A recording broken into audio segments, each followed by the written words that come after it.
secondary. Like, they're related to a degree. Obviously, the D-line helps the back end more often than not.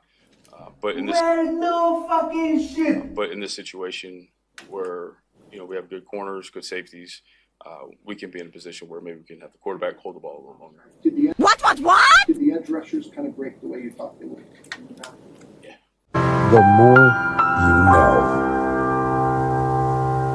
We're not taking Caleb Williams. Comes the commission with the announcement of the first pick of the night. With the first pick. Under pressure, set! First pick. All right, so Malachi Lawrence. First pick. Catch this owl. First pick. With the first pick. First pick. Yeah. First pick. With the first pick. With number 25, really I am not picky, but with 3 picks sitting in the top 60, you better do the math, it better start to add up, you better not leave without a motherfucking pass rush.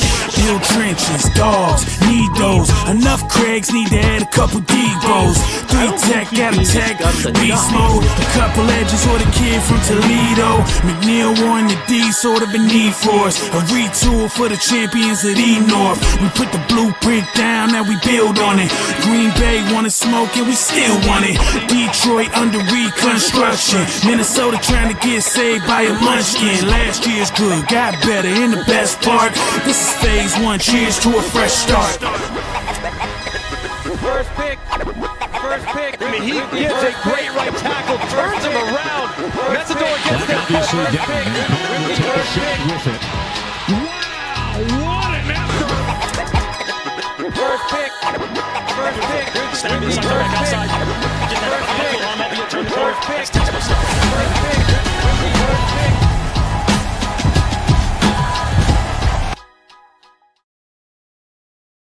And we're back. It seems like we never left, as DDP is feverishly working. So we're going to go ahead and mute his mic. Welcome back to day 2, TTNL Network's coverage of the Chicago Bears, Phil. Picks 57, 60, and 89 tonight. We popped up. We got our thoughts out on day number 1. I know at some point we'll, be here so long tonight. We'll rehash a little bit of that, but we need to be trench drunk at the end of tonight.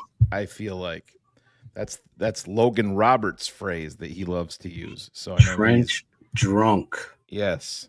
Trench drunk. I want to be able to stand up and clap for Ryan Poles for adding some weapons to this defensive line tonight to go along with the fantastic safety that fell into our laps last night.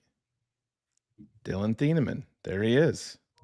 It's a little bit blurry, but I don't know why it's blurry. I got to put it on my desktop in order to make it. Yes. Like, come on, StreamYard.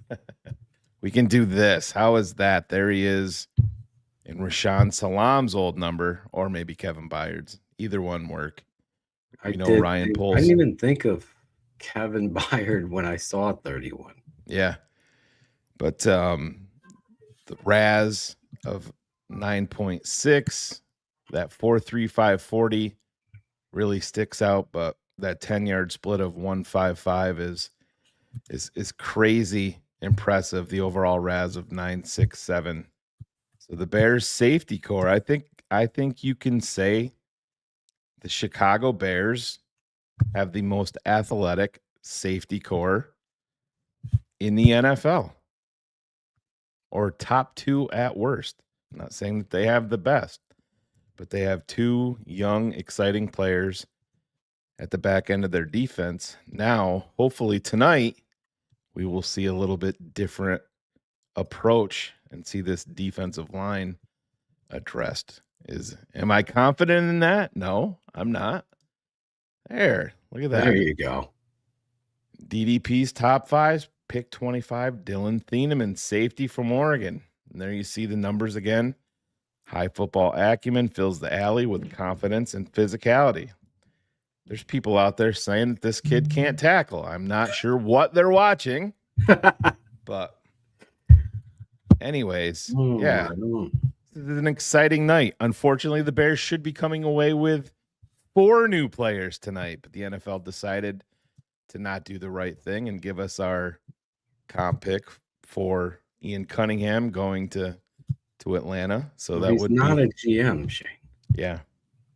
But look at this. We're starting right off here with a super chat. You know how we love those.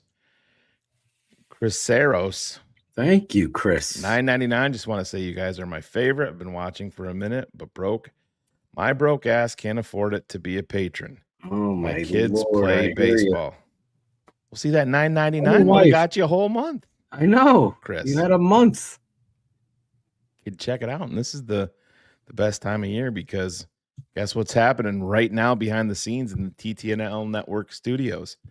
There's even more cut-ups being added to the Dylan Thieneman library.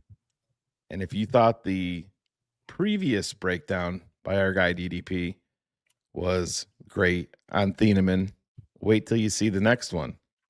It's going to be even more in depth now that we know that he is a Chicago Bear. Now he's a Bear. But thank you, Chris, man. And good luck to your son playing baseball. It's awesome. Keep those kids involved. There's a lot of parents running around, driving kids around, Shane. Yes.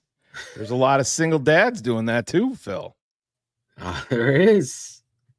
Some moms, they're like, nope. She could be trying to get her stepbrother's number in Cleveland now that he plays for the Browns. Who knows?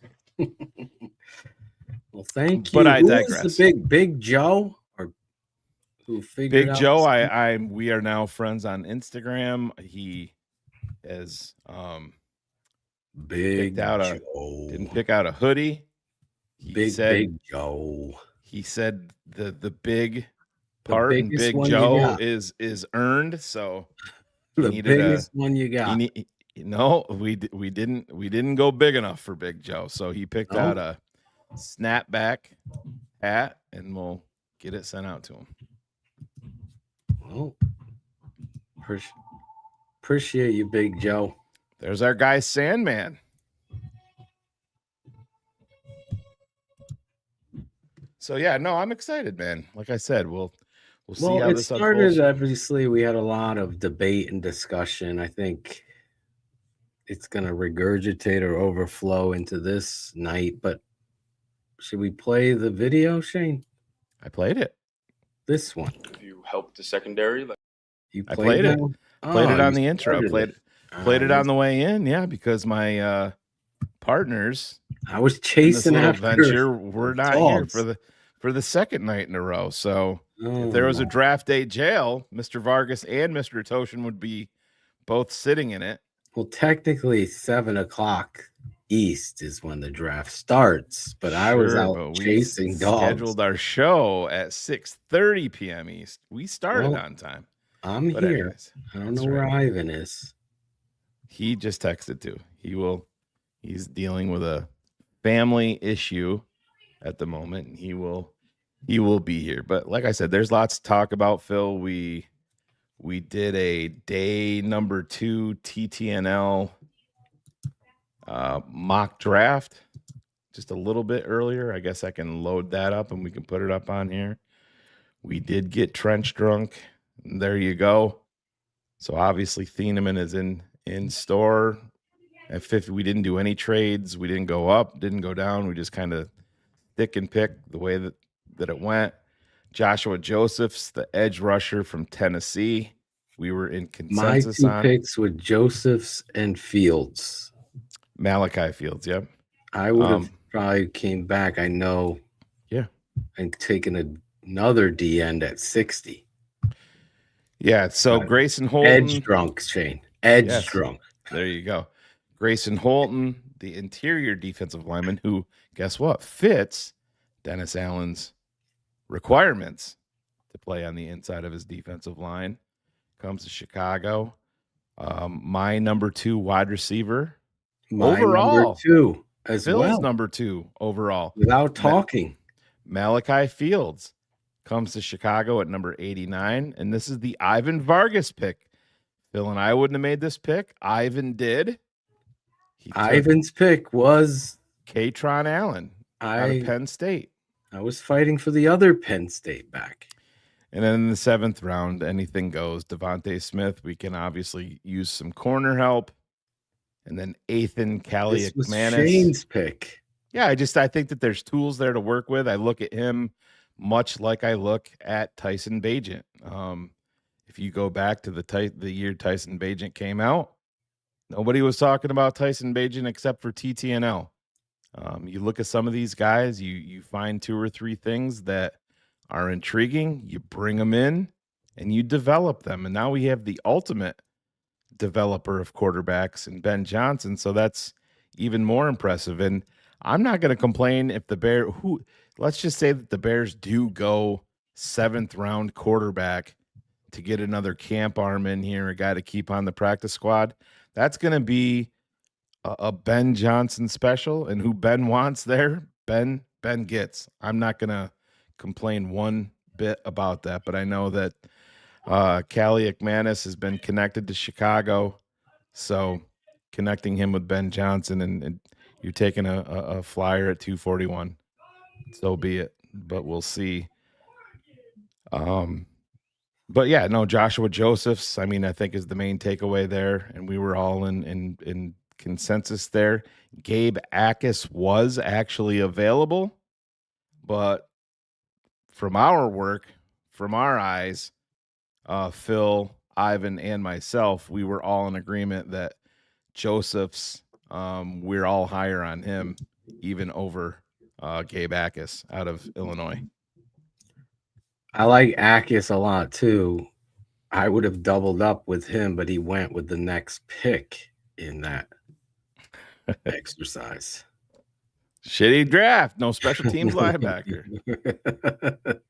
We'll take those as undrafteds, Jeff, like real GM should. I think, what is it? Is it 5 minutes tonight? Or I heard it was 7 for the 2nd round that they shaved off. Is it 5? You were the one who told me it was 8 the night before. Yeah. I didn't even know. Sandman's got 5. Oh, so who are we taking, Danger Toast? Who are you taking? Oh, we were giving you grief.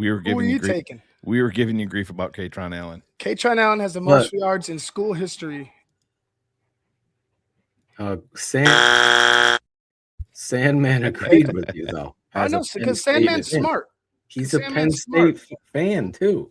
I know, he's smart. Sandman's wearing his Drew Aller jersey right now. Jesus. Don't do that. I don't think he'll get drafted tonight. No, I don't. There was a point they were talking about him being a top 10 pick. Yeah, Bucky quickly fucking him and Dan Orlovsky hit the reset button on that. Sandman looked it up. It is 7 minutes. And if you look in the graphic for our pop-up show, I did transition it from 8 to 7. So I was right. The devil is in the details. So they get 1 minute less. And yes. ESPN and NFL Network, which is owned by ESPN now, both do a shitty job covering the draft. I know there's a lot to cover, but there's I don't respond to people that spell my name wrong, Doyle. They need to put the commercials live on the screen when you're doing a name announcing event. Because when you go to commercial and come back, it's like sad.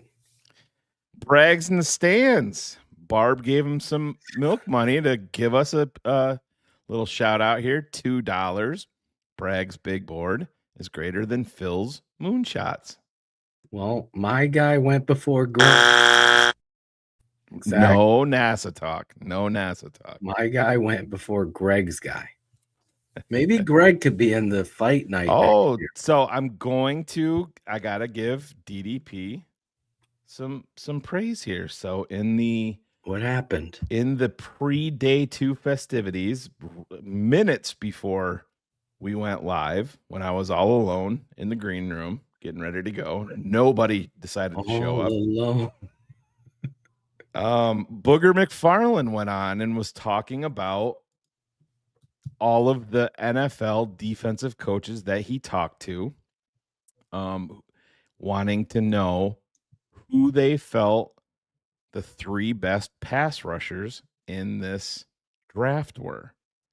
And according to Booger McFarland, which somebody in the top 3 I don't happen to agree with, but that's fine. The 3 best pass rushers, according to everybody that Booger McFarland talked to within the NFL, were David Bailey, Arvell Reese, and Malachi Lawrence. And Arvell Reese was in there? Yes. And it wasn't considered close, according to Booger. And they said if you want to talk about hand usage, which is critical as a defensive lineman, Malachi Lawrence was number 1.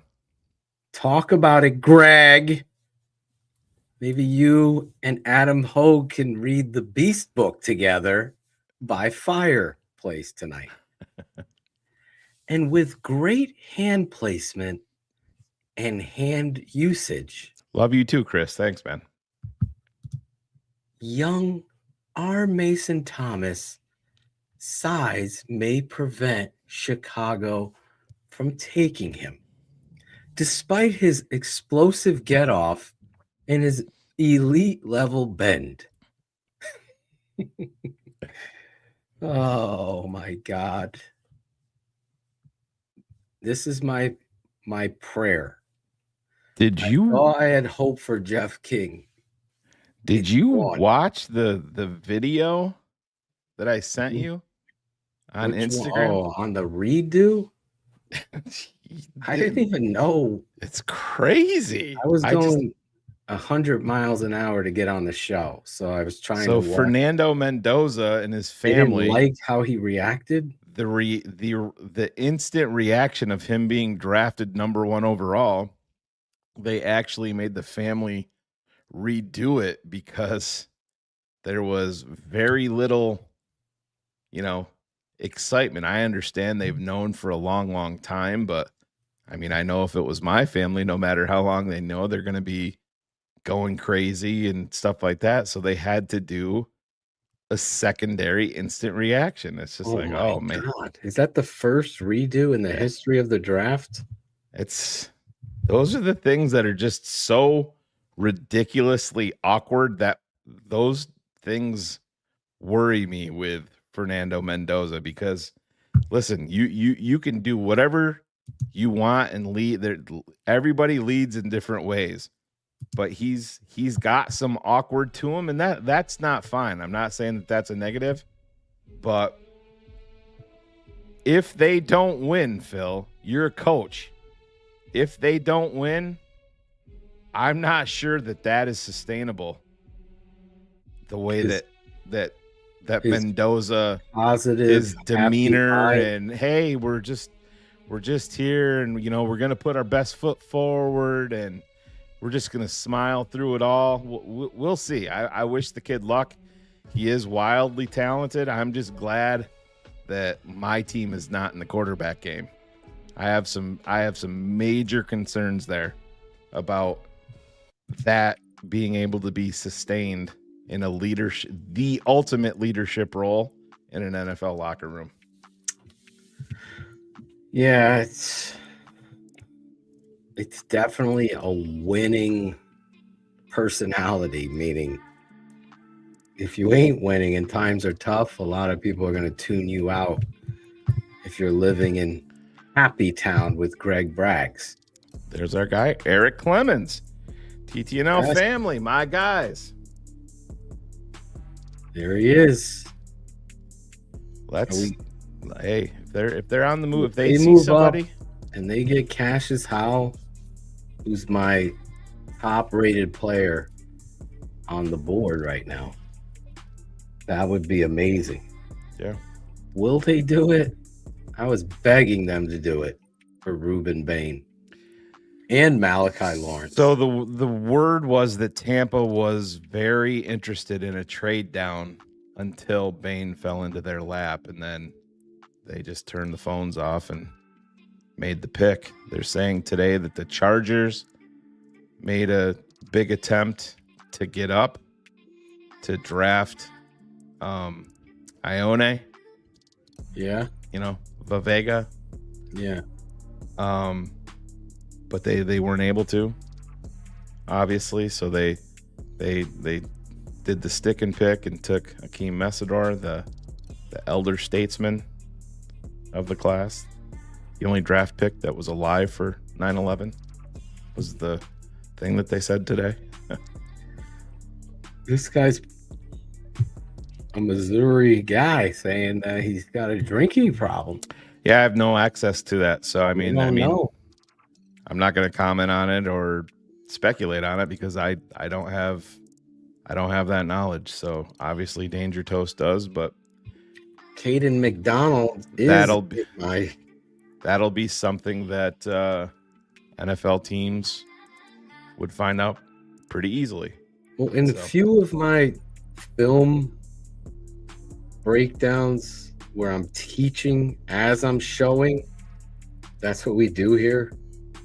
I'm trying to show you how to watch tape. I'm trying to point out the personality and how that can come and showcase itself on tape. So it's always important that you kind of tune into those so you could check out some of the stuff when I get going. But my point is Zion Young's personality, when ball is away, he becomes lazy and he's non-caring. So there's not that elite level hustle throughout every play. And when I read someone's reports saying that there is, I know they're taking a PFF score and just filling in scouting terms, because I'm telling you, and every patron who saw it and has taken the time, and Ivan cut it, and I still remember to this day, didn't like him, plays too high. I could fix the high and I could fix that. I can't fix your love for the game of football. You either have that or don't. Yep. There's no questioning. Thieneman has that. When I'm watching Malachi Lawrence, sorry, Shane. Yeah, go ahead. That was the thing. There was just zero question. This motherfucker has great get off and hand placement and awareness, football acumen, and hustle. That it's like reading McVay's body language of Ty Simpson. It's very easy to see. Yeah, and they're coming out and saying that was a tip of the hat to Matthew Stafford by McVay, but that was, listen, I don't give a shit. Very easy to see. Yeah, no, I totally agree. It was, you talk about awkward, but it was like I said, looking at you with Ivan's role. Oh yes, Ivan. Is he there? Yeah, he's there. Add him to the. There do you want to do? Are you worthy tonight? Are you scrolling? It's already ready. Look at this guy. All you got to do is put second round and reset everybody else. Look at that. There's not trades everywhere though. Like, I mean, Buffalo's at 35. No, I mean, I'm gonna adjust it as it goes. Like, okay. I'm gonna create a whole. He knows what he's doing. Create a whole different. See what I would do. I would. What I'm gonna have is first round and then the second round playing at the same time. So once the second round loops, the first round pop up. You know how it goes. Sure. Yeah. Now, Shane, I would have went through it about your spacing. I would have pre-typed. Spacing is I would have pre-typed all the numbers out, and then just add as we go. You know what I mean? And then you don't have to worry about I can do it for the next one. That's what his wife said on his anniversary. Ivan is on top. So let's put this up there and get some reactions to this. Who is this? I don't think Phil has seen this. Phil, who is this? That's got to be Thieneman's family. That is the Thienemans. I guessed it right. Look at that. They're bringing out old pics. Look at this guy, the dad with no socks. Yeah. Which one's Dylan? In the middle? They're all in the same spot. Look at this. both. Everybody's lined up in the same exact way in both pictures, Guys, except the dog and kid was an Urlacher the dog fan. and the cat are not with No us. longer with us. Were they named Walter and Peyton like mine? That dog was a bastard, though. Oh my God, Thienemann's dog always used to drive me crazy. That cat isn't fat though. Yeah. Very cool. Look at Carrie Franklin talking about the daughter. What did he say? No, I'm just joking. Just getting him in trouble. The puzzler. Carrie Franklin's watching Hallmark Channel tonight, eagerly awaiting the draft to start. Do you think Carrie watches the Hallmark Channel on a freaking giant projection on a 180-foot wall? When Mrs. Franklin tells him to, yes, he does. Okay. It is. Where's Larison been? Carrie, Father get in of- here. You're goddamn right. You're watching Christmas in Vermont with me tonight.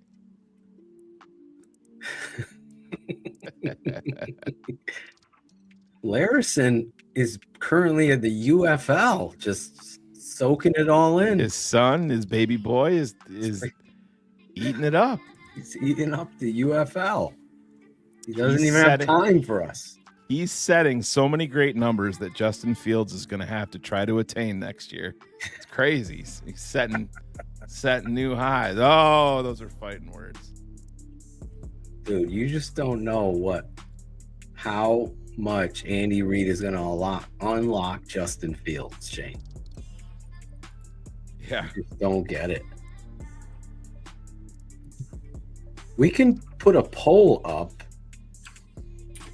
It's at 57, Shane. Who do you want, like right now, if you can pick?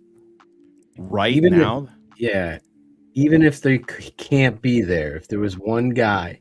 Caden McDonald. Here's McDonald. Yeah. Okay. Ivan, you? It's the same thing. Same thing. All right. So mine is Cassius Howell. Well, you're in that We put area a where poll you're up. you're so close. Let's So- put McDonald, Howell. Who else? Lee Hunter. And we'll put our guy, Josh Josephs. Or R. Mason Thomas. Can't do 5, you fucks. StreamYard just limits your amount of names that you could poll on. Characters. You know, So. you know What I'm were the pissed names off that you were with? saying, Phil? McDonald, Howell, Hunter. Yeah. Lee Hunter, and R. Mason Thomas or Josh. R. Joseph. Mason Thomas is not going to be available at 57. I would put a large sum of money on that. I agree with you. We should cashy that right now. So Josh Josephs. Yeah, Their name? Josh Josephs. I mean, there to me, there's no way Caden McDonald is available at 57. I would be fucking stunned. Well, Shane, you can't rush the passer. Yeah. Will Emmanuel Pregnon be there and the Bears take a guard? He's like 47 years old. No, he wasn't. It's only 24. Derek Moore?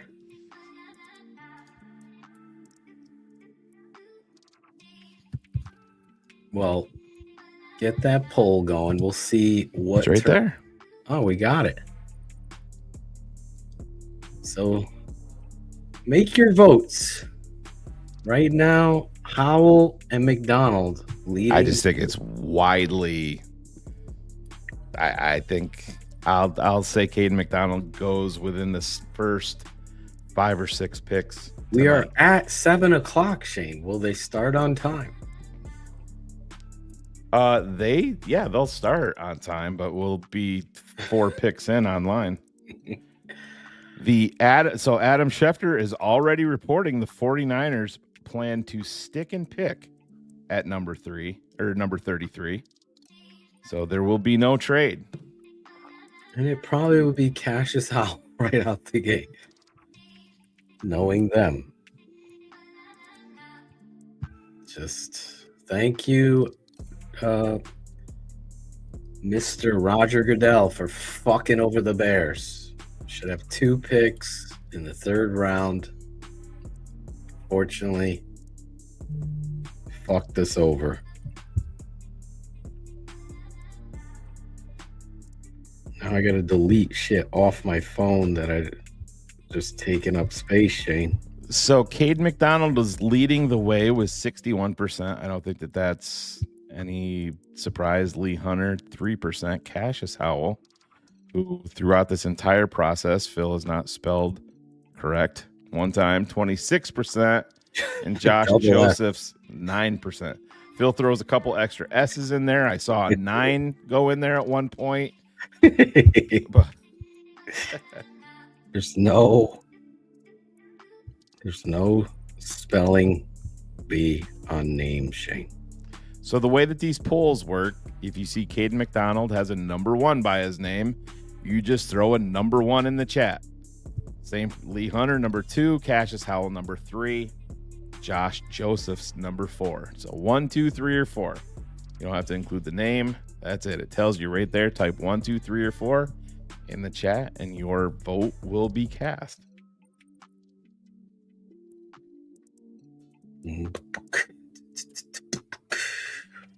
Your vote will be cast. Yes, it will be. I'm just sending guest invites, Shane. Nice. I've sent out a couple myself. Mr. Night 2.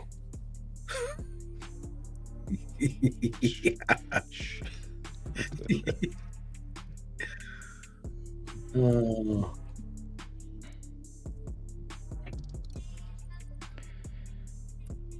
I know Carrie voted in a positive way.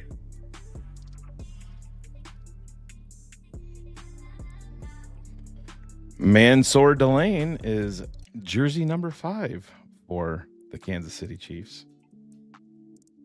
Jersey number 5. Can you name all the jerseys that are retired for the Bears? Don't care. I am too tired to be thinking about anything else other than the draft. People were bagging on me in the comments about saying Ryan Pace's name so many times instead of Ryan Poles. According to Matt Miller, the 3 names that will come off quickly tonight: Matt Miller, Denzel Boston, Caden McDonald, and quarterback Carson Beck. Wow. Who's taking this numbskull? The Beck. Check your Beck. Who's this guy standing next to Pat McAfee on the screen? He looks so familiar. So Jim Miller no longer on Sirius XM radio, Shane? Gone? Kayvon Thibodeau on Instagram just now posted a picture that says goodbye. Oh boy. He is gone, Shane. To me, Thibodeau is just according to my sources, kind of who he is. Hey, if the Bears threw a late pick, that's great. I wouldn't be in it. I can see taking a shot on him, but I wouldn't want to give up anything great. Sandman says he thinks it's Paul Posluszny next to. That's who it is. Thank you. That is exactly who it is. Great job. Paul Posluszny. What a fucking... Like, I know this mother. Sure enough. Get the Sandman. Killing it. ESPN Milwaukee is chiming in saying, I still think the Packers will own this division and Matt LaFleur will continue to own Ben Johnson. They aren't good at mathing up there in Hillbilly Land, clearly.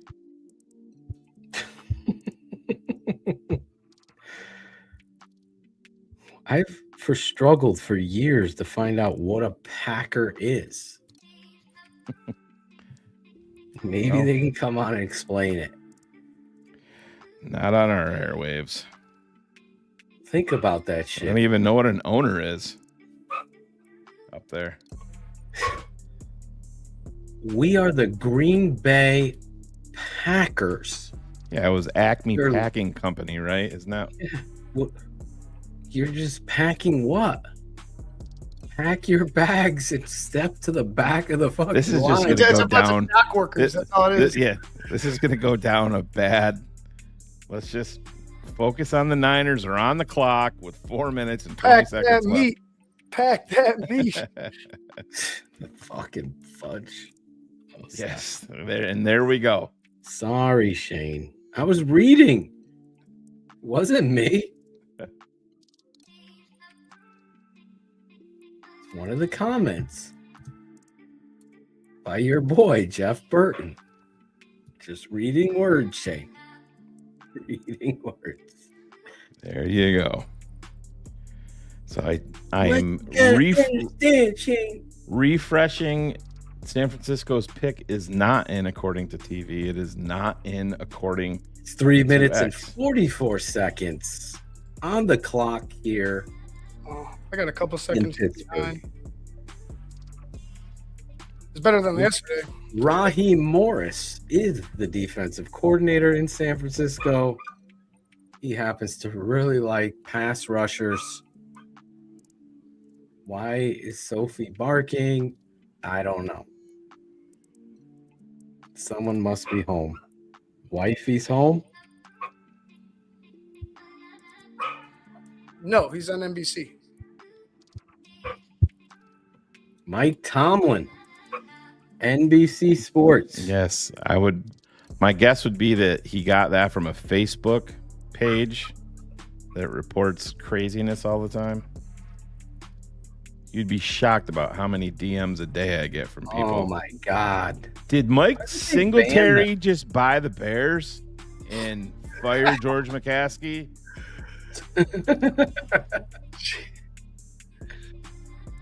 Great as Mike was, I don't think he has enough money for the Bears.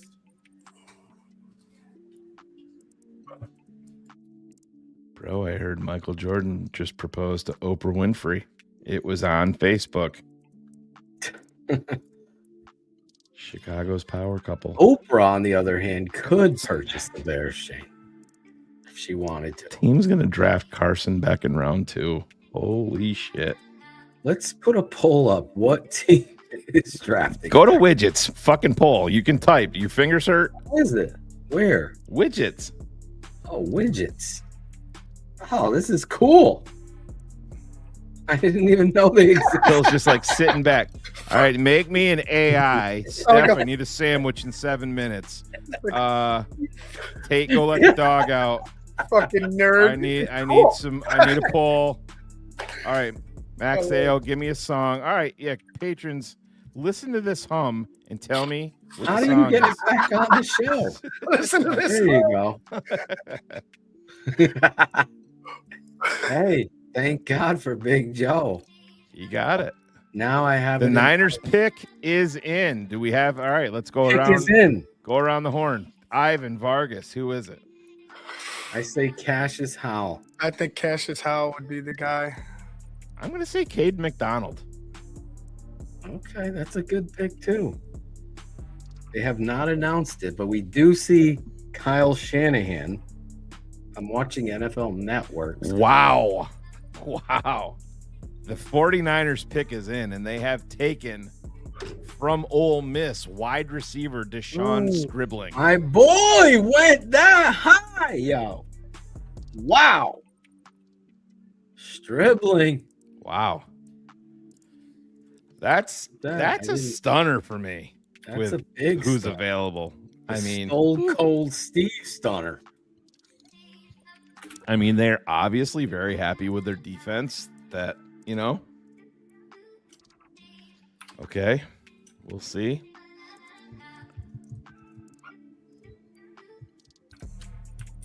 What team takes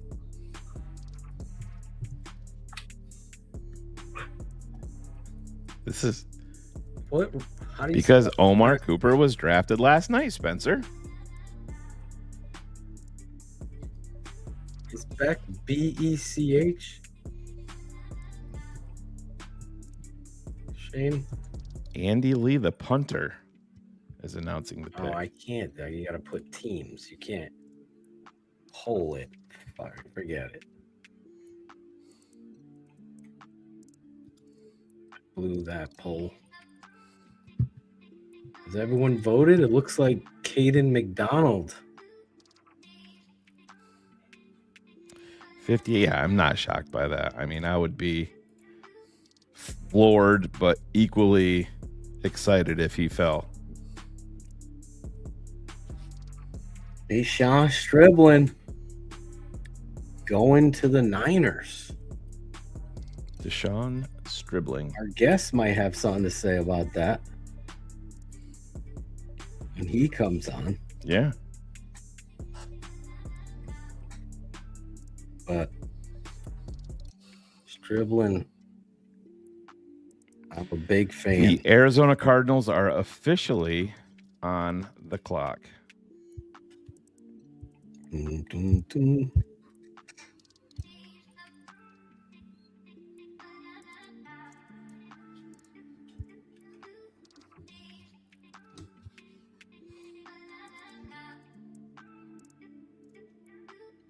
We'll take down the poll. Widgets. The pick is in for the Arizona Cardinals, and they have selected offensive guard from Texas A&M, There he is. Chase Basantis. Lobster Bear stole him from me in the Who didn't Lobster Bear steal? 49ers are still hoping to trade wide receiver Brandon Ayuk. Have fun with that. Who's trading for him? The Damascus car bombs. I have Maybe no the idea. Vikings would trade for him. I can see them. The Bears had Stribling in for a 30 visit. Phil, on the boxes there, can you move Ivan's up a smidge? Absolutely. Anything you need. Absolutely. Thank you. Don't forget that I did this.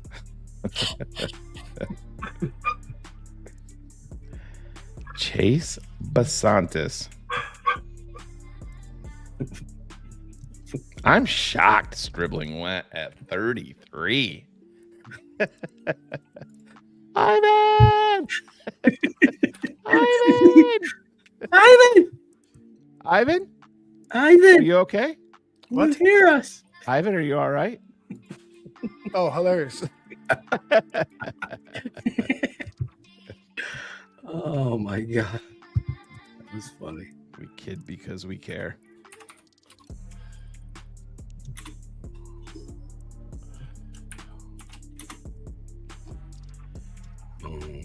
Oh. What would you like? There he is. There he is. There he is. He's back. Honey, I shrunk the Ivan. NFL draft. Big Chase. Getting to that second level. Holding Notre Dame linebackers. Look at Yeah, Ivan. exactly. Holding him. Yeah, he was. No call. No call. Is anybody surprised that somebody like Emmanuel McNeil Warren, who was widely projected as essentially a first-round lock and a lot of times mocked to the Bears.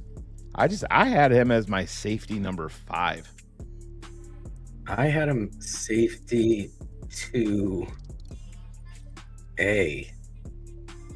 I like his range and physicality a lot. I have Caleb Downs number 1, Dylan Thieneman number 2, Jalen Kilgore 3, AJ Halsey 4, followed up by Emmanuel McNeil Warren at 5.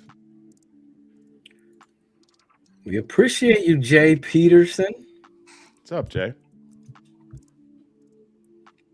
Throw your questions in there. Super chats always get read. We got special guest Adam Rank coming on the show. Matt Waldman coming on the show. From CHGO, Emma coming on the show. Wait, who did you say? Emma? Cartwheels. Bye. Bye. It's an inside joke. Nobody knows what the fuck we're talking about. Buffalo Bills pick is in, Shane. Yes, it is. And the Buffalo Bills pick is in, and they have selected edge rusher TJ Parker from Clemson. Had a great 2024. Like Shane said, everybody settled down in 2025 at Clemson. It did. And then, there's things to like on the tape with him. I just didn't see the things I like to see from an edge player with Parker. A lot of people love him. He did fit the Dennis Allen playbook. Yeah. Look at Sandman doing the work for us. Hit that like button. But you know what's even more important? Make sure that you are subscribed. Oh my God, it's so funny. When we go into the depths of YouTube. Depths of the statistics of YouTube. Yes.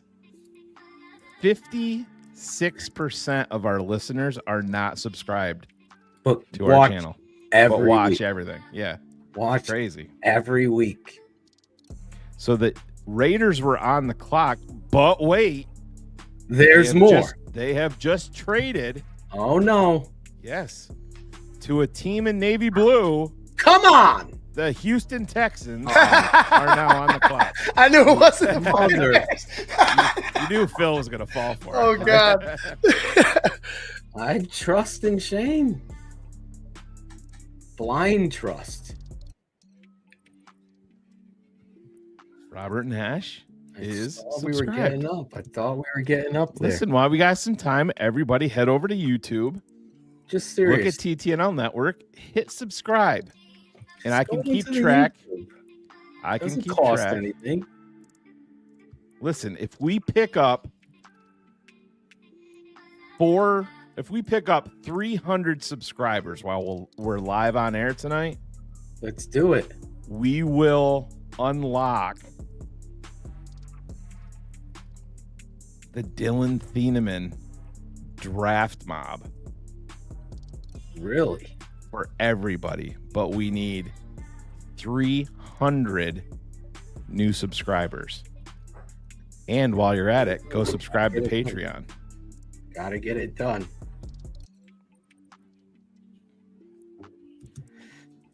We've been talking about this all day, Mike. Where have you been? Apparently with that beautiful bride. Distracted. Oh, the Houston Texans have traded up and their pick is in, and they have taken a fucking monster to pair with Will Anderson. Hayden McDonald from Ohio State. Hayden McDonald is gone. That's what good football teams do. Gotta give. Do you think Houston puts a lot of emphasis on their defensive front, Ivan? Yeah, we got Austin Booker. And I like Austin Booker. fucking bullshit. What you don't understand is, Shane, they're planning on a big turnaround for Deo. Yeah. Motivated Deo. Austin Booker really stepped up in those last 4 weeks. Deo has shaved off a full 1/10 of a second off his 40 time running back and forth to the fucking bank to deposit free money.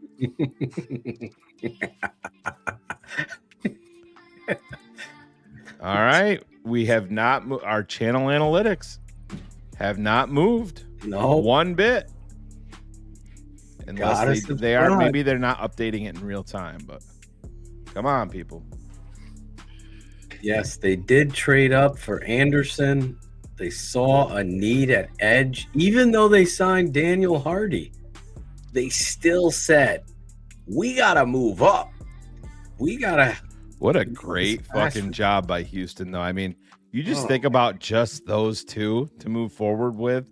I mean, Cade McDonald just turned 21, and you just extended and made him the highest paid non-quarterback in football in Will Anderson. Look at that duo to move forward with. I mean, minimally for the next 5 seasons in Houston. I mean, I think that they have a lot of problems. Obviously, that CJ Stroud has to improve. He has regressed every year as a pro.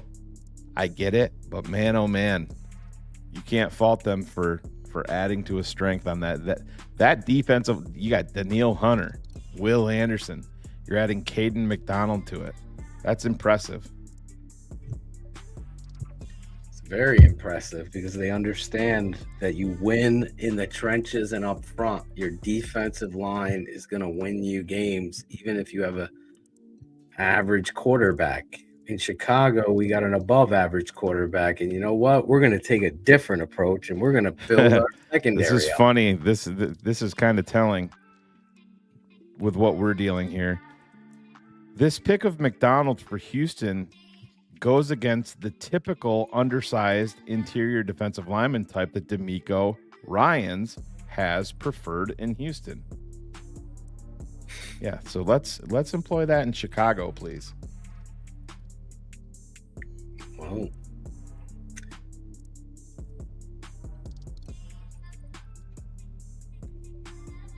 big Caden McDonald off the board.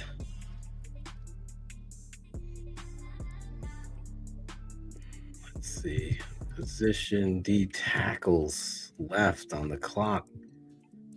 They're not updating very quickly on NFL.com. So the Houston Texans knew that with the Giants trading Dexter Lawrence that they needed to make their move for Caden McDonald, and they did. They obviously have a plan.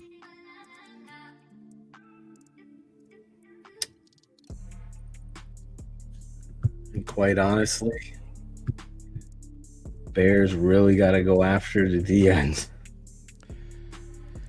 I wish I was more confident they would, but we shall see.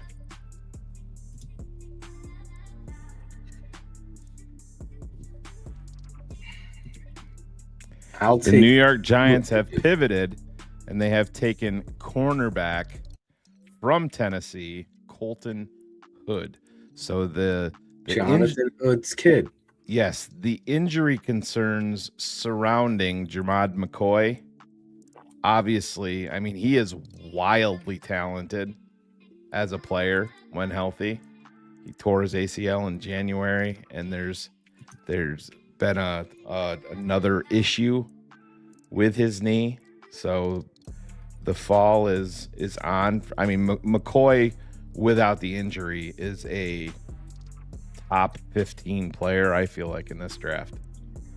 Look at this guy. He subscribed, went to Patreon and subscribed, and then bought a hat and a shirt. This guy gets the MVP of the night. Thank you, Jammin. Now I gotta bring you with me. Listen, if you were a safety, we'd put you on the fucking roster.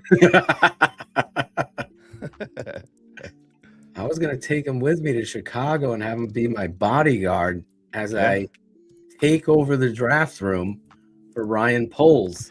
So unfortunately, YouTube is not updating it in real time because we are still at the same number, but I will keep watch and we will honor the numbers. NFL.com's not updating the draft picks at the same time.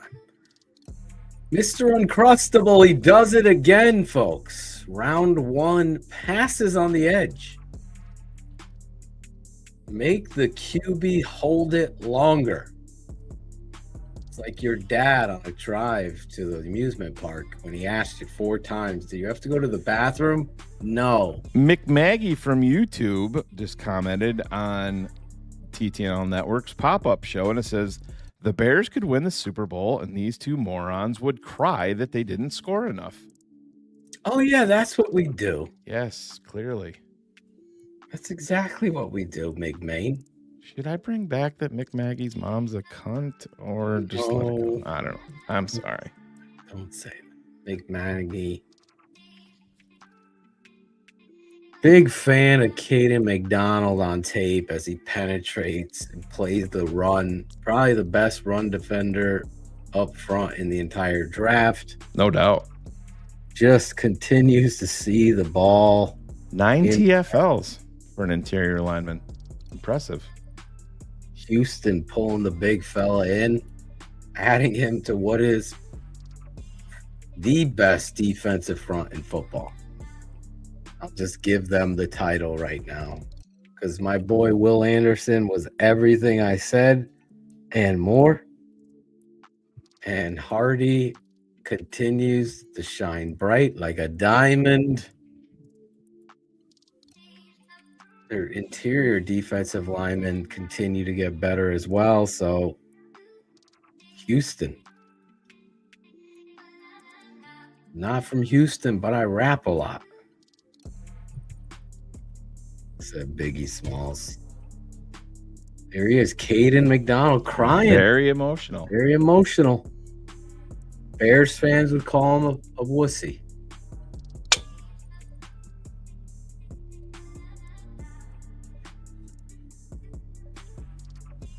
I always think emotion showcases love of the game.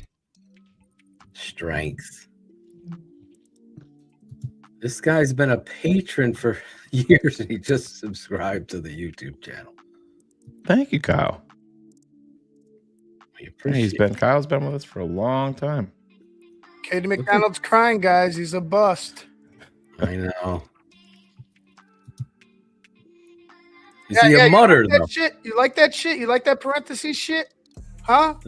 Parentheses fucking now, chat. So pleasing to the eye right now. I gotta give it is. It's nice.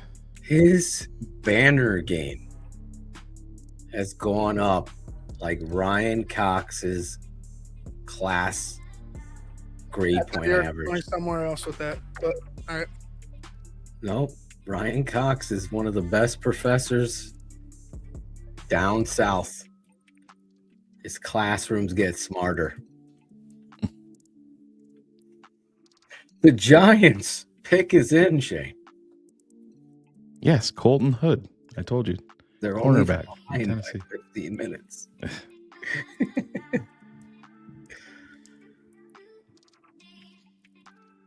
I think the Giants will rue the day that they passed on Caleb Downs. That's my prediction. So now all of the players in the green room for the NFL draft are now selected. Did they have to redo the Caden McDonald? Colton Hood and Caden McDonald were the last 2. Really? Yes. Imagine being an analyst and saying that you can't draft Caden McDonald because he doesn't fit the Bears defense. I mean, what on earth are we doing? Not our job. So the Las Vegas Raiders are on the clock, and the pick is already in. They have selected Tommy Brady. Traden Stukes from the University of Arizona. The corner, Shane. The corner. Safety. He can play both. The 25-year-old rookie cornerback. They like him. He is a He lists a Bears interest, right? He is listed as a safety for Vegas. So there you go. He could play both. Bill Shane in parentheses Ivan, best draft coverage. Ivan's working on a new t-shirt. The parentheses Ivan t-shirt. Where the fuck is Jackal, Shane? It's Friday night. What I know. does he have tonight? Send him a text. You've asked this for about 2 years now. We asked him to his. We Put him on a asked milk him cart. Put him on a up fucking live and personal. Every time he's like, Phil yeah. goes, "Hey, you coming on tonight?" And he's like, "Tonight? What time?" All 15 Oregon games are in the fucking folder. The Cleveland Browns are on the clock. Oh, text him back and ask him for if he can grab some Purdue tape from Thieneman when Thieneman was there. He said he's watching. Chris, can you give? Oh, it doesn't have to do it Purdue tonight. games? Yeah, it doesn't have to be tonight. I'm inviting Jackal to the show. Invite him on. Cleveland Browns are on the clock. They should draft a quarterback. Just keep on fucking drafting quarterbacks. Beck goes to the Browns. We need the Jackal Don't Do Shit song in our lives tonight. Ivan picking up a fan base all of a sudden. Parentheses Ivan. Nice. Look, they're all over the place. You love to see it. Breaking news from Adam Schefter. Never Traden showed up last night. Traden Stukes is the pick, according to Adam Schefter. See, if you're watching TTNL, we told you 4 minutes and 12 seconds ago. Never gonna give you up. Ivan's never gonna let you So down. the Cleveland Browns have selected and they have picked yet another wide receiver to pair with Casey Concepcion in Washington wide receiver Denzel Boston, also Phil's and mine hometown, Boston. Now you know. We're not taking Caleb, Shane. The Kansas City Chiefs are now on the clock with Mansour Delane, Peter Woods, and whoever they get here. And we are They will only take another corner. and we are only at pick 40. But yeah, that's a nice haul for Kansas City. Is Tom Brady in the Raiders' new war room? I do not see him in the handshake session. That was a nice improved war room in Vegas. Oh, yeah. Good catch by you, Shane, as always. What is it? Control?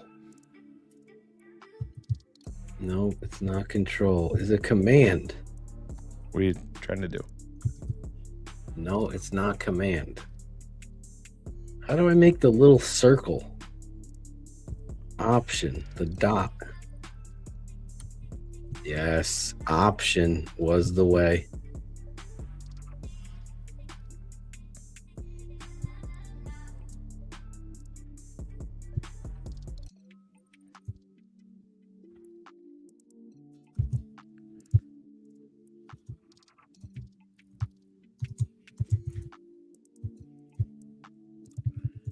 Could you be talked into a linebacker tonight, Phil?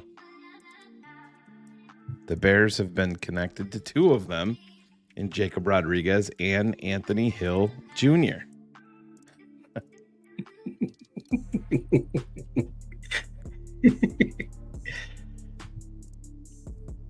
There's Ivan. Ivan's the tits. I love kissing titties. So did one Mitchell Trubisky.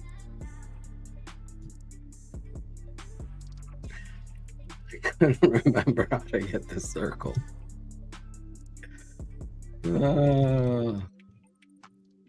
I would not take a linebacker at all here. I love. Oh no! I said tonight. So you have rounds 2 and 3. Depends. I can get talked into Rodriguez, not Hill. Oh, you're not a Hill fan? I am. I love Anthony There's Hill. something special about Rodriguez that Hill can't comprehend. It's the intangible things. Yeah. So I have Sonny Styles number 1, Jacob Rodriguez number 2, Anthony Hill Jr. 3. You're just banning Mr. Frog. Hello, Aiden Dick Fisher number 4, Dante Lawson from Alabama number 5, and I actually have a 5B in Torian York. Frog. Hello. What did he say? I missed it. Fucking get people like that. Just disgrace. Piece of shit. Fucking scumbag little dick. I didn't see what he said. Text you what he said. Okay. Wants his fucking attention like a jerk off. Never seen anything like it. It's embarrassing. What are you, 10?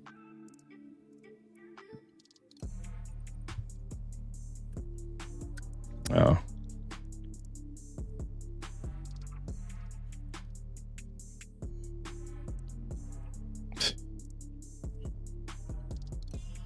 Fucking dirtbag. There you go. Somebody fucking text me what he said. Racial slur, we'll say. Down.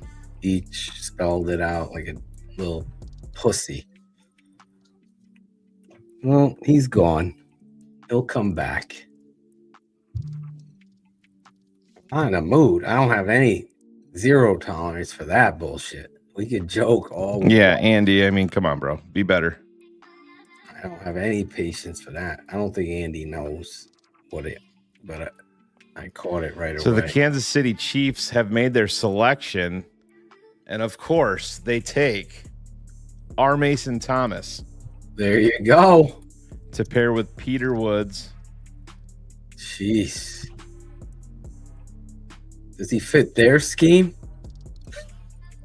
Well, it's just Super Bowl winning coaches and, guys like Spagnuolo understand that you have to attack in different ways, but not here, not in Chicago.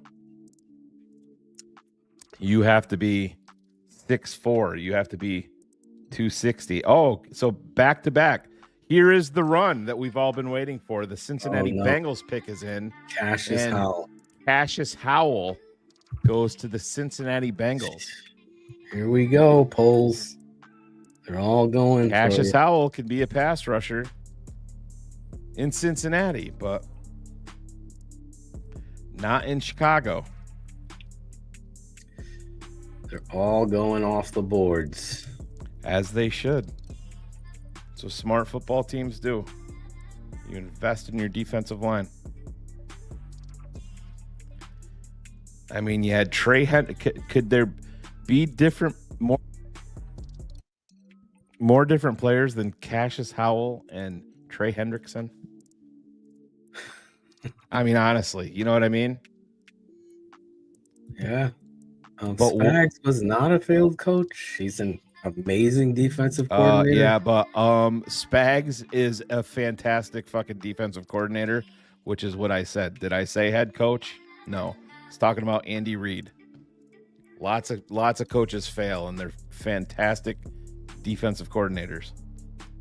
Exactly. So, yeah.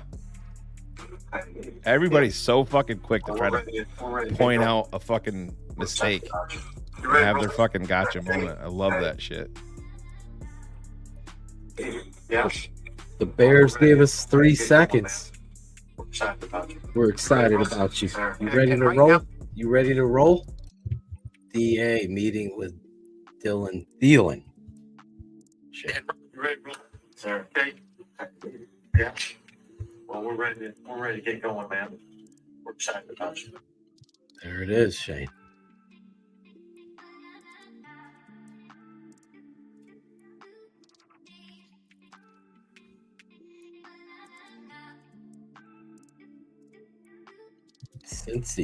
Cincy making smart moves.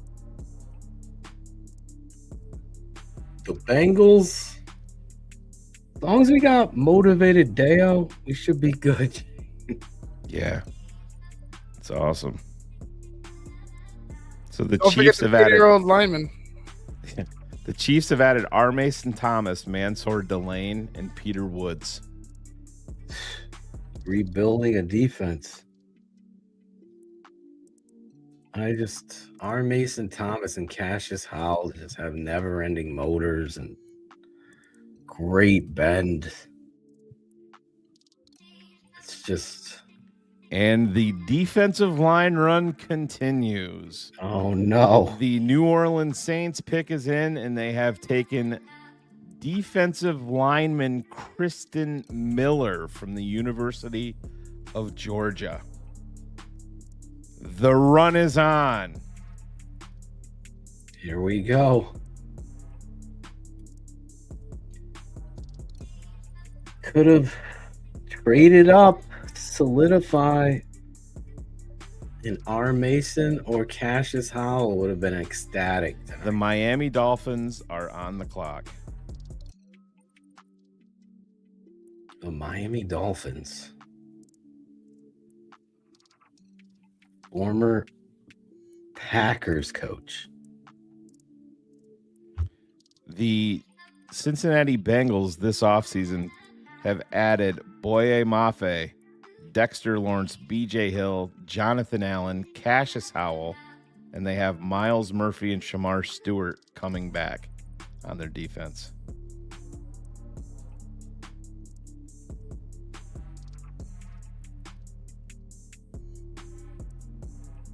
Just need a stop, Shane. We just need a stop. Gotta find it.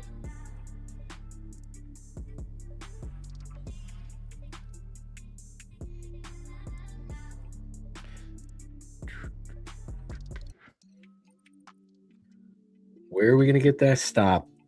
Where are we going to get that stop? We'll see where Miami goes. I just live for the draft, and then I see these teams get these pass rushers and D linemen, and the Bears always get a safety, a punter, wide receiver.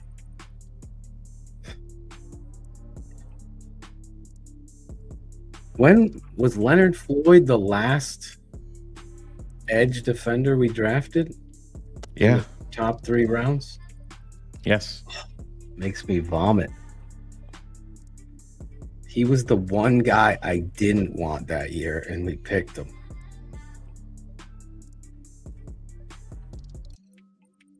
Oh, man. Imagine like Tampa Bay, just they have Ruben Bain fall into their lap and then fucking draft Rodriguez or some shit like that. You know what I mean? Yeah, that's what they do, Shane. Yeah.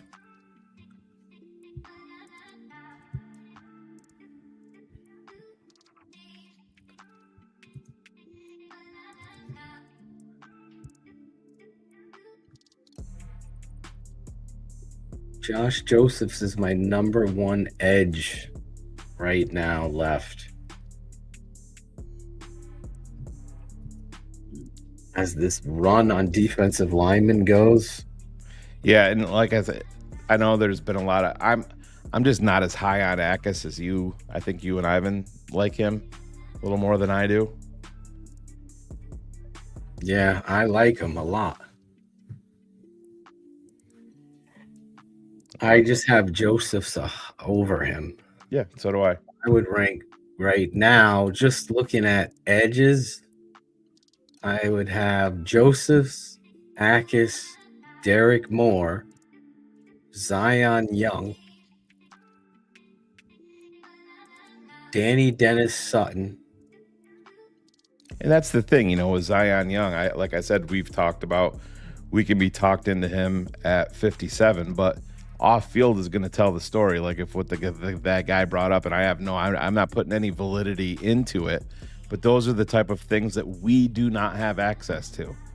If you see this precipitous fall by Zion Young, then that guy's story may hold water, but we'll see. And I'd have Mason Rager after Sutton. It starts to get very, like, that's what I'm saying here. He's just sitting there.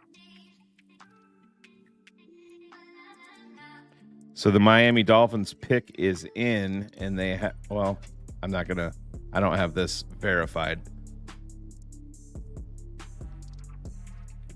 No verified?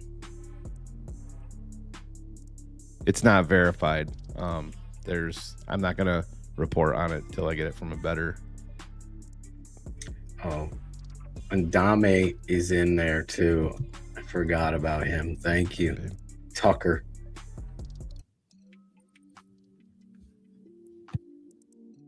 There she is. The little queen.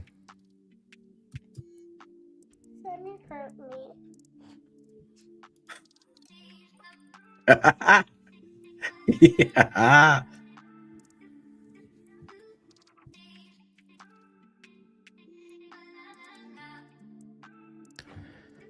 Never seen a 15-year-old and a 4-year-old fight so much as these two. Tell them to grow up. Let her be.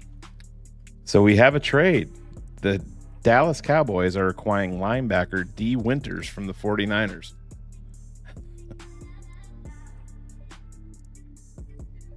Wow.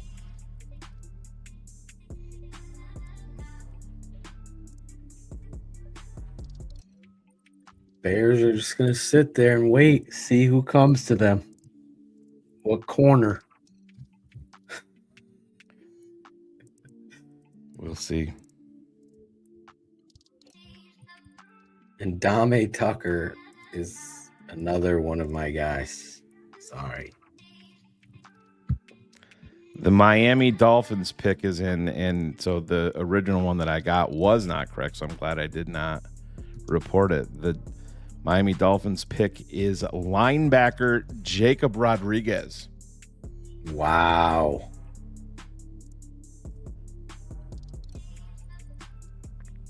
That's a good pick. The New York Jets are now on the clock. And I got to go play dad for 2 seconds, clearly, from New York Jets. The reaction upstairs. I'll be right back. New York Jets on the clock. It's Jacob Rodriguez, one of my favorite players in the draft. I guess it was handled. There is a trade. The Jets were on the clock, but now what has happened? The Detroit Lions have traded up.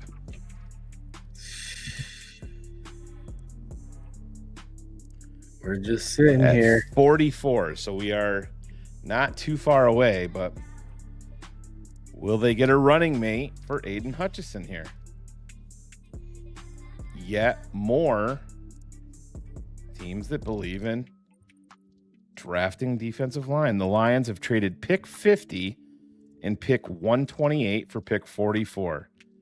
So that's, their fourth rounder and number 50 to move up 6 spots. And the 49ers got a 5th round pick for linebacker D. Winters.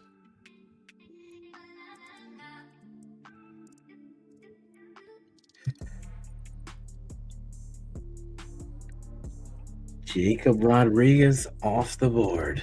With Caden Proctor goes. Maybe you could see CJ Allen going to the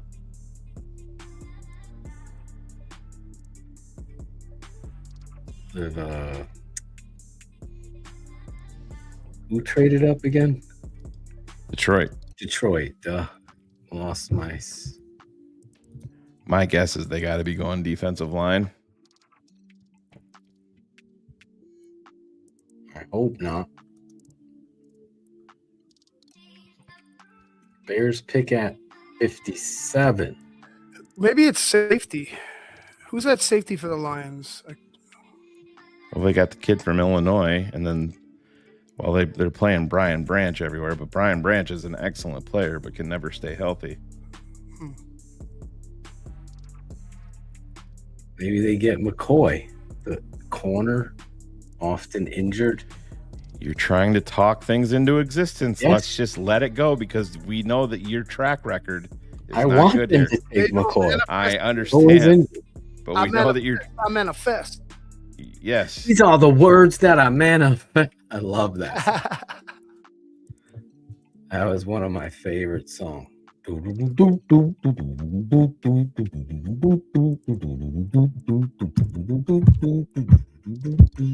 See, now I could understand that one. The fucking song you were trying to mouth earlier, I was like, what the hell is this? I don't know. They got it. though. I knew it in like 5 seconds. I just couldn't remember the name. I couldn't remember the name either. And it was just the song in my head, never ending. The Lions pick is in, and they have taken pass rusher. Oh, no. From Michigan. There you go, my guy. More. Well, we got a good. This is perfect Chad timing, Steve. Hutchinson. We feel like he's probably going to end up in Detroit, Steve. Now they pair up their two Michigan boys together. The Wolverine duo. The Wolverines. That's a really the Baltimore good Ravens are That was now a on the good clock. pick.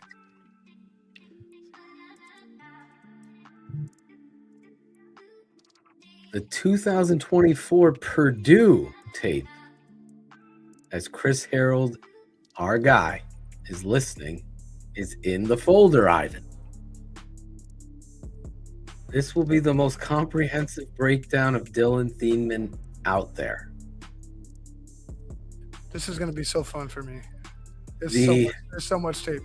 The beast book that Adam Hogue is holding can't hold a candle to the tape breakdown that we will do. Let's press the upgrade button from Adam Hogue and go with an even better Adam. Oh, yeah. Let's go with do it.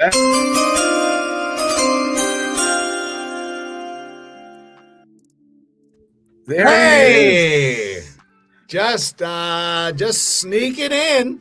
Just coming in to say what's Dylan up. Thieneman, everybody. Welcome to the show. Oh my gosh. What an amazing pick. You know what's funny is sitting here being a fan of an organization that does the right thing. Like so many times, like during previous regimes, maybe the early part of this regime, we would have done something just completely like, oh God, some traitsy guy who, hey, could project. And this is not to take away from anybody who's been drafted by, let's say, the Minnesota Vikings or anything like that, but not taking a guy who's been injured or whatever and just going with a straight baller to fill a very specific need. I could not be happier with the way that first round broke out on Thursday night. So, Adam, you know how we are. We're always pounding the table for to become trench drunk here. Yes. And are you worried or nervous at all with Ryan Poles like tonight? I mean, I think everybody is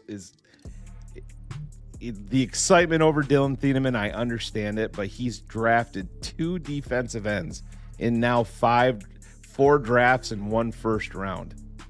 If he goes away from it again tonight, do you have any issue with it, with the way that this defensive line has been really dismissed on the outside? I don't believe that it's been dismissed, but when you kind of take a look at what he's been building over the last couple of years, I'm sorry that he took Caleb Williams with the number 1 overall selection. Like that was a no-brainer to me. Even last year, I think going with Colston Loveland, it turns out to be a pretty good pick. And for me, it's some of those things like I would want to do that, but is it going to be available? It's like when you walk into you walk into the Cold Stone and you're like, I really want to get pistachio nut, but they're always out. And you're like, okay, what are you going to do? Like if it's not there, it's not there. And instead of forcing the issue, I would prefer that he would go out there and take the best player available and go about it that way. And I think that that's what he's been doing. I think that if Ruben Bain, I know that was Phil's guy. I was rooting for it for a while too. I thought the interesting question would have been is how many more spots would he have had to have fallen before Ryan Poles is like, we got to move up. Real quick, we got a couple of picks, and Josiah Trotter is heading to Tampa Bay, and in true Baltimore Ravens fashion, they have just selected from Mizzou edge rusher Zion Young. Oh, there's Zion. Well, Are you allowed to talk about some of these picks? Because I got in trouble last night. Why? I did my show, and you sit there and there's only, at this point of the night or at any point of the night, there's only so much you can talk about. You're like, hey, Dylan's falling to us. This is great. Love him. Athletic. He looked great at Purdue. Did really well, with the Boilermakers and this and that. But I also started commenting on some of the things that were happening around the league, and the fans did not like that. They did not care for that. They're like, don't tell me what the Jets did. I'm like, I'm sorry. Like, I'm a fan of sports. We've told everybody. I mean, at one point last night, we were, 4 to 5 picks ahead of the TV broadcast? Yeah. In round one. It was crazy. I thought the coverage was all over the place last night. They got to stop with the commercials and use the technology of putting the commercial on the screen while it's going. So there's not this delay behind, and then people are slipping the actual picks out there, so the coverage doesn't match. It's a live name dropped event, so just put the commercial almost like your favorite sport, soccer, does. Put it on the screen as it goes, and then the pick and the broadcast are still there, as well as whatever insurance company they're trying to sell insurance with. But we comment on every pick, Adam. So our fan base is very draft educated. So as the edge rushers were going off, as Malachi Lawrence, who I went out there and said, that's the guy, unless we could trade up for Reuben Bain. And we aren't disappointed in the player that is Dylan Thieneman. Not at all. Across the board here at TTNL, he was Bill's number 2 safety, mine, Ivan's, Carr's, Big Steve Edwards, right across the board. Love the player, but I'm opposite of what Adam is saying. I am legitimately concerned about Dennis Allen having so much of a specific type at defensive end that they're missing out on fabulous football players. And that's fair. I get where your consternation is, but I thought when Falk was being projected as possibly going to the Bears, I'm like, I don't know. Like he's good, but I don't know. I think building through the secondary, I think that's really important, especially in this day and age of the NFL. And I again, we got to give him the opportunity to go out there and prove to us that he can go out there and find somebody in round 2. I thought last year Austin Booker really started to come alive.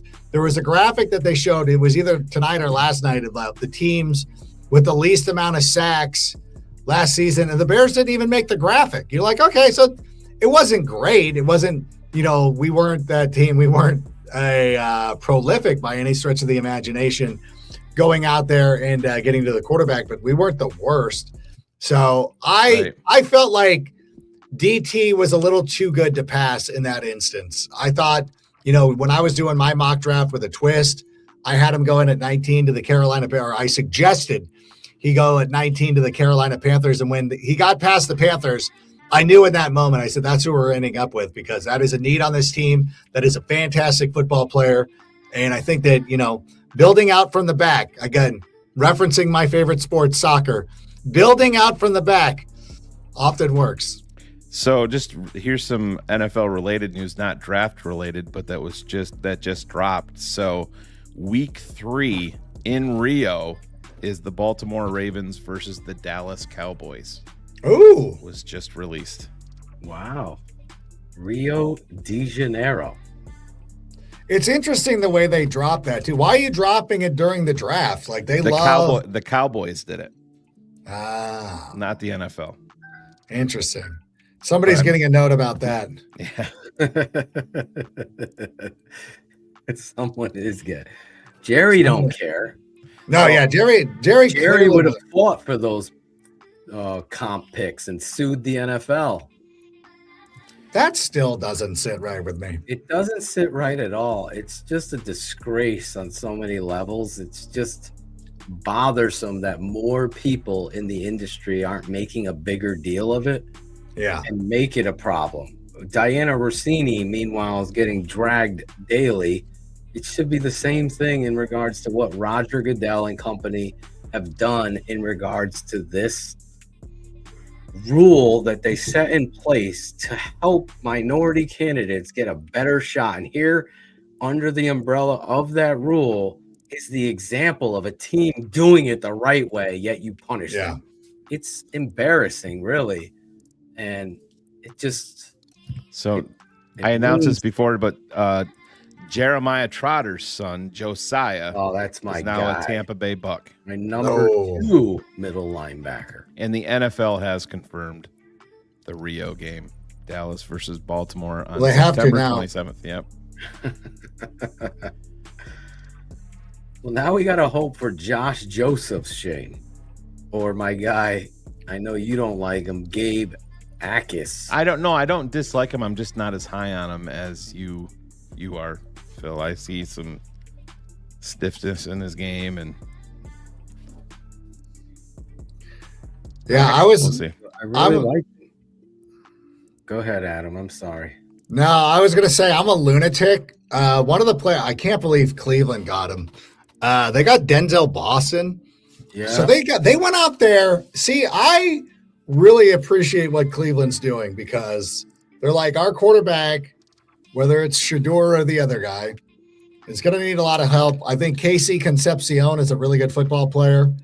He is going to end up Lance Zierlein he kind of made the comparison to Doug Baldwin, and now I can't unsee it. So I like Casey Concepcion. I really like Denzel Boston. And anytime I do my mock draft with a twist, I always, being a fantasy football person, I think that I always tend to lean offensive. I'm like, why are there not 8 receivers going in the first round? Why is Kenyon Sadiq not a top 5 player? Like, I'm always that kind of person. Last year, in that piece last year, I had Colston Loveland and Tyler Warren both going in the top 10. And I remember that. But it was funny because I thought Denzel Boston, honestly, he was my number. So we got Tate, Lemon. Then I think I had Boston as my number 3 guy. So the Pittsburgh Steelers have just traded up to number 47 with the Indianapolis Colts. And they will take my boy Lee Hunter, I'm guessing. All right. Seems like a Pittsburgh. Will they draft Carson Beck? Do you guys? Ooh, no, it's too early for that. We're talking about it. What about, you're talking about the coverage last night. So when the Rams were on the clock, Ian Rappaport comes on and does this thing about hey, the Rams could go Ty Simpson. I'm like, that's weird. And then all the guys at the desk, Ty Simpson makes a lot of sense. And I'm like, oh my God, the Rams are doing this. Because the only reason they bring this up, it's kind of like watching a reality TV show. And they're like, oh, they're really featuring, AJ this week. She's going home, isn't she? And then she gets voted off the show. So the pick is in for Pittsburgh, and they have selected wide receiver Jeremy Bernard from Alabama. Interesting. All right. We got another guest in here, Shane. If Pittsburgh took him, he's probably good. Big Steve Edwards. There's his first round draft pick right there, chewing his ear off. Ha. Big Steve on baby duty. Yeah, man. So 11 of the last 12 draft picks have been defense. So my guess is the run on D lineman has happened as I'm just getting home. in a big way. Yes. Probably and it's been an all day affair, saying, hey, I love Dylan. I like the pick. I like the player. But I'm just, what we talked about last night, just the approach to the whole D line and how we're going to build it. That's what we're questioning it. And it just kind of, it hits home at every pick. But then for the people who are saying, well, this is the second round and, I said these D lines, it's going to be a run on these guys. Sure. And then we'll see where we're at unless we move up, and that's exactly what's happened to Finding from Shame. That has been a big run. So the Bears fans would say that Ian Cunningham and the Atlanta Falcons are on the clock, but the NFL is saying that Matt Ryan and the Atlanta Falcons are on the clock. By the way, if you've noticed, anytime I have not wasted any opportunity whenever I talk about the Atlanta Falcons, and they're like, "Hey, Ian Cunningham," like if you're doing something like, "Hey, Ian Cunningham reported that the Falcons are going to wear the red uniforms." I'm like, "Why is Ian Cunningham saying this? I want the decision maker," which the NFL has told me is Matt Ryan. Ian Cunningham is not allowed to speak on these things, apparently, because he is not the decision maker, according to Roger Goodell. I happen to agree with you. I do. And it's unfortunate. Again, I think we continue to get screwed over by the Roger Goodell-led NFL. Adam, did you see the Fernando Mendoza? They made them redo the announcement celebration because the first one that his family did wasn't loud and boisterous enough. It was just kind of not much reaction. Did you see it? And somebody got a hold of both videos. Oh my God. I have not seen this. It's absolutely cringeworthy. So terrible. By the way, the way the whole thing broke out, like, hey, Fernando Mendoza's not going to go. So the NFL doesn't leave well enough alone. Just can't let it be. They're like, hey, Peyton, call him. How does nobody go like, hey, you know why he's not going, right? Like, hey, have you ever heard of Fernando Mendoza or his family?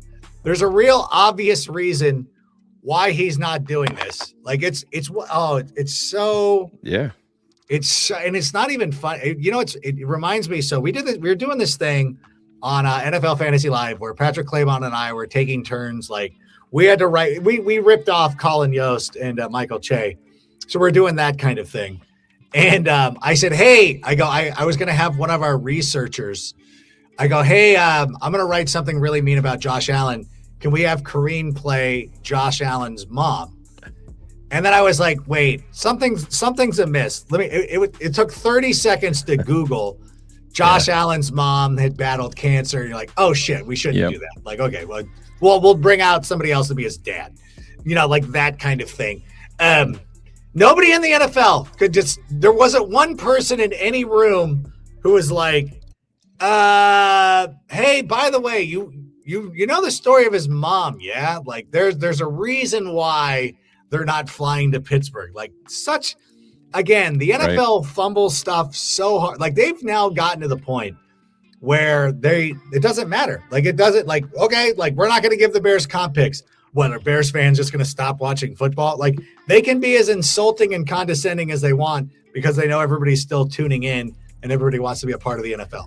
Clemson corner Avion Terrell is selected by Ian Cunningham or Matt Ryan, whatever way you want to look at it. Great call, Matt Ryan.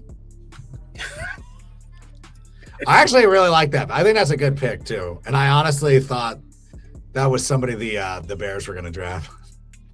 I can't wait for us to draft a cornerback because you guys are going to get so mad. I am going to. Yeah. Oh, yeah. It's very frustrating to see.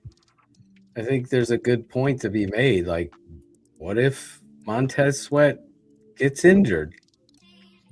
Where's your depth? What is your depth? Yeah, so let's just say Montez does get injured. You're going with Austin Booker and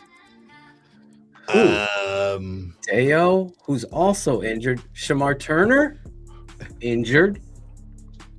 This is the problem.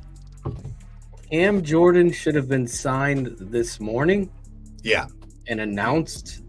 Now you go into this draft, other teams don't realize, well, maybe they'll take some. You're stuck here with a huge need. And if you go corner, and you should have been traded up about 25 minutes ago. I mean, the time is now to jump in there and get Lee Hunter. I can't believe Lee Hunter's still available. I think going cornerback is roster building malpractice 101. Lee if you're the Hunter Bears. becomes a young stud in your interior, just on another level. Javon Dexter goes to the bench. That's how much of a difference those two players are. So it would be an immediate starter, in my opinion. So that's a good call, Steve. And it's the time is now, but he was one of my favorite players. I mean, I was thinking about him in the first round. Yeah. Remember, we had him initially when we started the breakdowns. He jumped right first in the board until we started getting into the other, Caden McDonald and Woods. Woods. Yep. Yeah. So my obviously my top 5 edge rushers are gone. In terms of my interior guys, Grayson Holton is still available, and I won't be shocked if he's a pick at 57 for the Bears. The interior defensive lineman from Oklahoma, because he fits what DA wants. Lee Hunter was my 5, and Landon Robinson, the defensive tackle from Navy, has been connected to the Chicago Bears quite often. Love the player, love the effort. So the Atlanta Falcons have brothers at cornerback now, by the way, the Terrell brothers. Oh, that's true. Jeez. So Adam, and AJ. Wait. So McCoy's still available, yeah? Oh yeah, injured and available. If there is a trait that the Bears look for in the cornerback position, it's injured. There's been a trade at pick 49. The Minnesota Vikings were on the clock, and the Carolina Panthers are coming up to select at number 49. McCoy. Adam could have just did the fill. Gave it away? Called the name, and then they're drafted. I was on a roll 11 in a row last year. I think it's 2. Yeah, I think it's 2. I honestly, I was hoping he ended up going in the first round. You never know. But Chris Johnson, I'm like, this seems like that's more of a pace pick. But I think Chris Johnson would have been a possibility, but he obviously went a lot earlier than I thought. That was my guy, my number 1 corner. I love him, yeah. But you never know. Anybody who plays, in I was going to say Mountain West school. Oh, maybe they were Mountain West still, but anybody who plays at like San Diego State or somewhere like that is never going to never be given the benefit of the doubt. So I'm glad he went in the first round. I knew we weren't going to take him, but still.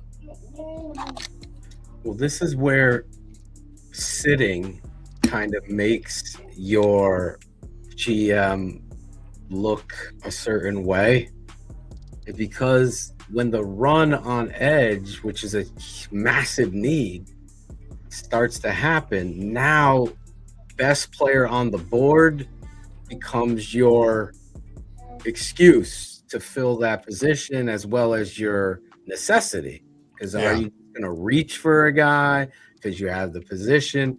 That's why sitting on your hands. And this is where I know I was right. Not that I'm upset with Dylan Thieneman.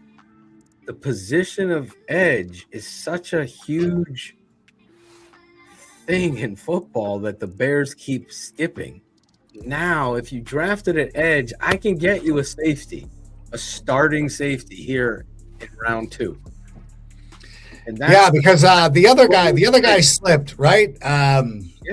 McNeil Warren's still there. McNeil Warren's still there. Actually, real quick, guys. The Carolina Panthers pick is in.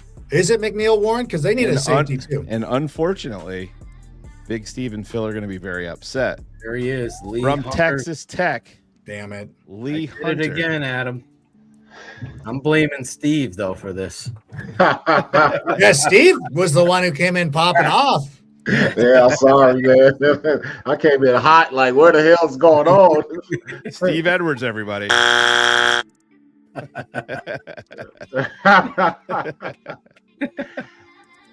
Oh, Mr. Uncrustable himself. We are 7 picks away. 7 picks is does it again. This fucking, my goodness. He has not drafted a defensive end in the first 4 rounds ever.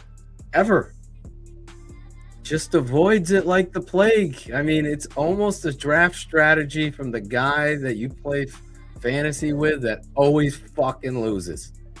He gets close, but he always loses. He thinks he's going to steal a quarterback in round 28, whatever round you get to. But here we lay all alone in the night, said Stevie B. Oh Lord. Just like all these guys we evaluated just are just poo. So do you guys think that the Bears stick and pick with 57 and 60? Or do you think that they stay at 57 and then move down with 60 to acquire extra assets? I see they're going to take Jennings Dunker at 57. And then they're going to move down from that 60 pick. Phil, what do you think? I'm dealing with a technical issue. Phil's frozen. Yes, every time he goes off screen, he freezes. I have no idea what the frig just happened there. What was your question? I'm sorry. The Bears have 57 and 60. Do you think they stick and pick at 57 and then move down from 60 to acquire an extra asset? Yeah, I think based on where this draft has gone and completely slipped away from Ryan Poles being aggressive, making a move. I mean, Cassius Howell or R. Mason Thomas would have helped. You just wait until the Bears draft Emmanuel McNeil Warren at 57. Tuesday. And Bears Twitter burns to the ground. Well, based on my conversations, there's just so many people are so confident that we're just going to be okay and get D linemen. And what about the guys we got in house? Even if you sign Cam Jordan, you need something beyond. The Cam Jordan is 36 years old. Yeah. Cam Jordan becomes really more valuable if you have some young guys in there for him to mentor. On top of 100% has production, that's when it makes sense, And again, I mean, we can bring it up here. This is not a great list of what the Bears currently employ at defensive end. Austin Booker, Jonathan Garvin, Daniel Hardy, Jamry Chroma, Jeremiah Martin, Dio Adengbo, Montez Sweat, and whatever you're doing with Shamar Turner. You got Montez Sweat and Austin Booker and a whole lot of question marks. It is a tough spot right now for the Bears. So the Jets pick is in, and I love this player. And if he's a couple inches taller, to me, he's a top 15 talent. D'Angelo Pons, the corner from Indiana. Indiana. Love the way this kid plays, but he's small. Also very light. Yes. As Adam would say on the soccer field, he's very light. Very, very light. Very light. I have a lot of jokes, but I've chosen not to say anything about Kyle Brandt right now.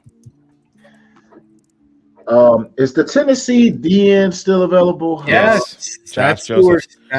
We are not going to mention just brought his ass up. Way to go, Steve. Thanks, Way Steve. to go, Steve. What am I here for if I can't talk about what's the big board? What the hell? I'm not saying anything else. I didn't say his name. It's usually you don't know Phil what manifesting. DN I'm talking about. You're right. He didn't say his name, so we don't know who we're talking about. Tennessee Chattanooga. The Vikings are on the clock, Shane. Yeah, so traded Tennessee State. You don't know what I'm talking about. Tennessee Tech. The Vikings could get their safety right here, Adam. There they could. Yeah. Oh, yeah. This was somebody that I thought they could end up drafting in the first round. And if they get him, this would be a great get for them. I have a couple of Minnesota Vikings fans that were just, they were positive that they were replacing Harrison Smith with Dylan Thieneman. Yeah. Well, I know why they picked Thieneman over. Yeah. Doesn't always have to be that way, guys, but still. Yep. Yeah, I agree, Adam. I knew where you were going. Followed it clearly. Oh, yeah. That's very obvious. The directive is clear.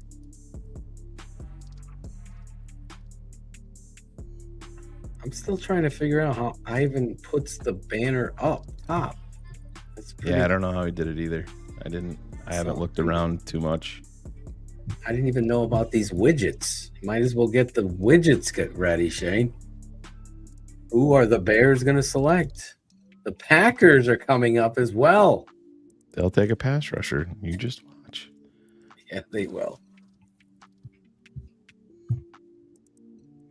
Packers also. Ian Rappaport said the Aaron Glenn just drafted himself in D'Angelo Ponds. There you go, Ian Rappaport. So, Adam, how has the transition been? Outside of like a lot of onboarding, everything has been pretty much the same so far.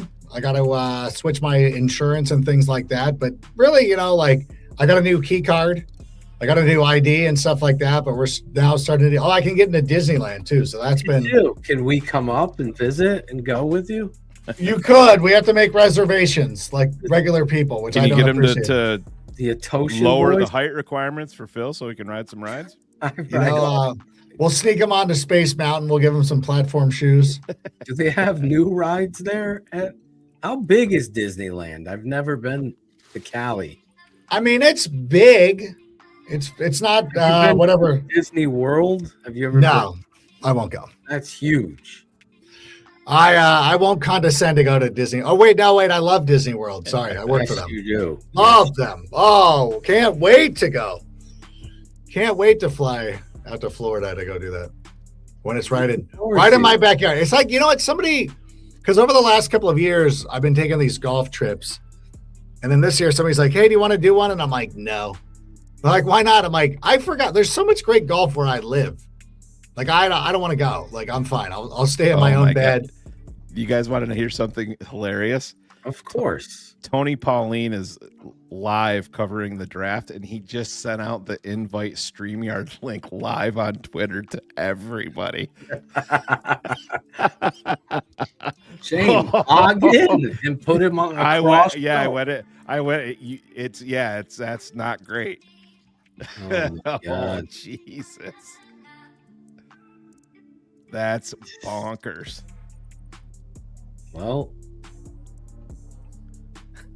could the Bears go receiver here, Adam? Yeah, I wouldn't be shocked. Don't be shocked. Yeah. Could they go receiver? The Vikings pick is in for like 35 minutes. Wow. And Can you imagine? This player's coming. Tony Pauline actually did that.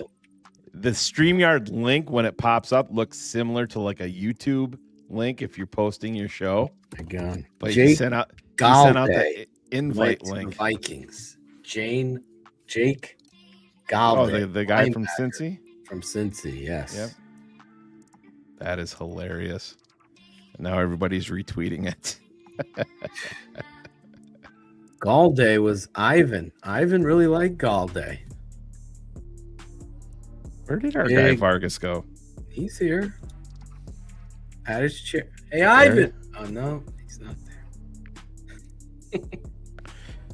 The Green Bay Packers are now on the clock. So, Steve, do not talk about any defensive linemen at all, sir. Green Bay Packers.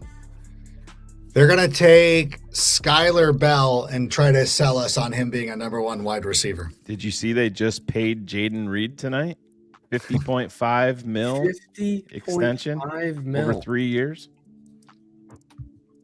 $50.5 mil, Adam. What?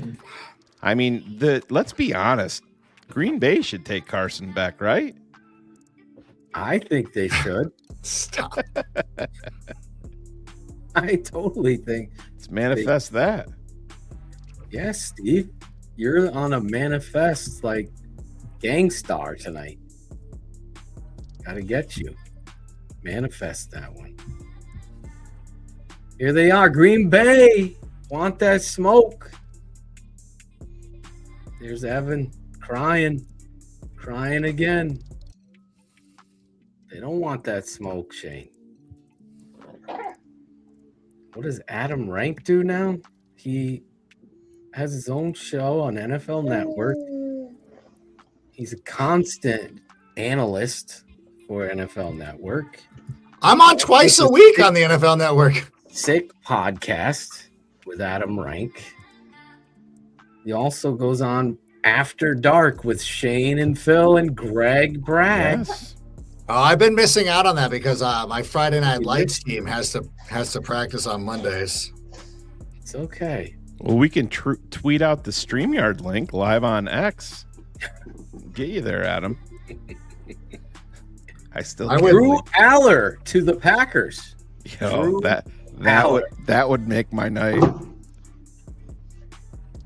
Oh, that would be amazing. Somehow, some way, my Bears have to come away with Aiden Fisher now that Jacob Rodriguez is gone. The Packers pick is in, and they have selected South Carolina cornerback Brandon Cisse. Cisse? Yeah. He say. The run on corner, Steve, is about to happen. That's what he's gonna say. Yes. He's gonna say. I don't even know what to say. I'm not saying anything. Everything I say is coming to fruition. Oh, here's a first-round draft pick. Our guy Skylar Bell is still out there, Shane. Speaking of first-round picks, yes. Let's bring this guy in. It's Neil Armstrong, the Moon Man himself. Matthew Waldman. The whole family is together. Waldman, I have to apologize. All of those Instagram DMs I had nothing to do with from Phil. He knows. I was trolling He him. started it. I was trolling. I knew what was going to happen when I posted the physicist talking about all the calculations. I knew what I was going to get in return. None of those calculations seem to add up either. What the? Is he drawing hieroglyphics? But that's another show. Yeah. The moon landing debate show. Oh my God! Hold on, I'll be right back. Oh, he's got. He needs to leave because no, nothing like that. Nothing like that. How are you guys doing? Tyler Doan is up next, everybody. I'll be right back. I'm driving to wherever his location is. Santa Waldman is here. Matt, what has been your biggest surprise so far that you've seen unfold? I think that the Cowboys actually snagged probably the best player in the draft. Caleb? Yeah. That's my number one player. Yeah, I think that he fell that far was kind of a little bit of a surprise. Yeah. And while, you could also qualify things where you could say you should never be surprised, but you're terminally surprised when you see the type of behavior that you would prefer not to see. It's kind of like seeing someone who just consistently is kind of dysfunctional, and you shouldn't be surprised, but you are. And that would be the Jets selecting Kenyon Sadiq. Just because I don't think Sadiq's a bad player. I think he has things to work on, though. Sure does. And the fit for a team that wants to go 12 personnel, I think Mason Taylor is still probably a tier better than Kenyon Sadiq, even though he lacks that big speed that Sadiq has. And I think that, teams tend to how would I put this? They tend to fetishize over long speed to an extent that you should think that they probably have a magazine in a paper bag of the 40 times, with these guys. And I think that Sadiq's hands, while he has spectacular moments, the attack that he uses, the tracking that he uses, has moments that get exploited in the NFL. His route games, especially against zone coverage, tends to get muddled, and he winds up slow. He winds up being slower than you would expect. And so when you pair him in a tight end room where you've got a decent blocker in Jeremy Rucker, you've got a good all-around tight end in Mason Taylor, who has more promise downfield as an intermediate option than what Justin Fields could exploit with him accurately. I just wonder, are they going to wind up inadvertently making Kenyon Sadiq a gadget player, and he winds up being the next Malachi Corley type pick that they wound up with? And I think the mention about Stribling was a good one. That, Stribling's the best blocker of the tight ends in this class. I also think that for his speed and size, he's definitely one of those guys that teams project because they like the athletic ability, and it's hard to teach that, quote unquote. But I think as anything more than a zone route runner right now, he gets a little muddled right now, and he's going to need a little bit of work before he plays to his speed against man-to-man coverage and some forms of zone that maybe he's not as used to facing in the NFL. So I don't think he's a this year player. So just real quick, got a couple big picks in the Indianapolis Colts have selected linebacker CJ Allen, and the Philadelphia Eagles have turned their pick in and taken tight end Eli Stowers. Love those two picks. Stowers. Those are great picks. I mean, because Allen, I think Allen's a little underrated in this class, that you can get him in the second round. I think that he's one of those stalwarts in the middle that we're going to see for years to come, and see someone who just has a good feel for the game, reacts well. I think that he's going to be one of those stalwart middle guys in the middle that really anchor a team. And so the Colts have an excellent pick there. And then also with Stowers, I mean, he was my number one tight end for move tight ends. And so the Eagles going with him, I think is a good bet in terms of, being able to replace Dallas Goedert to an extent. I mean, great option. Yeah. Blocking wise, it's going to take a little bit of work, but I don't think it's going to be as awful long term as people expect. I think that's just, he was a quarterback when he arrived. Yeah. He's still, he's good on backside. He's good enough on backside. He's good enough as a double teamer. He's good enough on stock blocks. They're going to have to help him out. He's going to have to get a little bit better with reach blocks and with certain types of lead blocks coming from linebacks and things like that. But I think that as a receiver, a player after the catch, if they're going to stick around, if they can have a decent blocker in 12, they can use him more and move him around and get value from him. And in 11, we'll see what happens. So we have a trade. The Patriots just moved up to number 55 with the Chargers because they wanted an edge rusher. And the New England Patriots have just drafted from the University of Illinois, Gabe Akis.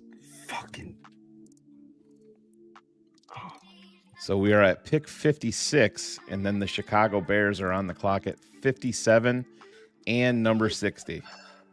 And Waldman will be live as Steve. You want to put earmuffs on your daughter just to be prepared if we do something crazy here? She's already ready for the explosion. She's well versed in during the football season this year. With all those crazy comebacks, she was right in the middle of all of them at my buddy's house. So, how do you feel? Those are good. Those were cheers of joy. But this could be a lot different. She got to get used to that. So, Chargers, Brian Westbrook. The Chargers went all the way back to 63 and picked up pick 131 and 202. How do you feel about Keontae Scott, Shane? Wasabi Pub. I just don't want. You know me, Phil. I think he's nice. He's an older player. I know a lot of people are talking about even moving him to safety. Obviously, in Chicago, they would not. I don't get the fascination with going corner at this point for the Chicago Bears. I mean, we've driven this into the ground. This is draft number 5, and Ryan Poles has drafted 2 edge rushers total in 5 drafts. You can't make that up. In 5 drafts, both of them in round 5. And one of those guys is gone. And Dominique Robinson plays in Houston. It's just 1 5th-round edge rusher in 5 years that you have to show for. And that's why you go out in free agency and you overpay. You pay premium price for C-plus talent in Dio Adangbo.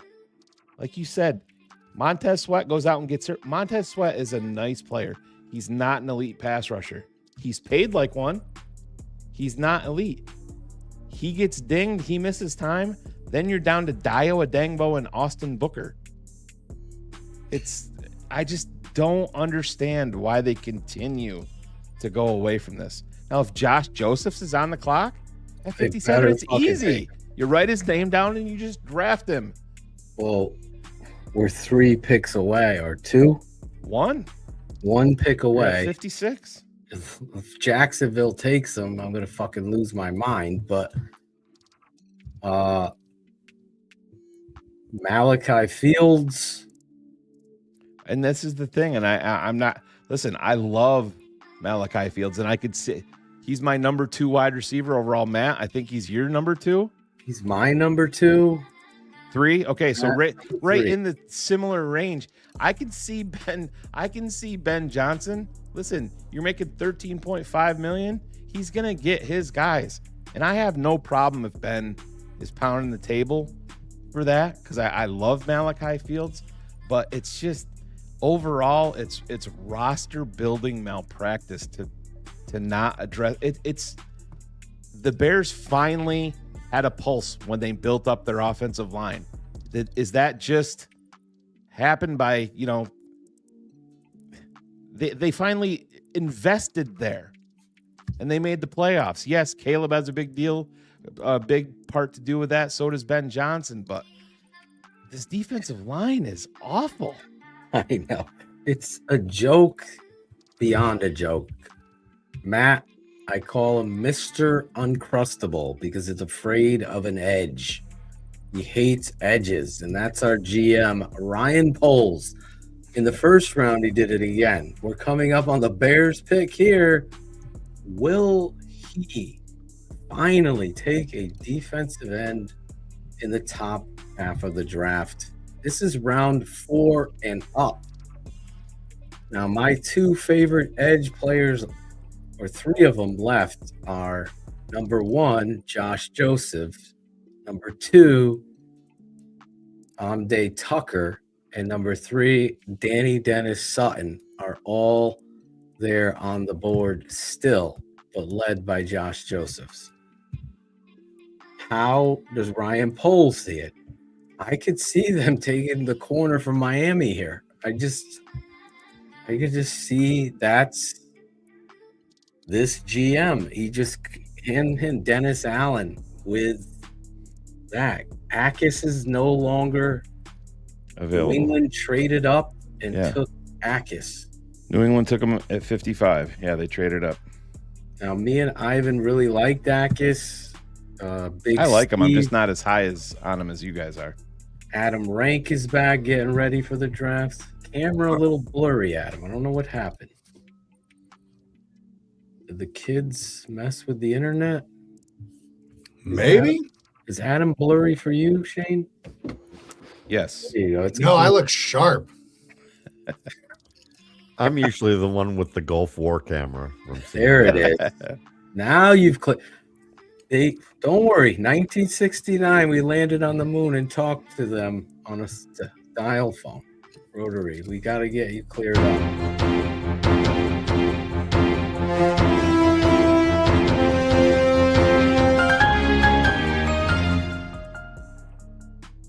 We're fixing the broadcast. Did anyone check on Tony Pauling? So we have a trade The Minnesota Bears? Vikings are trading edge rusher Jonathan Grenard to the Philadelphia Eagles for 2 third-round draft picks. The 2 that were promised to the Bears, Roger. Oh. So we're really not getting the comp picks. I'm just kidding. Could you imagine if they came out, they're like, all right, fine. That would be a great day. That would be a great day. I'd sign up for Look that. at the Philadelphia Eagles. They're constantly in the hunt for the Super Bowl, not their division, the Super Bowl. They continue to throw assets at pass rush, pass rush, pass rush. It's just so infuriating watching Ryan Poles struggle to find anyone. Are we on the clock yet, Shane?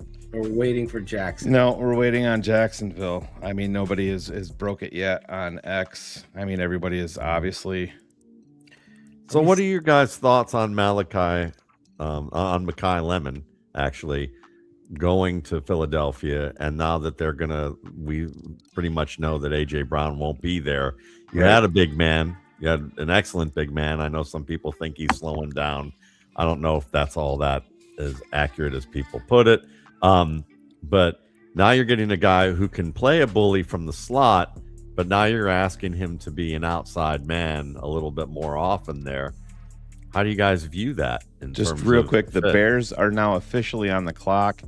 Jacksonville has selected Nate Borkercher. A nice developmental tight end who, I mean, they did good with Brenton Strange. Certainly a guy who can. That was a pick from the Bears, by the way. And the potential to become a decent blocker. He's got some skill as a pass catcher. The routes, I mean, you want to have him get used to, more advanced coverage types and disguises that he's going to be on the same page with the quarterback with.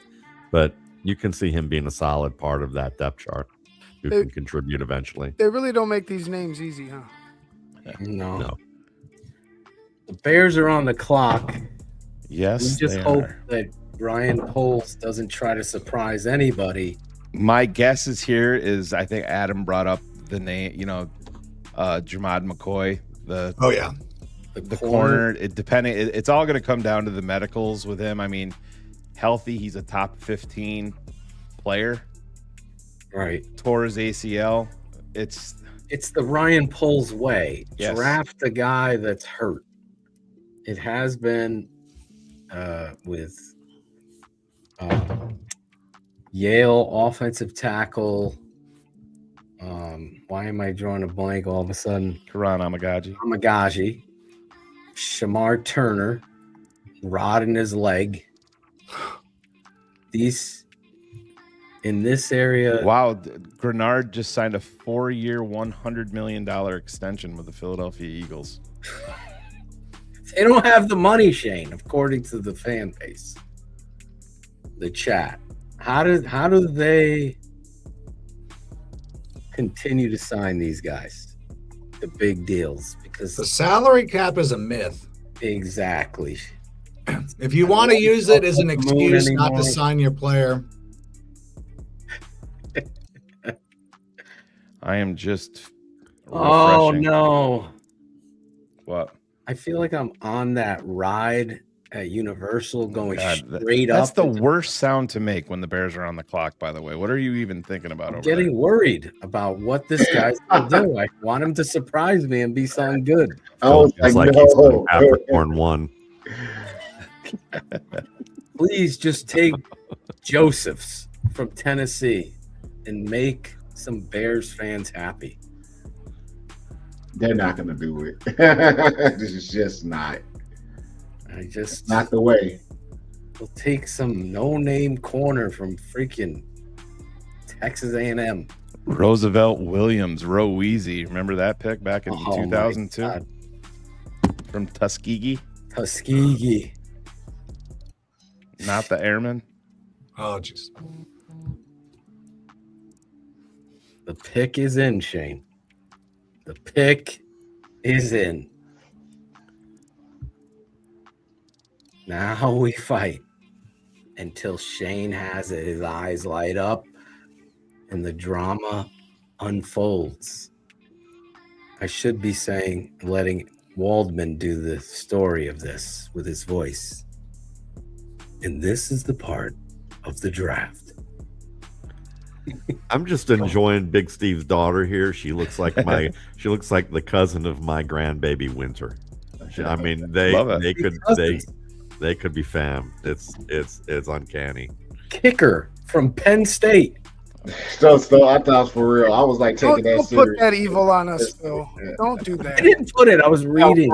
I mean, You're I was good at taking that kicker. serious. Kicker from Penn State. Okay, that's what we did. I was just reading. Don't blame Phil. I did not produce. I never this drafted on this kicker in baby. my life. I did understand the Taylor pick. We're still waiting. The pick The is Vikings cleared $34 million in cap space with that deal with Philly. Philly gets The a pick pass. is in. but Bears we don't have it. get a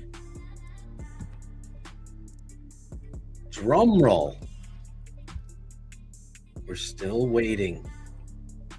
We should have put a poll. Who will they- Vikings are still waiting for a quarterback. Straight from Matt Waldman, damn.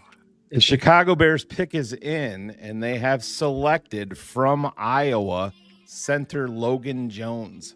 My number one center off the board. Wow. Now, are you starting to understand it? But you go into free agency, and I like Logan. I Jones. love my Logan point Jones. is, you go in free agency and you pay a safety. So your first move in the draft is to go get another safety, and I get it. Dylan Thieneman is a fantastic player. You go and you make a trade for a center that you've been building up and tell us how wonderful he is, and Garrett Bradbury is a nice center. But you just drafted his replacement in round 2. And again, it's a move for the future, and I understand you're looking ahead on the line. I get it. I'm worried about Ryan Poles and Dennis Allen meshing together and being so strict on what they're looking for a defensive end. It's worrisome to me.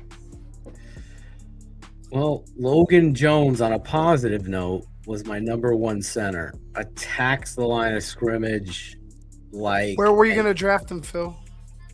I would have I drafted him in the 3rd or 2nd. I could have taken him at 60. I've said that on the broad. This guy, much better than Slaughter, more athletic at the point of attack, gets to the 2nd level with ease. I think he ran a 4.9, and you could see it. His punch, his ability to slide and control, Steve. I know I wanted you to be on the show with him because you'd be happy about this pick.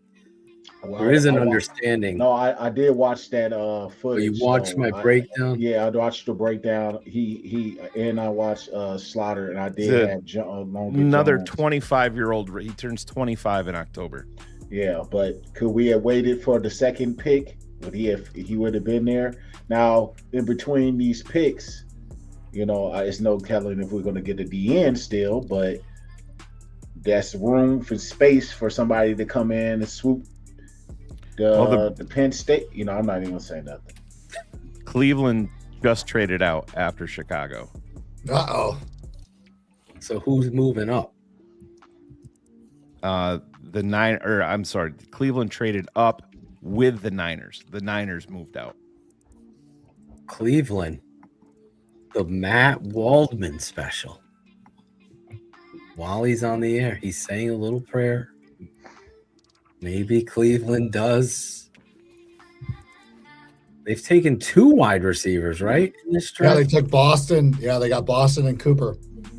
Boston and Cooper. Oh, he did trade to the Ravens. I forgot. Say bye to everybody. Good night, sweetie. Bye-bye. I do like what the Browns did with the two receivers they got, because to get Concepcion, if we believe the smoke that Deshaun Watson is going to be the starter this year, or possibly could still be in the mix for that, you get a nice player who can play inside, and in that Todd Monken offense, if you look at it, is that this is going to be some imitation of what the Ravens did in recent years. You know, Concepcion playing inside as a slot is a nice option. And then if you go to Shedeur Sanders, he can also be a flanker and develop in that range. So you get a versatile option that way, and you weren't spending too high on an outside guy who's only going to be an outside guy. And you were able to, the next round get Denzel Boston, who, you could arguably have said, no matter, I thought if anybody told me that he would argue that he's a top 5 receiver in this draft, I would be totally okay with that. I think that he's got a high floor, and so they have two guys that can eventually take over for Tillman and Jerry Jeudy, and whether they get something out of Sanders and Sanders develops, or they go to a quarterback next year or get a free agent, I think that they've brought two players in who are capable of growing into good starters, and you get the versatility out of Concepcion right away, and someone who can be really a production leader in that core, depending on how they want to use him in the offense. Mr. Uncrustable strikes again for the Bears and passes. Yeah, and I mean, I hate to go. I'm not upset that they went trench on the other side of the ball, and obviously center is a massive position. We were talking about somebody who touches the ball every single play. Just that you need to address it in round 2 after you've been, you go out of your way to go get Garrett Bradbury. And but what happened? What happens if Bradbury gets hurt? Oh yeah, but you're back. It's the same. You're bringing in your second round draft pick to sit on the bench until Garrett Bradbury gets hurt. That's my my issue. Unless there's an open competition in camp, but Poles, to Shane's point, did go out of his way to state that he really. So we have a trade involving the Chicago Bears at number 60. The Tennessee Titans have traded up to number 60 with Chicago. And where were they picking? We're now picking behind Philly in round 3. Pick number 1, 2, 3. And Emmanuel McNeil Warren just went someplace, but I didn't see. It's to the Browns. It's to the Browns. Oh, wow. Nice. So my thing here is real quick, Phil, here's the trade. The Bears trade 60 to the Titans for 69 and 144. So they pick up 2 picks. Well, I mean, you got a pick swap, 60 and 69. You picked up 144. You drop back 9 to pick up 144. Yeah, right. Listen, the thing, strategy-wise, this is why we spent the whole day talking about safety versus edge. The Texans just took Marlon Klein. When you have a GM, I'm just going to play this, and we're going to talk about it. Matt Waldman, Steve, Adam may be too embarrassed to talk about it. I don't know yet. But this is what your GM said. Can you remove this? Yeah, hold on. How do you get all right, here we go. You help the secondary, they're related to a degree. Obviously, the D-line helps the back end more often than not. But in this situation where we have good corners, good safeties, we can be in a position where maybe we can have the quarterback hold the ball a little longer. What? Did the edge rushers kind of break the way you thought they would? The more you know. We're not taking Caleb Williams.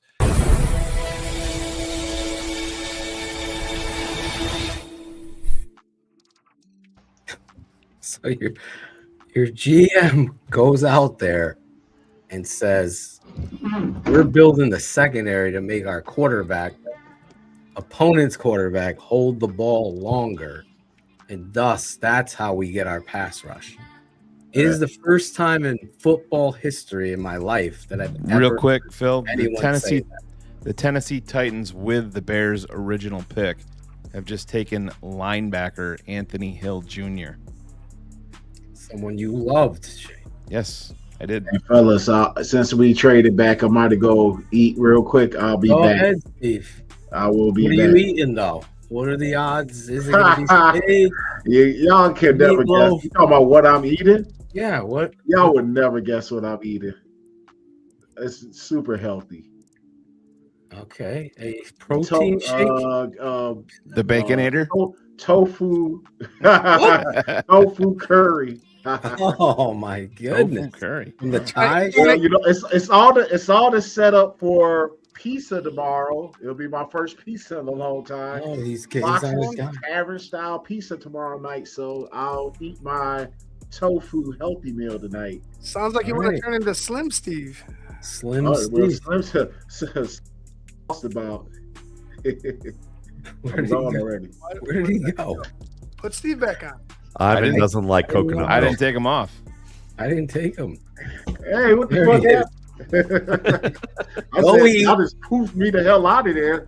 Lasagna. We don't want to hear We're about talking about tofu curry. We had to We want to hear about something because we're not drafting any goddamn DN. So, They didn't want to hear about coconut milk. Yeah. Hey, nothing wrong with coconut milk. I drink it every day. And Matt, that's my protein shake. I see. Always coconut milk. I'm down 58 pounds. Good for you. Whoa. Congratulations. 58 good. pounds of fat. I put on 17 pounds of muscle. So Where? In my brain. Oh, In my brain. No, I'm proud. I'm oh, you should be, 52 bro. years That's old, awesome. working my ass off because I lost a really good friend at the same age recently, 52. And obviously I've been doing this for a long time, but as I get older, some might say smarter or wiser, but not everyone would say that, but Debatable. it is. But our health is the most important thing. And I express that to everyone. So I've done 225 pounds 21 times. My goal was to get to 20. So bench press like I'm at the combine, Matt. I'm out there. I beat our starting free safety first overall pick in bench reps. He beat me everywhere else though. Well, you're ready for the extensive training in Houston or Cape Canaveral. Yes. And I will report to you, Matt, I'm sure you will. when I'm there. So there's the Raz Scout. This seems to be a very intricate part of the Bears selection process are these Raz scores. In fact, I think Manungai was one of the only guys that had a low Raz score, and we saw how well he did. So take your Raz scores and shove them up your ass, Ryan Poles. I'm tired of it. I mean, it's nice to know the history of where players in the dog and pony show rate against one another at the combine.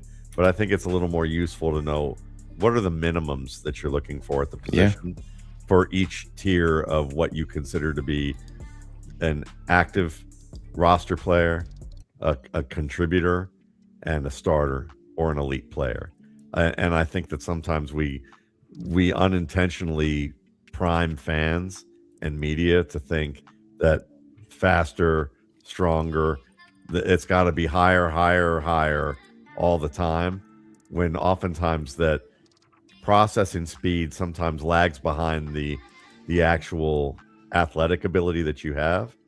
And if that's happening, doesn't matter how fast you are, because if you're not thinking fast, you're not processing fast, you're not playing fast. And sometimes the guys who are a little bit slower, especially at the skill positions, those guys maybe play a little bit slower, but they know how to vary pace. They know how to see the field. They're a step ahead because they're, and coaches show this all the time. Coaches show all the time that here's a 4-4 receiver who can't think fast, and watch him run a route, and 100%. Decipher what's going on in zone. And here's a 4-6 guy, and the 4-6 guy plays a lot faster. And I think that sometimes that the decision makers who pay people to do all the research and do all that homework, at the end of the day, sometime in late April or early May, they decide that they're going to play Julius Caesar with the decision making and undermine all that work that they've paid for, because they heard something on air. They heard, their buddy at the car dealership who is in the skybox with them is arguing with them in the steam room about what somebody said online. And I hear this from scouts. I've heard this from people who've worked in scouting extensively. It's kind of frustrating sometimes because then the scouts get the blame, which is kind of funny, even though they're seen more often than not as data takers these days. And, you have got some great long-term scouts who are fantastic at what they do, but you also have owners who are like, this is my team. I'm playing fantasy football with it. And I know that my staff has done 2 years of work with one thing, but I heard something on air somewhere that kind of got my interest up, and now I want that guy. And we see some of the picks that we get as a result of that, and it's right. Like corporate America. It's like the same dim-witted guys who cut staff and don't give bonuses to everybody and then walk around their corporate office and want to show the picture of the yacht that they bought that year. It's not any different than that. So I mean, there's a great article from Jordan Rodriguez on the Athletic, New York Times, with about scouting technologies and all the things they're doing. But that's great, but they're still dancing around the very thing that they should be doing. Because as someone who was a process, who was an operations manager for many years in a different lifetime and a quality expert in a different lifetime, I can tell you that aggregating words from different scouts is a nice way of dancing around what they should be doing in a report, which is, instead of aggregating who said speedy, who said powerful, or whatever it is that they want to use, maybe they should define what it is that they want to look for and define it clear enough that everyone can be on the same page with how they score things. Doesn't mean they're all going to score it the same way, but you know what the standard is.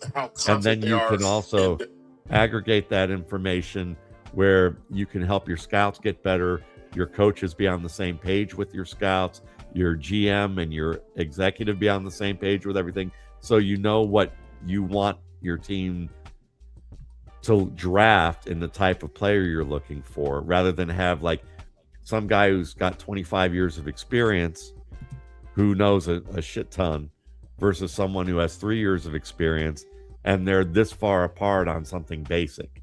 And I think that that's what happens in the NFL. So it's great to, it makes great media to talk about.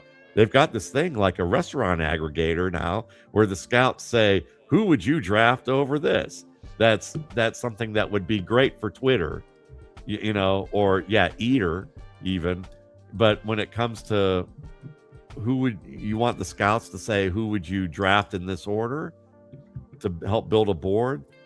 You got to find out what their process is and what they're thinking, and make sure that one person understands what releases look like for a receiver, and and what kind of routes these guys need to be able to run for this particular offense that they want to play in, and what type of physical profile they're looking for players. And if they're not on the same page with all of that, all of this technology is just, it looks good, but the meat, the steak, and not the sizzle is more important.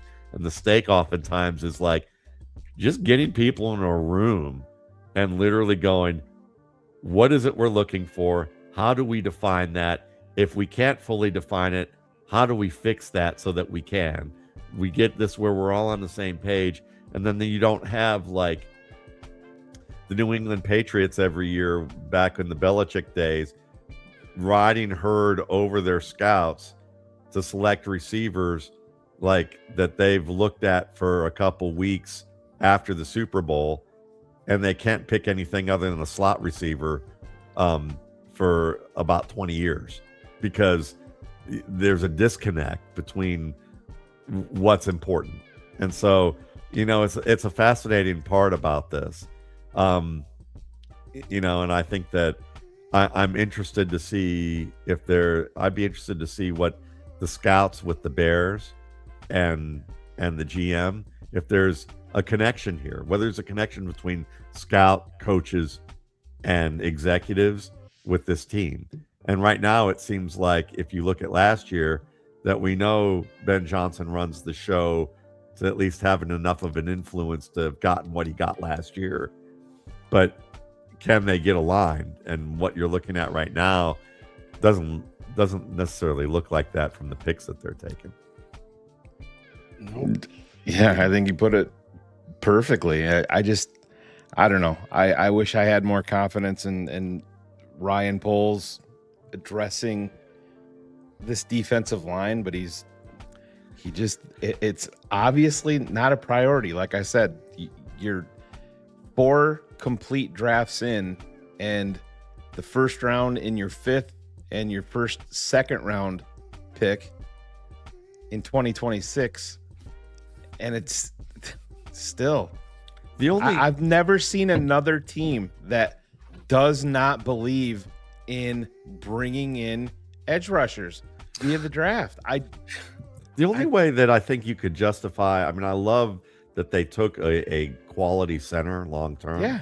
But the only way I could see justifying taking someone that early in that range is if you had extra picks and it was like a free pick, or they actually have studied the subsequent classes with enough depth that they feel like Bradbury's only going to give them a year at best and he's going to be too shaky, which why did you sign him in the first place if you're worried about that? You didn't just sign it. You gave a draft asset for him from this draft. So you either have to be worried that they're worried about something that they didn't do their due diligence on, and now they brought him in and they're a little worried about something, or they feel good about him at least short term, and then they looked at their long term desires for another lineman, for a safety, next year, and they looked at the class a center looked at the class at center and said, we're not going to find anybody remotely as good as this, and we feel like once he jumps in, we're great. And maybe it's a Ben Johnson led thing that goes, look, we're leading with our offense. And I think a lot of teams these days, the ones that draft well, I feel like they load up on one side of the ball, because the more you spread yourself thin, it's like you got a bunch of good players, but the ones in the playoffs, they're like, we're really good on offense. We'll do the best we can on defense, or it's the other way around. And I could see with Ben Johnson, it's going to be like, we want to make sure that we just keep reloading on offense so that we don't ever have any problems with Caleb Williams dealing with massive pressure. And if you're looking at the middle of the field, so I get that, but I also understand your concern. Like, it would be nice to have. Well, man, I brought up the playoff game, and I don't think people talk about this enough. The Bears were inches away from losing that playoff game on the final play with Jordan Love because they could not get to him. You go back and watch the NFL films. Ben Johnson is screaming, "Get his ass! Get his ass! Get his ass!" They didn't have Montez Sweat after 6.8 seconds almost got there, but Jordan Love also got the ball off, and it was way closer than it should have been. And it's just, I don't know if it's strictly a Ryan Poles thing or if Dennis Allen is so steadfast, and you got to be 6'4", you got to be 6'5", 278 pounds to be a play defensive end in my system, and that to me in 2026 is a massive mistake. It is. It's a hard thing, and it's a fascinating thing because defensive end generally, we think about what Rod Marinelli back in the day, or you think about guys who really were good at developing defensive ends. It's really once you have the requisite size, speed, bend, and I think the requisite size, speed, bend has a lot more leeway, at least size and speed, than what maybe Alan is talking about here. Yeah. But if you have the bend, it's one of the easier positions to teach relative to the rest of the league, and it's also, so when I think about it from that perspective, why be as stringent, from right. So it's, I don't know. Well, I mean, you look at the process, safety, and what he said. I'm never going to complain about protecting Caleb Williams. Right. That's the thing. I'm a Logan Jones fan. Logan Jones is my guy. I believe, Matt, just to put context in this, that he is the best center in this draft. He has a high football IQ.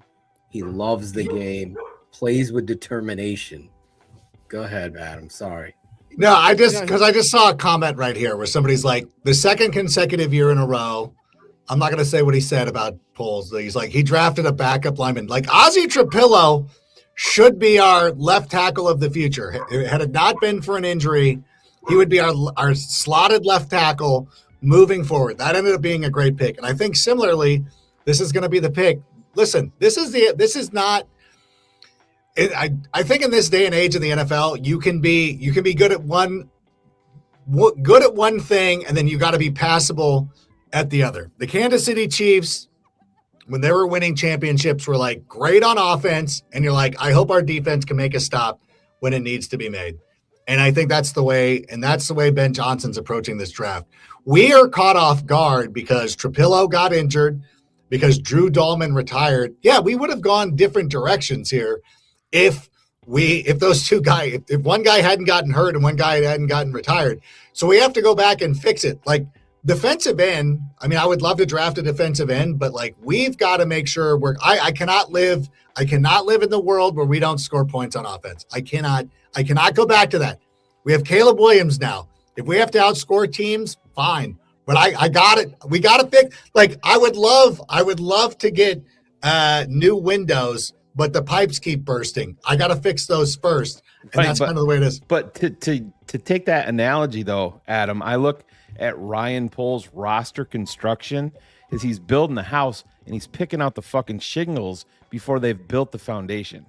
But I would say, what I mean? to argue that a little bit and to support Adam's point, yeah, center is probably the most underrated position along the offensive line. Totally, they are such the glue processing wise about what happens. And when you can have, I know it sounds crazy to say, well, when you can have two good centers, when you have one on the bench, but the point being is that if you feel like you see this guy as someone that we can have him work with Garrett Bradbury for a year, and then he comes in and he's an all-pro player, you have solidified this line for several years, for pretty much the length of Caleb Williams' tenure. And I think that if they looked at subsequent draft classes and they said, I don't think we're going to find a center like this. Yeah. If that's what they're thinking, then maybe at this point they're like, yeah, I know, we know we need a defensive end, but if we can get a center of this caliber and he can work with a former Pro Bowl caliber player, right, and we can get him up. I agree with. Oh, sorry, Ivan, go ahead. I was going to say, and I agree with Matt and Adam. I just, me personally, I would love to have Logan Jones. It's just I feel like the Bears, with the neglect that I feel like in the draft to the defensive line, I want them to hit there. Maybe it might be selfish, but I want them to go ahead and nail that.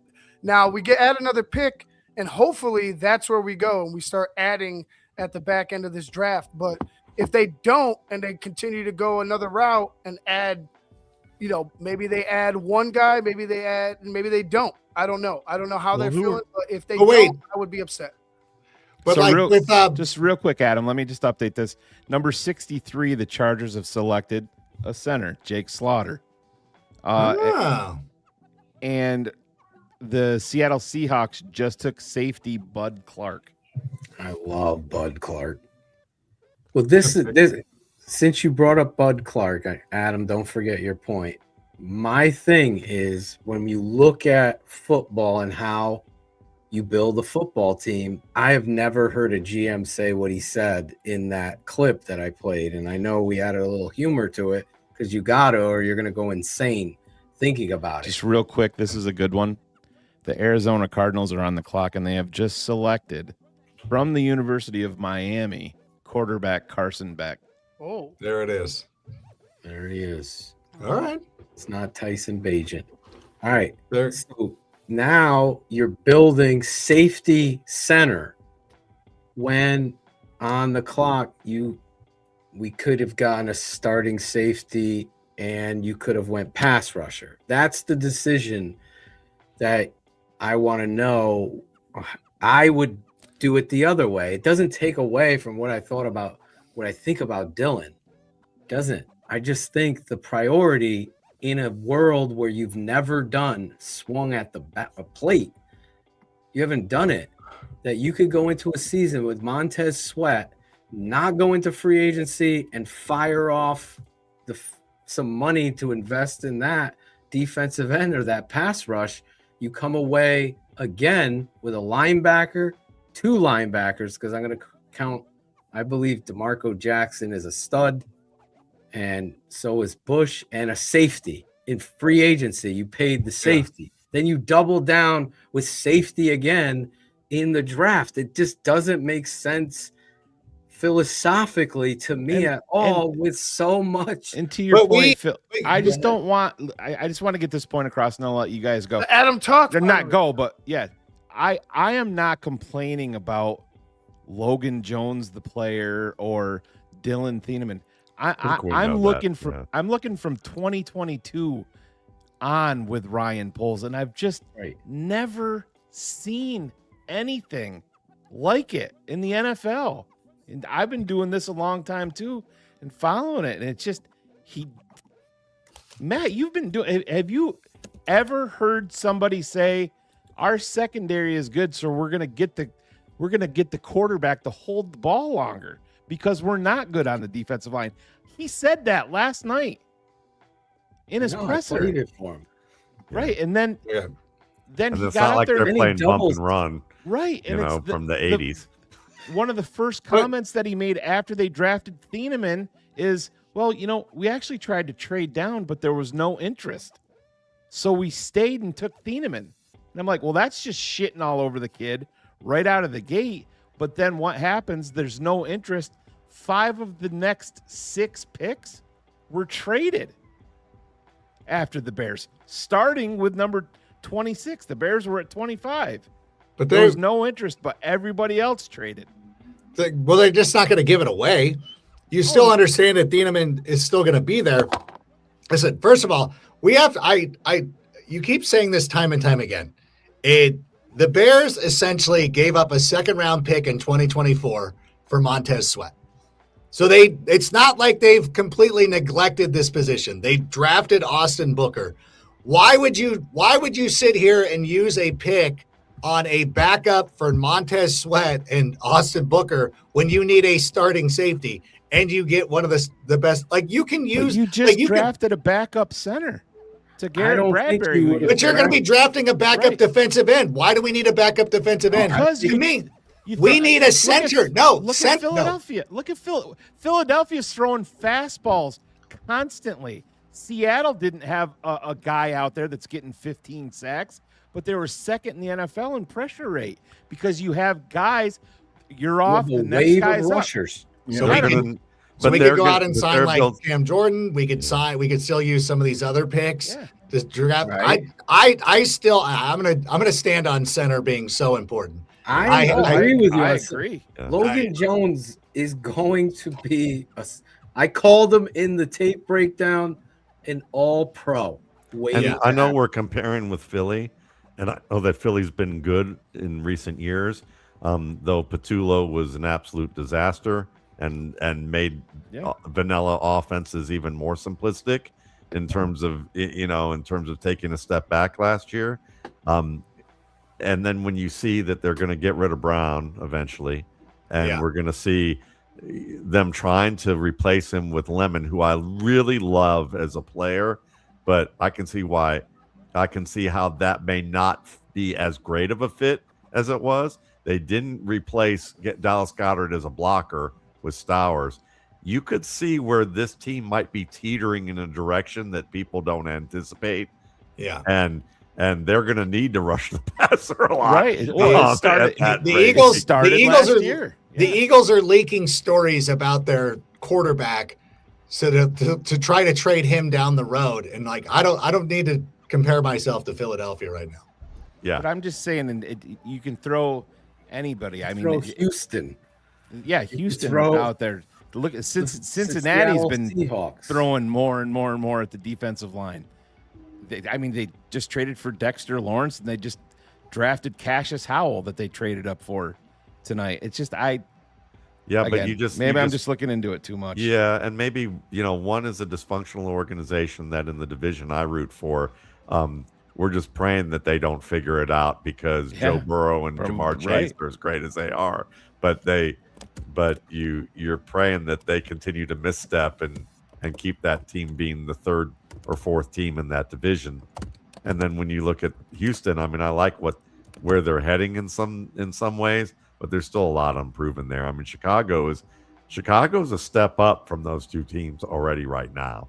So I think that I like Adam's point about getting a guy who you can just reload, because look at what happened to Detroit when they lost Frank Ragnow. Thank you. Yeah. And you see how that run game just kind of faltered. You see how faltered with Goff, and I think that it's so important these days. As like Rick Spielman often said, is that the closer you are to the middle of the field, the more important the processors are. And I know often people look at positional value, but I'm going to have something out with somebody who literally wrote like a 30-page dissertation on positional value and in the coming weeks.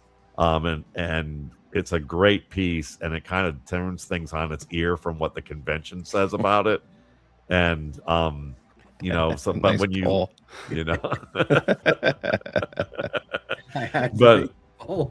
but it's one of those deals where I think that center is so important to be in the middle. You're the glue for the line.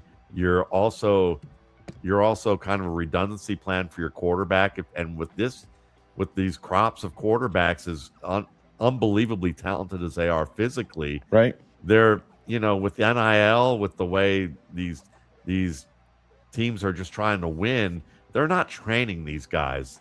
That's not their job to train them to be ready for the NFL.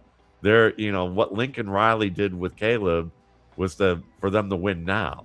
Yeah. So, I mean, the fact that Ben Johnson is putting in players that he wants, that he knows that if Caleb misses something, the center's going to be able to see it too, and have a redundancy plan where they can communicate and see what needs to be done, and this offense always stays super sharp. So, I mean, and with defensive end, I mean, I do get the value of having someone that's disruptive, but I think at the end of the day, yeah, I mean, maybe the better question for us to ask, instead of just talking about Ryan Poles all night, is maybe the question of who is available later that fits what Dennis Allen is looking for physically, that maybe they think is undervalued in this class, or who, as Adam pointed out, who's in free agency that they can add afterwards, that they can get a year out of, knowing that there's somebody. Cam Jordan's the name there because he's connected to Dennis and Allen. That's an easy. But he's also 36 years old too, so you have to be, to be a little bit leery there. Dane Yeah, we did that with Dane Brugler just called Logan Jones Tyler Linderbaum. Yeah, well, that's because they both went to the same fucking school, Dane. Good call. But that's I what will they agree. do. I saw All Pro, and I was so impressed. And listen, I'll go to toe with anybody breaking down a whole line. And Logan Jones is a starter as a rookie. Totally agree. Do it, and he is a dog, quite frankly. And we talk about that all the time. You got to get dogs. It's just a Real quick, the Raiders just took K'Ron Crawford, the edge from Auburn, and the Eagles are back up on the clock. By the way, I'm also curious too. I feel like going with the offensive line is a Ben Johnson thing. Like we kept giving that like was if people are like going after Poles. I'm like, I think Poles just sits there. Like last night we sat there and we watched one of the greatest coaches in the NFL have to sit there and kowtow to a GM who would rather draft a backup quarterback than go out there and try to win who was a team that was a game away from the Super Bowl. Instead of going out there and getting Mekhi Lemon or somebody else who could immediately help them, they draft the GM's buddy's son to sit backup. And we had to sit and watch Sean. I think with the Bears, it's reversed. And I think Ben Johnson has all the leverage. And Ben Johnson is like, we're drafting center. And I think a lot of this, again, comes down to Drew Dahlman's retirement. Had Drew Dahlman retired, if Drew Dahlman was still playing for the Bears, we wouldn't be having this conversation. We'd have a totally 100%. different outlook. And it's just like, it's unfortunate. It's like one of those things. Like I would love to go out there and get this item, but unfortunately, you have to go back and fix the kitchen sink. And that's where the Bears, and we're kind of stuck with that. We had to make a trade because we couldn't go into this draft desperate for a center, because if we did, then we're really screwed. Then we're taking center at 19, at 25. So I just feel like they had to go out there and like, okay, well, you know what? If this works out perfectly, it does. And I think honestly, I like the way it worked out. And we've got a pick at 69. We might all get our wish by the end of actually up next, because Philadelphia's pick is in. Right. So real quick, new Bears safety Kobe Bryant just tweeted this picture out, and I think it's kind of hilarious. If you catch my yes, right? He's in. I love it. It's pretty damn good. Fuck the defensive line. I love safeties. Draft another one. See, we're At all the same good. time, you made a great, you brought up the playoff game, and I think that we have to, another point that we can kind of add to maybe counter argue that is that Bears are on the clock. Markel Bell from Miami to Philly. All right, there you go. So that's okay. But I mean, it's like one of those things is that it was a close game against the Packers, and yes, it came down to the pass rush. But this is the first year in Ben Johnson's offense with basically a quarterback with a new scheme, a rookie running back, couple of rookie receivers, a lot of new players, more continuity, better at this offense. This offense is going to be 1 year better. We might be looking at really them winning by 14 and 21, and we don't have to get to the point of, oh no, and honestly, I mean, I hate to say this. I mean, Jordan Love has become a competent quarterback, but I still see him as a player that go ahead and put him in tight situations, because that's not his game. His game isn't that, but I would say the Bears are probably going to be in track meets. They are probably going to be that X better than what they were last year on offense. And they're going to be running out the clock a lot and having a couple of centers that they need, that they know that they can just plug one in. I think that's really the game here, because I mean, also, I just look at Jordan Love and I think I would want him in pressure situations. I want to put him in the high pressure situations, because he's the exact opposite of Caleb Williams, if you ask me. So the Bears are on the clock. I would be taking Joshua Josephs from Tennessee here. Yeah, we would have taken him at 57. Joshua Josephs is built like a power forward in the NBA with long I'm talking long arms, but great twitchy pass rush. I have a good ranking on him right here. He's my number one guy now left on the board. Danny Dennis Sutton, I have a little bit behind my sleeper, Andame Tucker from Western Michigan, if we're looking at edges. I had a guy asking. I would be so pumped if we came away with Josh Josephs here from Tennessee. Be a big, very, very, very happy. I really liked him. I really liked his film. So that means they're going to draft corner Keontae Scott from Miami. Here comes McCoy.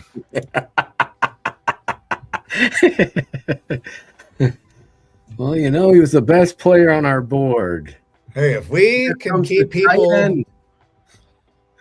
Hey, we're gonna listen. We ran a lot of 13 personnel last year, so tight end. Yeah, because we. Why are people asking for a running back? This is. They always ask for a running back, Adam. As a former running back, I'm okay with that. They can get Damon Claiborne in the late 4th round or the 5th Thank round. you. We tried drafting him today in our mock draft, but Vargas overruled us. Went with Penn State running back. Allen. Singleton? Keyshawn Allen. Okay. Oh, my God. How has this not been leaked? The Bears pick is in. Shane Flo Howard. Yeah. You know who it is? Yeah, they took the Stanford tight end, Sam Roush. Sam Roush, Matt Waldman, take it away. So I've been kind of interested in where he would go. Somebody asked me on X today who were players that I was most interested in seeing getting landing spots on day 2, and it was Eli Stowers and Sam Roush. Roush, if you're talking about a 2 tight end set and really going with 12 personnel as your base, he would be my top tight end as an inline player, a player that you know he's going to be able to block for you, and then you can do the Tucker Kraft, Ty Warren thing where you can leak him outside off misdirection, and he can catch the ball and be a big fullback. Again, you can see the pattern here. Ben Johnson's like, I want to be 2 deep, 3 deep along the line and do this right. And so what that does is it puts Colston Loveland. You know what? I'm so in. I'm so fucking in on it now. Yeah. Whatever. This is what we're gonna be. Then let's fucking be it. That's right. Don't just half-ass your way into it. No. Honestly, it would be worse like the now. Matrix when they come into the building and they've loaded with weapons. So you know, it's like they did this because Roush is the best blocker. So he's going to replace overtake Colton Kmet. Yeah, he's got the guy that you just extended and just reworked his deal again last night. So yeah, it's another backup. It's awesome. If you're Smythe, if you're Dylan Smythe, now you're pissed. But for everybody else, it's fine. We're okay. He's gone anyway. He's gone anyways. That's right. Yeah. Fuck it. We had to replace him. We had to replace him. I don't know a single fucking person that had the Bears drafting a tight end in round 2. I drafted a tight end in round 4. I was gonna say, I'll be honest. I've been preaching this all year.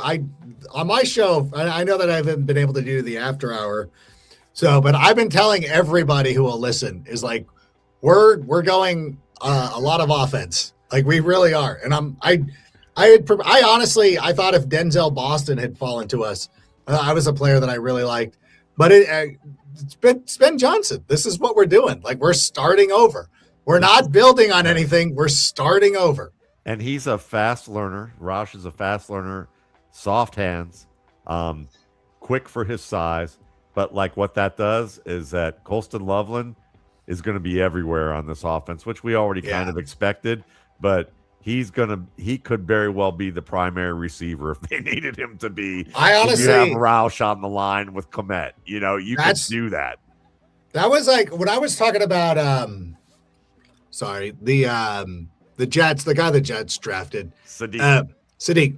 I go, this is the thing. And I was having this argument, we're not discussing this with somebody earlier. It's like he's a slot guy. And I think Colston Loveland is just like a big slot guy. And I think that one of the things that we've seen in the NFL over the last couple of years is that we've seen a pivot to where the lanky tight ends, you guys like Kyle Pitts and players like that, now are essentially just thick slot guys.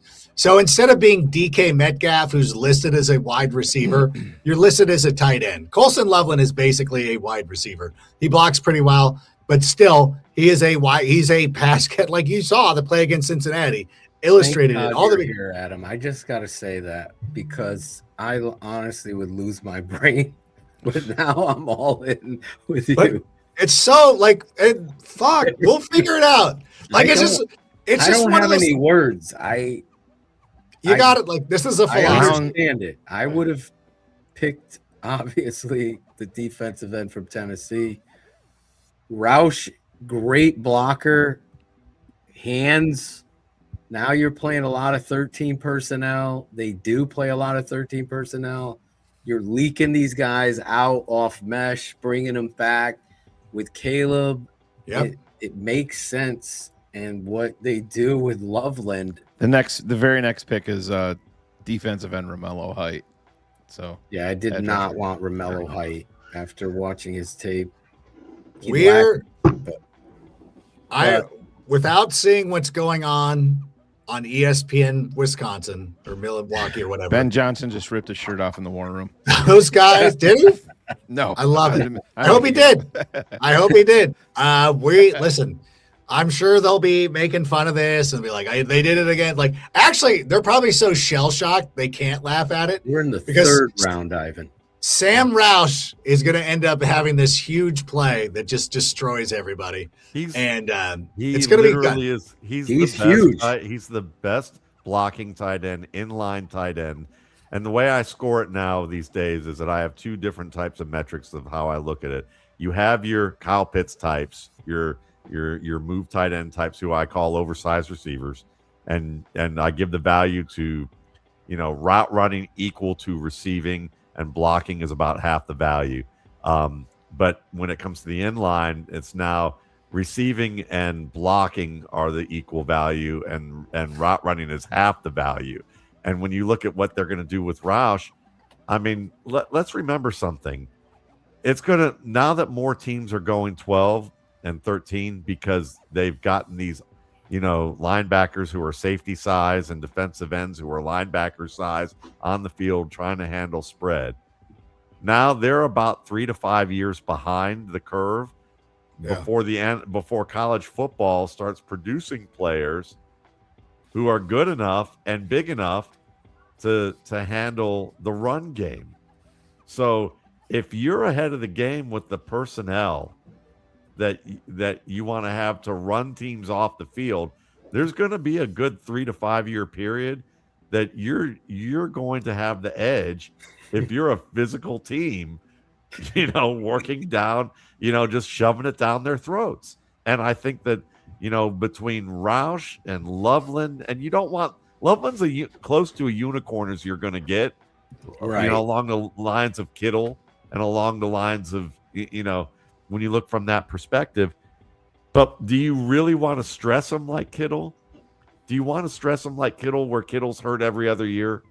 Or do you want him to have a long career being either or, and not trying to be everything? And when you give them a guy like Roush and you have Kmet for a little bit longer, Roush can be the filter out guy with good hands who gets into the zone, and Kmet can stay in the block a little bit more often. Yeah. And Kmet might have to go to work in Arlington to build a new fucking stadium at this point. I mean, this is a fuck you to Cole Kmet. No, it's not. Yes, it is. No, it's not. It is. You just drafted his replacement, Adam. Everybody's replacement is drafted. This is what happened. This is the NFL. Everybody's replacement is drafted at some point. This is what you got to do. We can't sit here and draft a defensive end because we need a defensive end, or do you want to have somebody that you have a vision for with this team? And Ben Johnson, and I'm seeing these comments where people are taking shots at Ben. Really? We're gonna take shots at Ben Johnson? Ben Johnson, who's not embroiled in a controversy right now, who got the Bears to the playoffs, who rebuilt the energy of this organization. Like, listen, it's not what I might have done, but I'm going to give him the benefit of the doubt, and I'm going to allow, and he's so fucking crazy.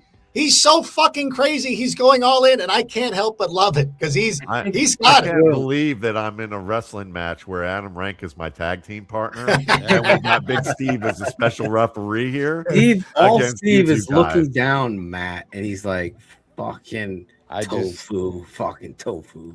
I already ate it. I'm just, I don't have much. And I'm enjoying listening to y'all. Actually, it's just like I'm trying to get my thoughts together. And the best Bears draft show out there right now because you have a debate, a discussion that I think is there is zero worth it. Anybody that was debating who is calling the shots. I mean, we said it last year. This is Ben Johnson's organization right now. I want the madman, and he's a madman. He's a genius. This is not. They were third. They were third. I just want to point out real quick. They were third in the NFL last year in multiple tight end usage. He loves the tight end. There's no doubt. I get it. Matt gave a great synopsis of Roush, and I think it needs to be restated here, and we could clip it for real with you guys because it's been like 500 years. The reality of these guys is the amount of times he's in 2-3 tight end sets and guys holding up in regards to their health. This kid is a point of attack blocker as well as a very good hands catch. He's the best blocking tight end, as you said, in line probably in the draft, right? So now you're looking at those goal line situations, those short yardage situations that we've been in, and you're not getting first downs. Oh, God, yeah.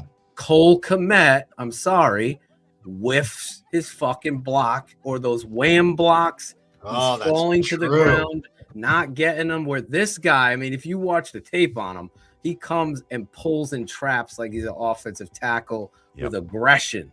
So that is the method. Like, hey, could we take this guy or we take this guy that's going to be an extension of our offensive line, running these counter plays and getting on these big defensive ends and knocking them out. Here's another fun theory with this whole redundancy theory, okay? Yeah. If you're leading with offense, what are the positions that are most important in Ben Johnson's offense so that if somebody gets hurt and the ship is sunk, if the ship's sunk because you lose Colston Loveland and you don't have another good blocker or another good blocker who can catch, you're screwed. If the ship is sunk because your center is gone, and the offensive line lacks that cohesion, and you're not be able to get quick cohesion because you don't have another one. I mean, there's some key points along this line and what this team is trying to do schematically, where, I mean, I can kind of see that. I mean, and I laugh because, I mean, like, listen, I mean, I understand fans' reactions, but I remember being here last year when we were lauding Colston Loveland over Tyler Warren and saying it's not even close. Right. And people were so mad that Colston Loveland was getting picked. ESPN Wisconsin still trying to say Loveland wasn't the best tight end. Oh, that was hilarious. Yeah. You let that one go. Yeah, exactly. I mean, it's just it wasn't even, when JJ Watt interviews, Tyler Warren goes, how does it feel to be like, open, nobody around you for 15 yards when you catch every pass? And he looks almost kind of defensive about it. I mean, it's kind of funny. I mean, it's good for him, and he's a good player, but he's not the route runner that Colston Loveland is. He's not the blocker either. I mean, you go watch this guy up close, and he's not remotely the blocker that Colston Loveland is. Colston Loveland's turning defensive ends. He can make every kind of block that you're looking for. You don't want him handling DEs all the time, but when he needs to, with certain matchups, he does it well. Tyler Warren's an oversized fullback. Okay, that's what he is, who catches jump passes and can rumble in a straight line. Tucker Kraft does that well. and he's a better player than that. But Warren to me was they avoided a landmine picking him in Chicago. He's a great fit in Indianapolis and what they do. But you can see what the Steelers did to him. The Steelers basically they stuffed the run last year, and then they just pounded the hell out of Warren early to the point that they were all over him on just about every pass play and didn't let him get loose. And they shut that team down. I mean, and it was not that difficult of a formula. Yeah. So And real quick, would- do you guys want some major Chicago Bears breaking news? Oh boy. Wow. Yes. Logan Jones, the Bears' 57th overall pick, because of his draft slot, will now receive a lifetime supply of ketchup from the Kraft Heinz Company. 57. Jones. I'm glad they didn't trade that away. I Heinz forgot about that. 57. If he's getting Big ketchup, Steve's eating tofu. He's getting ketchup. if he's getting ketchup at 57, what's our tight end that we just took at 69 getting? That's what I want. Hold it. Hold it. Scores of Chicago has said that Sam Rouse will get an endless supply of lap dances for being pick 69. Make sure they God. didn't eat the Heinz beans, though. By the way, you know what? I would like to point out too, as I'm saying, I'm enjoying the Oscar comments. Delp here. just went to the Saints at 73. And Antonio Williams goes to the Commanders. Yeah. Okay. All right. It's funny though. Hey, I'll be right back again. We're picking that with what? 89? Big Steve's gonna go get in tight end Big shape. We need a Steve. we need a fourth tight end, Steve. Where do you see what receiver? We're taking it 89. Malachi Fields, baby. Please. Let's good. just do it. Delp is, just for the sake of I love talking about Delp. those guys, I mean, Delp is one of those guys that could easily become one of the 3 to 5 best tight ends from this class.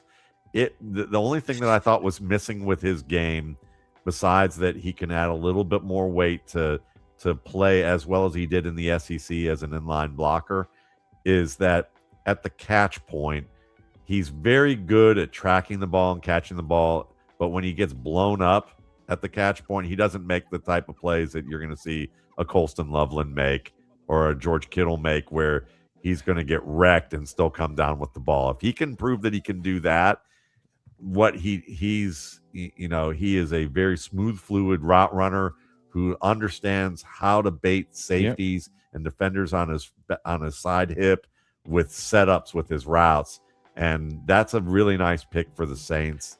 The New York point. The New York Giants just selected, so we don't have to worry about it at 89, which I would love it. Wide receiver Malachi Fields is a New York football giant. I love that for them. Pick. Yeah. Love that for them. Great compliment. For Neighbors there. Did you see Neighbors? Did you see his live reaction to the picks last night? They took thank God they didn't pick a guy. Yeah. And he's like, I mean, Arvell Reese, you have the safety right there. Arvell Reese, where are you playing, bro? Where are you playing? Oh my God. I just always loved that he mispronounced Daniel Jones' name. That was I will always love him for that. But yeah, I mean, you get that, and then Antonio Williams. Where did the Commanders? Yes, I mean, that's interesting in the sense that you get that kind of Jaden Reed type of aspiring player, someone who maybe be able to play a little bit more flanker down the line, but you get a player can hold up physically at the catch point and give you something a little bit more downfield to either as a slot or a flanker. So yeah, it's not The bad. Giants have announced, Shane, that Francis Moiaga will be playing guard, not tackle. Really? Right guard. Can you? I am shocked at that. Jeez. I do love the Malachi Fields pick for the Giants and Dart. Especially Dart getting out of the pocket, just throwing up those air balls down the field. So in the trade up, the Giants gave up pick 105, 145, and also a 2027 4th-round pick. Wow. Hey guys, I'm sad to say I got to get out of here. I got to go run. We appreciate you jumping in here, giving us your Absolutely. time, having a lot That's of fun. That was a lot of fun. Yeah, and by the way, I was going to say too before everything. ahead. So what we have going on here with Matt and I and everything, it's kind of like what goes on in these draft war rooms where you have scouts and you have different philosophy, and it just shows like somebody eventually has to win out. And I think this just illustrates that Ben Johnson's point of view gets to win out. If this was the Rams, who knows what direction it would have gone in Les's direction, not Sean McVay's. But, anyways, appreciate you guys. Thank you so much. And I know that some people were upset, like, don't rank, you're making it worse. But I think I love it. Let's just go crazy. Like this is awesome, healthy debate, man. I that's what I love about TTNL, having everybody on. We can just kind of let loose and you're family here. Like when I we're think of all good. TTNL, it's Matt Waldman, Adam Rank, Greg, who blew us off as normal. Whatever. But I'm here. But anyways, You Matt, are Shane, Phil, love you guys. brother. Love thank you, you so Adam. much. Hey, by the way, thank you to everybody in the chat too. We appreciate you guys. Are a lot of fun. Keep it up. And if I get a chance, I'll try to jump back, but I got to go take care of something. We'll be here tomorrow, so you can always jump on anytime, bro. Well, I got two football games to come. I'm sorry, soccer to you Americans. Yes. I got two games. I got two games to coach tomorrow. So, well, good We'll luck see ya. with the games, brother. Thank you. So you'll love this quote from Trey Colziel from the Bears. Yes. He said, "If you ask Ben, you know how it goes. In that tight end room, the more the merrier." Is Trey Colziel the former quarterback? Colziel? Is he Tanner's? Is he related to Tanner? Are they going to get That's who you- Tanner next? I think that's who Phil's talking about. Yeah, that name sounded familiar to me. I would love. I'll be to right see- back. One. I would love to see the inside the war room for leading up to this pick for them at 69, because I just have Dennis Allen in my brain, just begging and pleading for something, and then Ben just being like, "Yeah, just go, go, go." And listen, I mean, I wholeheartedly believe in what you guys are saying. I understand it. It's been. You're a Bears fan and you've watched Pole screw the pooch for so long, that it's like I understand that as fans, and also like watching him, you can't help but want to be critical of what hasn't happened, and it looks like a pattern that's still there. But at the same time, maybe the alternative thought could be that that may be a pattern that's still there, and it looks like a pattern that's still there, but now Ben Johnson's here and he's establishing a new pattern that just makes the old one look like it's still happening. You know what I mean? I like that. But and I mean, we're talking about 13 personnel, and it just proves Ben. I mean, you think about just the fucking financial investment that the Bears have made for these top three guys. Yeah. You know what I mean? You got a top 10 pick, a second round pick that you've extended, and you just reworked his deal last night to push money out and give him bonus money up front to create cap space. And then you come back at 69 and take another one. It's Ben Johnson's world, man. And here's the thing, man. It's like, listen, if nobody wants to see Colston Loveland get hurt. No. But then or Kmet get hurt, and now you can't run the ball, or you don't have that player who can make the contested catches in the middle of the field that you want to see. Sam Rosh can do both of those things for you that Cole Kmet can't do. So only do one of them, and Colston Loveland can do both.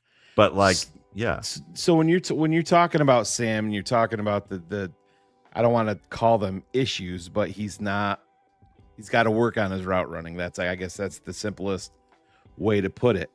We've seen Cole Kmet, and Phil always refers to him as Clunky Cole, a little bit stiff. Where is your confidence level in breaking down a player like Sam that under Ben Johnson, along beside, a guy like Colston Loveland, that is going to get corrected and become an asset for him? Well, to me, I didn't like Cole Kmet coming out of school at all. So I thought that he was an overrated player who unfortunately was not as good of a blocker as people made him out to be, not nearly the route runner that he was made out to be. So I didn't have a high grade on him. Right. He was a nice backup who was an all-around backup who could do just enough to stay on a roster and contribute to a team. So I would have, if I were on that team and had control of things, Cole Kmet, I would probably be trying to find a way to get him out the door as fast as I could. But that's why I brought that up Matt, to Adam, because that's what I feel like. The way that I haven't seen the way that it's exactly structured now, but this is not good news for Cole Kmet moving forward. It's not. And that's Adam thought I think crazy for saying that, but listen, you're a guy that got an extension and then they go out and draft a tight end in the top 10, and then they come right back the next year and take another one at 69th overall. That, let's be honest, I don't know one analyst or quote unquote draft expert that had the Chicago Bears going tight end today. Yeah. So, the thing is that what's nice about this again is that maybe they are priming the pump to get rid of him. What we're going to find out is if you see them draft in the fourth, fifth, or on day three, if you see a Josh Cuevas or if you said at 89, Waldman, I was kicking you out of the studio. or a Will Kacmarek, the Ohio kid out of Ohio State now, who is a pretty decent blocker, who can be more of an AJ Barner type for you with a little bit more downfield ability. If they draft somebody like him, or what maybe they even go smaller, or they go Carson Ryan late. Real quick, the Pittsburgh Steelers at number 76 just drafted quarterback Drew Aller from Penn State. Are you dead kidding me? Serious. Well, I am thrilled as an AFC North fan of both the Browns and the Ravens. Oh my! I cannot think of anything better than for them to lose out on the next Hines Ward and then to draft Drew Aller. That is Aller. I am trolling my buddy Sigmund Bloom and Cecil Lammy tonight for that. Yeah. Oh man. Mike McCarthy, Drew Aller. But this is what happened with, the Cardinals at least made the better version of the robo quarterback that they drafted, and they didn't pick him in the first round, but they at least have a Jacoby Brissett and allow this guy to sit a bit, and maybe he can learn to process the field a little bit better than he does, because that's the thing that's missing. But Drew Aller. Just real quick, the Packers just traded up.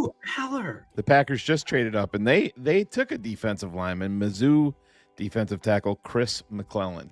They're going to need to throw bodies at the Bears, because the Bears are going to wear their ass out with their run game.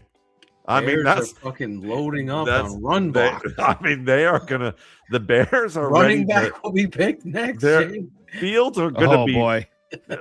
Grass fields are going to be brown after Chicago finishes the game. Yeah, they're going to till all that soil. From Jordan Schultz. Jesus Christ.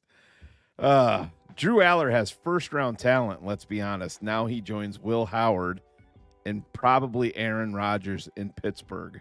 Wow. So they got Aaron Rodgers, young Frankenstein, and Igor. Or no, Igor.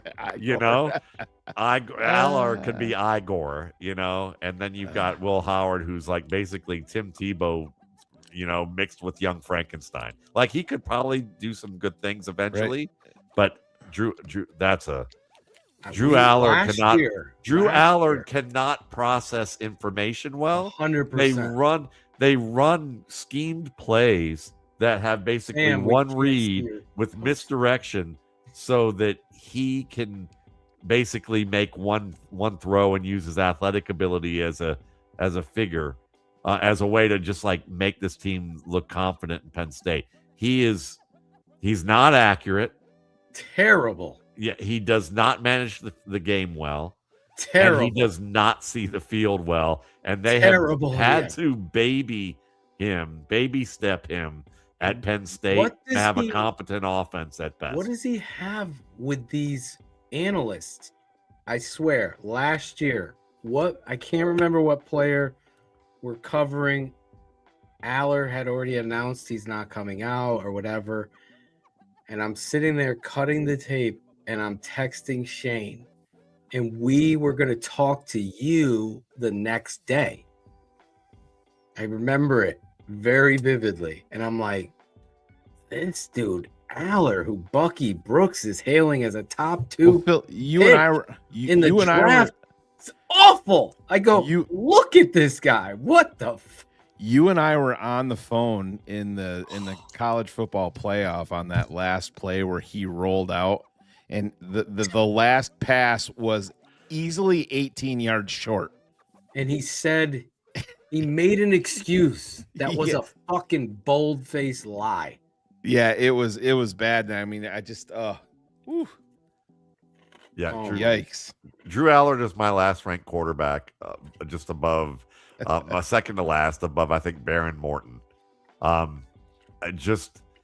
No. I mean, this is the perfect example of teams that still believe you get the athlete with the size, the big name school, and the big arm, and somehow we're going to magically fill in all the conceptual skills and the processing ability. We just got to give them time. And that's why they have less than a 50% hit rate in the first round, much less in some of the early rounds worse, because they pick, I would take Diego Pavia 20 times out of 7 days a week. I'd take the kid from Rutgers just based off of his arm alone. Kid from UConn.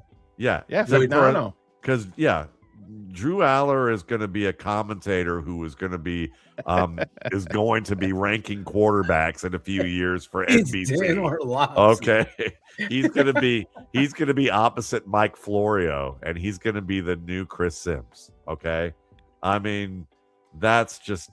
Am I commenting on defensive players? New RSP. Yes. No, I won't be doing that. I used to do it in Football Outsiders. When back in the day with Aaron Donald and Geno Atkins and Matt Abwike and guys like that. But I got to tell you, I don't know shit about these guys other than the on defense this year. So there you go. Sam Roush said, "Yep, definitely didn't think I was in play for the Bears. Didn't think that was in the cards, but I'm fucking fired up." Of course he is. They are. I mean, he's going to be on the field. He is going to be on the field. He's going to be. They're going to use him in multiple ways. He's going to get a chance to develop into a player who maybe has the Tucker Kraft style role for the Bears with the misdirection. But if they need him to be like a poor man's Colston Loveland, he's closer to that than Cole Kmet will ever be. And I'm waiting. Now I'm waiting. Now I want Carson Ryan.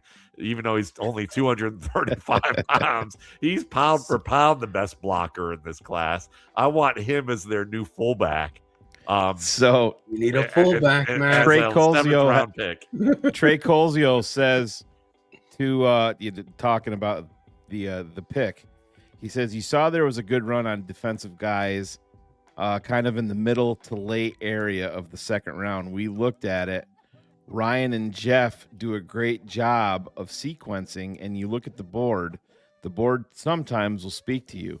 We evaluated a lot of options. Do you trade up? Do you trade back? What's available? We took the best players that were there. when you stay true to that process, you end up with some pretty good results. Yeah. Yes. Because we overthink things about positional value and need. And I do. 100%. And then, you know, and then what ends up happening is that you end up picking players who are good in theory but suck when they get on the field. And then you have no options to be able to trade or wheel and deal or do anything that they did. And I mean, it's like, you know, this is year 2 with his offense. You're gonna expect them to make another step, but you also want to have that guy in the wings who, you think about the 49ers back in the 80s. They always seem to have on offense somebody in the wings who you're like, why do they have that guy? And then next thing you know, that guy's the main player. And this offense just continued rolling. Whether the defense was good that year or not, they were always in the thick of it. And I think that he's kind of, that philosophy is like, I don't want to be shit out of luck because my tight end or my center gets hurt. And these are positions that are so important to my offense. So real quick, just to catch everybody up, the Colts have taken safety AJ Halsey out of LSU. And the Falcons just selected at number 79 from Georgia, wide receiver Zachariah Branch. There you go. Zachariah Branch. Well, you know, I mean, look. Speed guy, small. Speed guy, route running is what needs to get better. If he gets the route running together, you're looking at a player who could be like Jordan Addison if he gets it together. If he doesn't get it together, he's basically Mecole Hardman.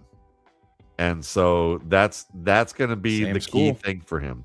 So he needs to go talk to Olamide Zaccheaus and say, Olamide, how'd you get that that fourth contract that you have? You were a running back. What happened? He said, I work with Drew Lieberman just around the corner down here in Atlanta, wide receiver coach. You know, help Evan Ingram have a career year, help, Chase Brown become a good receiving back, has worked well with a lot of good wide receivers. You should come join me and learn how to run some fucking routes. And he might have a shot. Waldman, do you know Andrew Filipponi? I don't. All right. Well, he's getting dragged. He's getting dragged on Twitter. He sent out a tweet 250 days ago and said this: if my Pittsburgh Steelers draft Drew Aller in 250 days, I will quit my job. And he works for 937 The Fan. That's the kind of decision like Drew Aller would make to make a statement like that. Because that's like, why would you ever make that statement? Because things like that could come true. Like, oh my God, that's hilarious. He breathed it into life. Wow. Yeah, I He believe bloomed it, as my buddy Bloom would say. I've been seen Logan Jones live, and he's a fucking dog, says Des Dellinger, 22, $4.99. Thank you, Des. I agree with you. I want to knock some of these out, Shane. So Steven Selwa, 94.92, $2. Trade back from 89 now. Fuck it. Screw it. He's going. Kevin Carlson, 65, $20. I agree in Ben Johnson and Caleb Williams. We trust either way. Shane and Rank, you both are badass and keep it up. He was sending this during your debate there. Michael Mitchell, $37.79, $1.09. Adam, you are fighting for my sunshine, and thank you. Adam is probably watching. Maybe he comes back. But I wanted to point out Big Sam Fatigato, 7301. You have a blank. Don't pay again. Send it right now so we could put up what you were saying, because I don't want to take your money for nothing. Brandon Battadio, the newlywed. Oh, polls. Let's hope Roush dominates, man. I believe. So Roush, Phil, when you stepped away, Matt and I were talking about which Adam didn't agree with. This is a complete fuck you to Cole Kmet, I wholeheartedly. agree with you on that. I think it goes back to what Waldman and I were saying. I was gonna say I felt weird calling him Matt. I'm like, why does that feel so weird? Then you said Waldman. I'm like, of course, Jesus Christ, my bad. Well, I was. I did. It made me feel weird. But I said that. I'm like, what the hell? That's crazy. So go ahead. Watching Cole Kmet, he struggles to catch the ball continuously. He's always falling down to secure the catch. He in blocks, especially these wham. The best thing on the Roush tape for me is his ability to block like a motherfucker. So when he's moving and he finds that crease, he finds the target. He understands the crossroads, as I call it. So tackles blocking down, wing blocks out. He's pulled around from the opposite wing, and he finds and identifies that backside linebacker that's trying to scrape over, and he just fucking body rocks him. It's over and over on the tape, and then you see his ability to move and then get into the seam and become a weapon down the middle of the field at 6'6", I believe, in 5/8. It's a big man, 200. Let me get it. 267. Yeah, you're 100% right. Yeah. 267. And I may not, on this show, I might not be 100% right on the moon stuff, but I got to say this is that I got to say that when you look, if we're going to go a little bit on the conspiracy side of things, and I don't think this is the total rationale of it, but it sounds good for big draft NFL TV. That if I were on, this would be my loony take would be this is that if you look at Kyler Murray and you look at Jordan Love in this division, if you put these guys behind and you limit how often they're on the field by running the ball, and you can close out games by running the ball and just tiring out that defense and mauling them, these guys make as many mistakes as what's that commentator that we just had who promised that he'd quit? They're like Filipponi in the pocket. These guys. Jordan Love. Seriously, Jordan Love makes one mistake and he's going to make three more. Kyler Murray cannot make a read. He makes one read and then basically tires out his receivers and his defense. I'm not surprised if Justin Jefferson actually gets charged with assault by the end of the season on Kyler Murray if he can catch him. But Kyler, you have Michael Wilson in Arizona, who is really I comped to Michael Thomas of the Saints, like that kind of player, and you fucking discover that because you brought in a journeyman in Brissett who just simply distributes the ball and can make two reads and stay in the pocket. Nobody's going to accuse of Jacoby Brissett being a good starting quarterback, and he was way better for that offense than Kyler Murray. So when you have these two guys in your division, and you're going to have 4 games a year where you're going to make these guys panic because they're behind, and now they're going to try and make plays that are they're not capable of doing, and they're going to make more mistakes. So I think that in a way there's a benefit to this, that if you're like, look, we're just going to keep plugging at you and we're going to out physical you guys because we know you don't have the horses on defense to stop what we're doing, because schematically this is where the NFL's going. I think for the next 3 to 4 years at least, the Bears are setting themselves up to dominate this division. Who is calling him the 55th best tight end? Is that something that's out there? Well, the way people rank tight ends oftentimes is the Belichick way, which is move tight ends, you rank higher than inline tight ends. But like when I rank, but if you're going to value blocking and catching over receiving and route running and catching, then Sam Roush is tight end 1. If you're going to do the That's Belichick what they're way, looking at. then he's Matt. if you're looking at more like receiving and route running, I have him as tight end 6, which is still not bad. Okay, Exactly. but So like now he's put 1 and 6 together, it's a 4, right? well, look at it this way: like how I score things, I have it on a Go 100-point ahead. scale, and just make it quick. Is that as a move tight end, if we're ranking them versus the Kenyon Sadiqs and the Eli Stowers and what they do as route runners, he has an 81.5 score, which is a contributor who you can use as a starter if you needed to, doing the things that he does best, but you'd have to limit what it is that he doesn't do quite as well. But he's a guy that he's going to be a rotational starter right away. He has that talent if you don't have the depth chart. But if you look at him as an inline player and a guy who's like, compare him to Tyler Warren or Tucker Kraft, he has an 85.6 score on my grade, which is an immediate starter, someone who can start right now and learn on the go if you don't have comparable talent on the depth chart for you. So that's tight end 1 for this grade. You know, he is quick. He's a quick learner. If I'm going to give you guys comparisons to what he is, do you guys remember Brandon Pettigrew in your division? Oh yeah. Oh yeah. Okay. Matt Big Stafford, Brandon. healthy, right? When he's healthy, he was Yeah. he was borderline a beast. Pro Bowl player. This guy is comparable to Brandon Pettigrew. That's Okay. a good comp, actually. I had no idea, Matt, that he had a 38.5-inch vert. Yeah.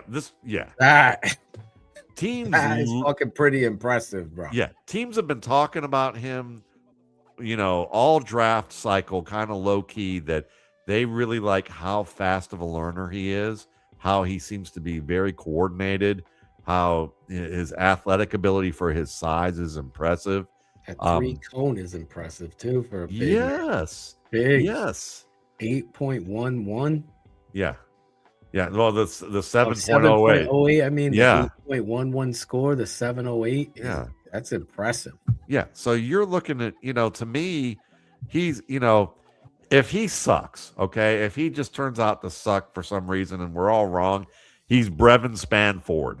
Okay. That's where I don't expect. If he sucks, I'm going back to calling you Matt. Yes, that's fine. That's good. He's never going to see. He's never the comp. The high end comp for his spectrum that he's never going to see is Rob Gronkowski. He's never going to be that. But Brandon Pettigrew, he's not far away from that type of player. And you want if Brandon Pettigrew is your tight end 2, you know, you've got an all around tight end who for many and a lot of teams would be a tight end 1. And so now what does that do for Colston Loveland? You put him outside, you give him matchups outside now. That's fantastic. So yeah, maybe Adunze sits on the bench on some plays. Maybe Burton sits on the bench on some plays.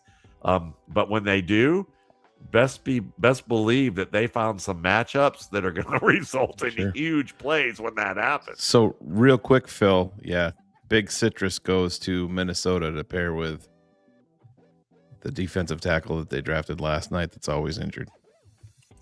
Caleb Banks. Drew Aller. Drew Aller. You just made my draft as an AFC North person. That I thought you guys were fucking around. I cannot. I'm like, and the Steelers, talk about a precipitous drop. How about this? The Bears draft Roush, rather. This pick was acquired in a trade New York to the Texans, Texans to the Bills, Titans to the Bears. There was 5 hands on this pick, and it comes away with Mr. Roush. And, you know, if you don't mind, I want to go back to Adam's point. I wish he was here because I'm going to kind of disagree with his point of view about the Rams. Because I had a good friend of mine, my buddy Alex, who I talked to a fair bit, who's done some work with the Scouting Academy back in the day, run by Dan Hatman. who's certainly someone that I am a big fan of what he does. But Alex and Dan brought up the point, I believe, about the Rams is that they traded away basically Pierce to get this extra first round pick.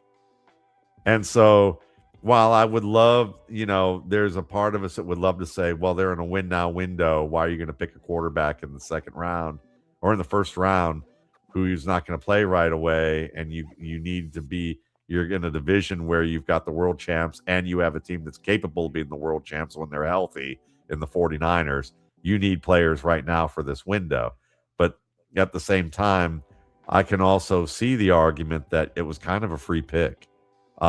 So if you don't think you're going to be in the mix for one of these quarterbacks next year, and you want to be a year ahead and give a guy a chance to learn and sit, basically behind two veteran quarterbacks who are at least good at, one of them's at least good on the whiteboard, and the other one is extremely good on the field. This might not be a bad decision from that standpoint. So Josh Norris is essentially co-signing almost word for word what Waldman has been saying. Well, Josh Norris, who is a friend of mine, and I'm going to say this playfully, every year at the Senior Bowl would come up to me before he got big at Underdog, and so I'm going to steal everything that you do, right? He said that to me 3 years in a row. I said, "Yeah, man, go ahead." He said, "You want to know why the Bears drafted Sam Roush? This is why. He might be the best blocker in this class. He plays through the whistle and drags you 6 feet under. Plus, 100%. If he catches the ball, there's some yak speed there. But most importantly, and to Waldman's point, and this was what was really number one, was this frees up Colston Loveland." I got to put this out there, which is interesting because I didn't know this till now. Razzle goes to Carolina. Oh, okay, that's an interesting pick. I kind of like that, actually. But we can talk about that later. Father, Luke, played at Duke. Yeah. Mother, Brooke, played volleyball at Montana State. Maternal grandfather, Phil Olson, played at Utah State and then in the NFL. And maternal great uncle is Pro Football Hall of Famer actor Merlin Olsen. Paternal grandfather, Josh Roush, played football at the University of Ohio. Cousin Hans Olsen played football at BYU. So Hans wasn't shit, though. I got nothing. His dad played with... shows you a lot of fucking... His dad played with Pat Manley. Talent in his family. Did his dad play? Yes. With Pat Manley at Duke? Yes. Look at that. But you're getting an understanding that Ben is like, I want to fucking run this motherfucking ball down people's throats. So Walden, we did this last year and kind of spoke it into existence, and I'm going to see if it works now. So you're a superstitious fuck, aren't you? I am. Okay. I am. Little house. So yes, we went center to, and you have Bradbury. You just went tight end, and you have Cole Kmet. Are we going Damon Claiborne at 89 and to you have replace DeAndre Swift? Fuck yes. Oh my God. Can yes. you imagine if they did it? Fuck yes. I'm hoping so. That would be it's especially when the Steelers now double down and pick Katron Allen. Before Damon Claiborne, that would be even my bigger dream. Or Jonah Coleman. We can add you can pick either Jonah Coleman, Katron Allen, or even Mike Washington Jr. Any of those three picks, I'd like the Steelers to pick, and then the Bears come in and pick Damon Claiborne. That would be fantastic. Yes, please. It's funny when you look at these things. It's just you that would be the bomb. It just would be. I mean, you're getting Browns players. Your team just traded up. Cleveland. Okay. Who did the Tampa Bay Bucks just take, Shane? It says the pick is in. Pittsburgh is on the clock, so they must have traded up. Pittsburgh took Katron Allen. There we go. Oh wait, Right? Isn't that what you just said, man? No, I was joking. That's He's what hoping. That's what I'm hoping. I'm hoping wrote they that- pick I wrote- one of those I three fucking wrote- players. I wrote it down. Yeah. One of those three players. Ted Hurst. Oh, Yeah. Tampa Bay took Ted Hurst. Ted Hurst. Okay. Carolina took Chris They're Brazzell. So these are interesting because Chris Brazzell, people look at the Tennessee offense and they say this is, they're cursed for wide receivers. You can't get a good receiver out of Tennessee because they play in that crazy ass offense where basically they're pasted to the sideline. The problem with being pasted to the sideline is that it's easier for receivers in college game to read how the defenses spread things out. So it's easier to be on the same page and things are more simplistic in terms of reading coverage. Then you get to the NFL and they don't play that shit. You got to be closer. Your splits are a little bit closer. You've got more decisions you have to make to read. And so he played at Tulane. He was pretty good in that department.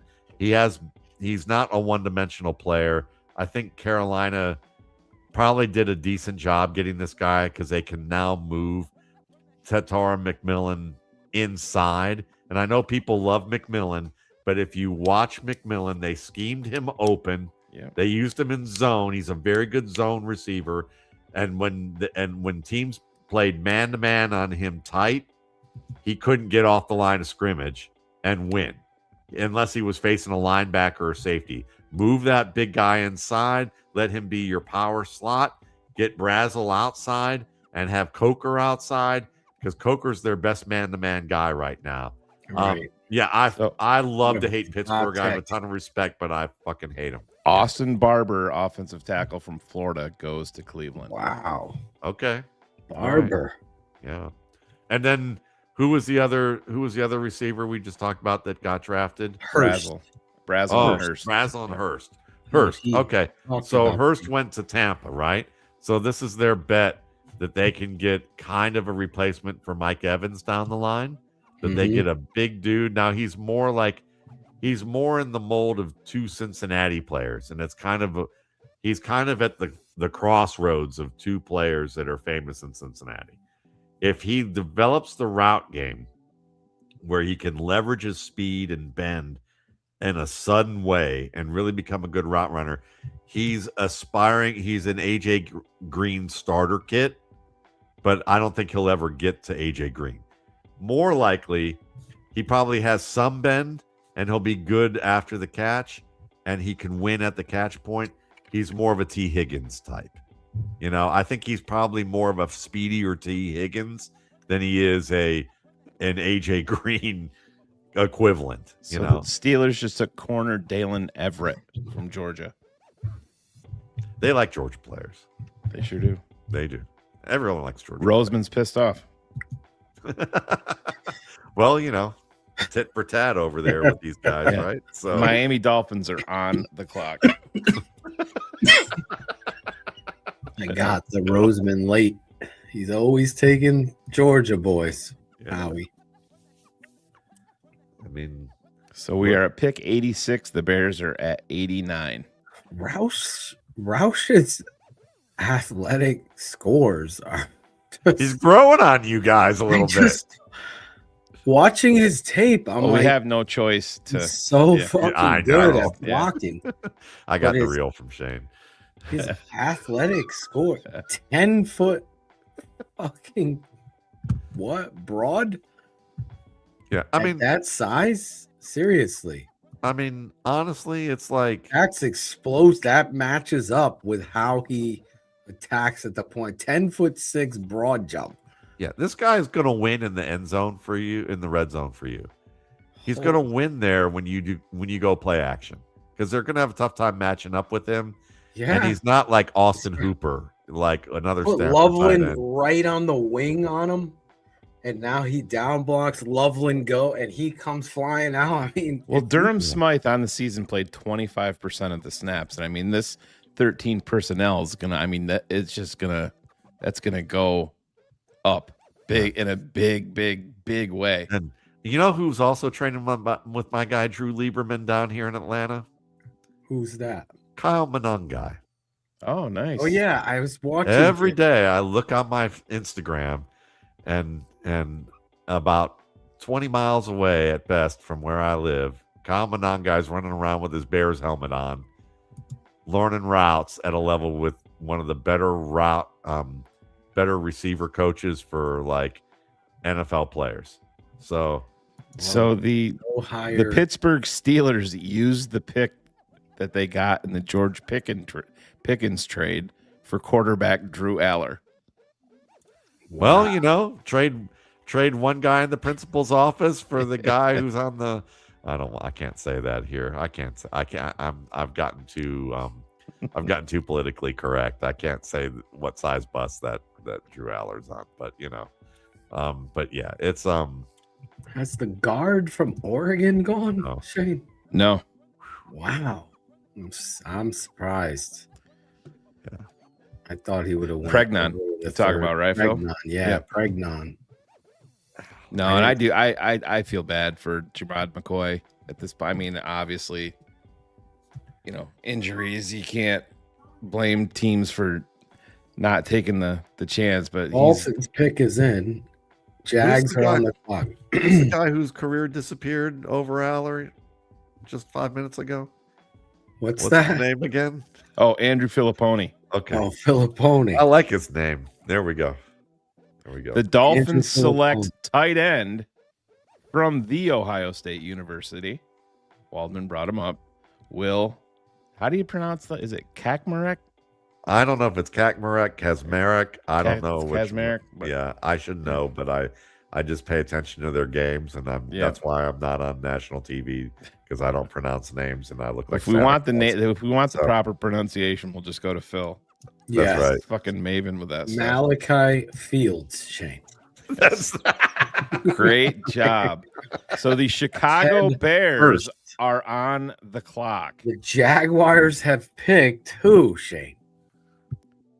Because maybe we could get our edge here. But imagine if they trade back again, Shane. Oh, I could see it, but Waldman and I are trying to manifest something. Claiborne. Here, we talked about it. Claiborne. It's the full fuck you, Ben Johnson. It's special. Adam Ranks. Yes. Full fuck you. I got what I needed out of these guys that I didn't really want, and now we're gonna make them dispensable. Yeah. I like this guy. How many tight ends have been drafted in this third round? It's like Garrett, DeAndre. What are you gonna do? Fucking cry about it? Cole, come here, you little bitch. Fall down one more time when you're running a shallow cross. Jags took Pregnon. Oh, I manifested it. I'm so sorry. All right, we're on the clock, Shane. Here we go. It is whatever at this point. They're not taking Claiborne at this pick. They're going to wait another round at least. I agree. I was just trying to have fun because I know it would be the second round pick last year with Burden. I get bored some days when you're watching guys, and I just go back and watch that pick because Waldman and I are both losing our fucking shit. Waldman's like, I'll wear a Bears hat. Fucking send me one. I'm still waiting. Yeah. I looked at the stores last year when I went to the store, but I didn't like any of the versions they had. So fucking Jalen Kilgore is still out there, Shane. Yeah. Bears could go Skylar Bell here. That would be fun. But again, why? Another receiver. I don't know, but that's a Keontae Scott is there. I could see him when Josh Josephs.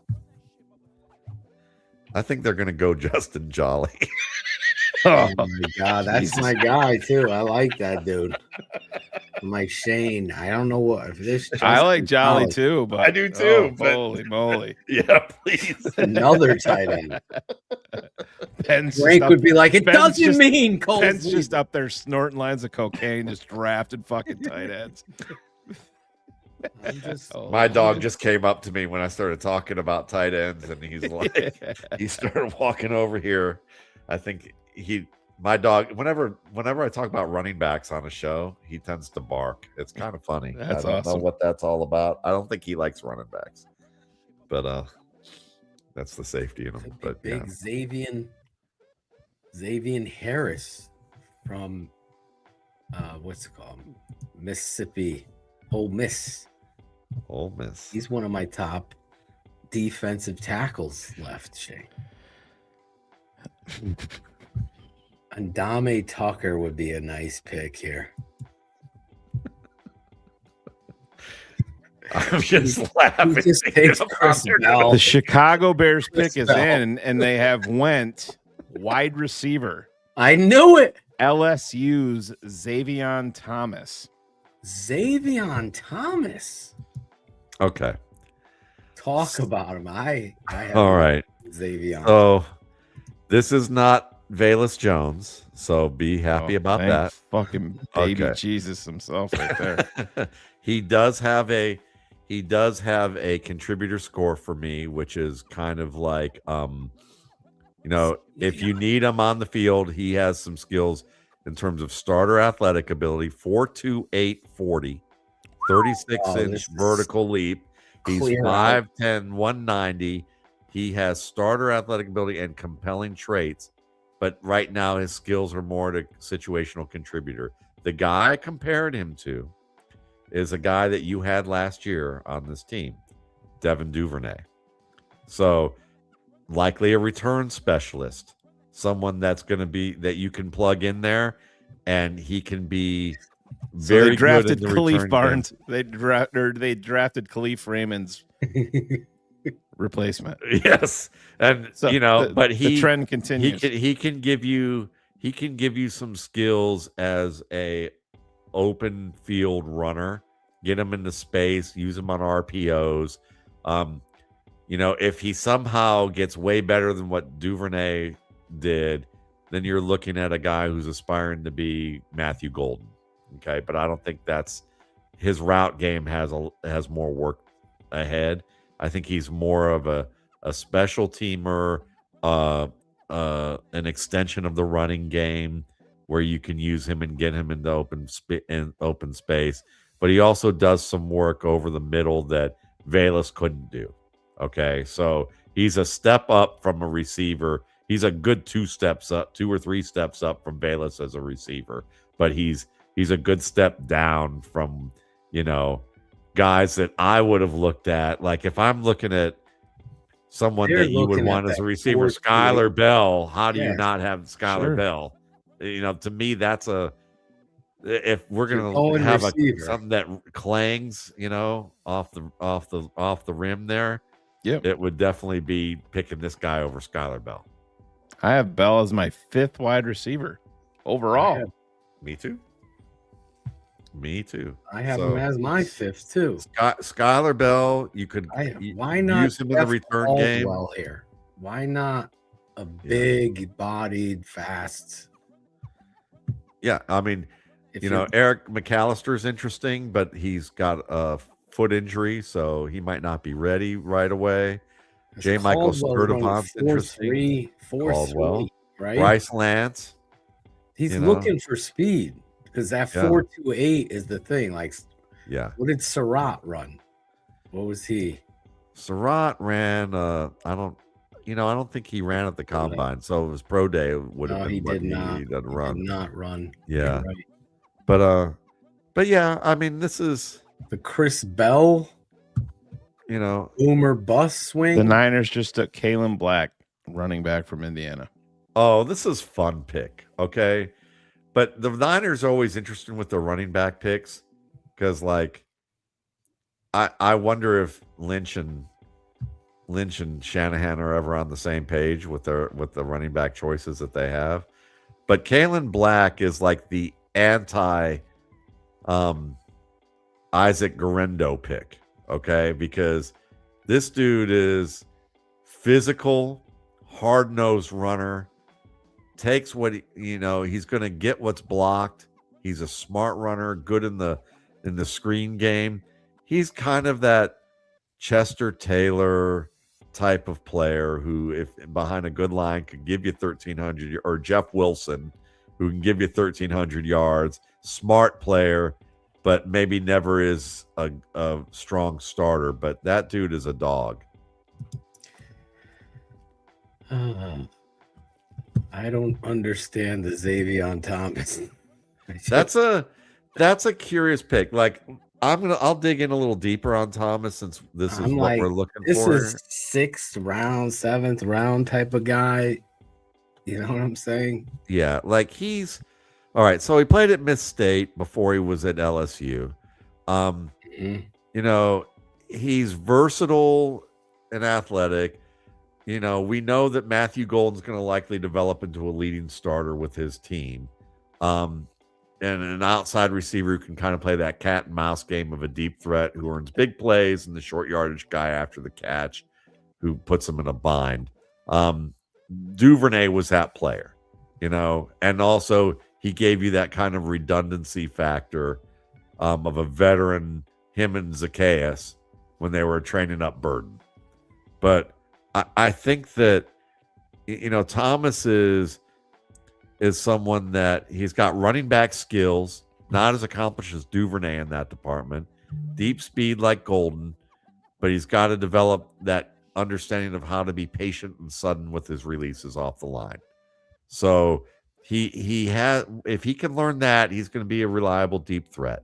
His route setups, his hands, his open field skills are all good enough for him to be a situational contributor right now if they need that.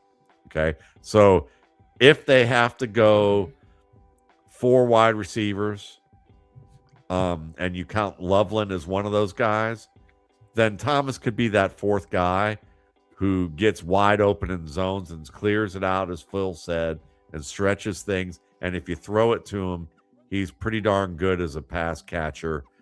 He has some issues with his attack to address, but I don't think it's going to hold him back from maintaining a role on that. And you can see if he sharpens his routes that he could be, you know, think of like Curtis Samuel long term. You know, when Samuel's healthy, you look at him and go, okay, that's a pretty good inside receiver who can be a big play slot and return for me if he just fucking stayed healthy. If Xavier Thomas can get to that, that's nice. But to your point, you have Skylar Bell. Like you know, to me, you basically have the modern day Lavernius Coles sitting there on the board. I know. Did you just did Connecticut just like they're a blind spot for y'all? I mean, I don't know. I don't get it. I don't get it either. I don't fucking get it. We're drafting backups. Well, like that's not what we're supposed to do, right? Yeah, well, I mean, you guys kind of know my thought process on the night. I mean, I see the pathway, but the main priority that Ben and Ryan Poles doubled down on over and over and over again in the postseason presser was Ryan has turned into the dark shadow. Embrace the dark side, young Skywalker. Join me. We will be offensive juggernauts and rule the universe with an iron fist. Join me. Join me.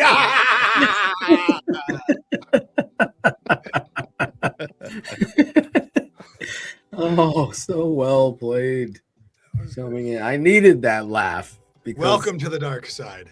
You've done it for us. Right. Ivan's getting pissed. Oh. I'm confused. Harry Franklin. Waldman just showed a picture of Cole Kmet. Can you put that back up, Waldman? Harry Franklin absolutely loves this show. I can't believe it. I'm laughing my ass off in disbelief. The best is keeping my sister informed. And she just said, I think we need a defensive player. Thank you, Waldman. What does she know about football? That was great. Oh, gosh. So I had to do it. I'm like, I got to go get. Oh, shoot, this thing. Actually, I think Hugo's more like the Bears safeties going, we would really appreciate if you provided a pass rush. Yeah. Yeah, right. right. I think that's Exactly. more what's going on. Ben Johnson just said, fuck that. I need a I just big feel like cup of Ryan coffee Poles is down in the fast. cafeteria, like getting everybody coffee, and Ben Johnson's just up in the war room with his shirt off. Well, did you see? I mean, like if you see it, here was Ben Johnson. Like here was what Ben Johnson looked like. Everybody's standing around clapping and doing whatever, and Ben Johnson's just like, yeah, like super, like, okay, yeah, we're just doing. This is what we're doing. 428, get him, please. Dude, they didn't like my burrito's not fucking here yet. I went to get it. They weren't ready. I reordered it. They fucked this, and now we can draft in wide receivers. When I want DNs, I'm sorry. I'm good with a center, but fucking give me a defensive end. God damn it, dude. I'm sorry. Take any defensive player at this point. Ben was like, all right, you guys get one pick taken in the first round.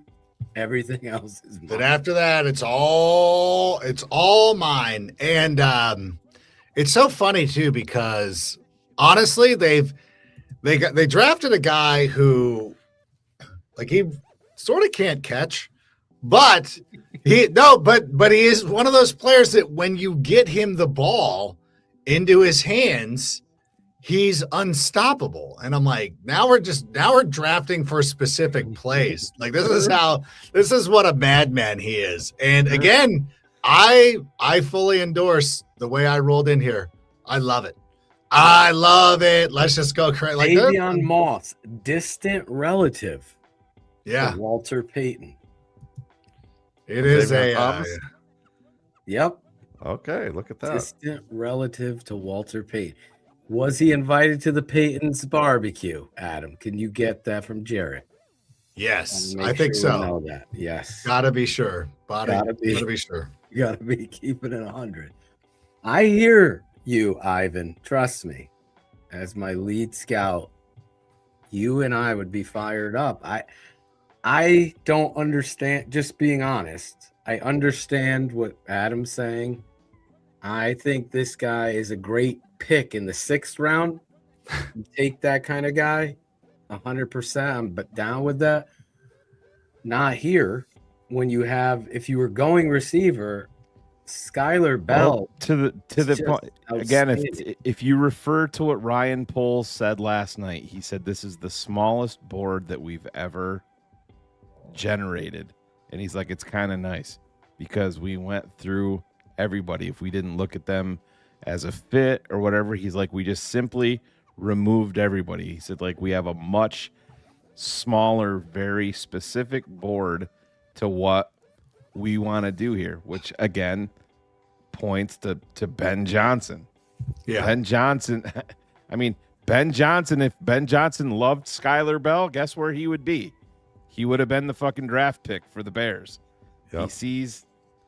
And here's the thing about Skylar. I mean, we talk about hands, 41-inch vert and 4 speed. I mean, I love all that, but he's got Terry McLaurin type of hands, which is 10-inch, which means that he clap attacks everything, and you're having to bank on the exception to the rule being Terry McLaurin, Golden Tate, Early Doucette, and Marvin Harrison Sr. Those are the 4 guys that I've studied who clap attack the ball and hold on to it.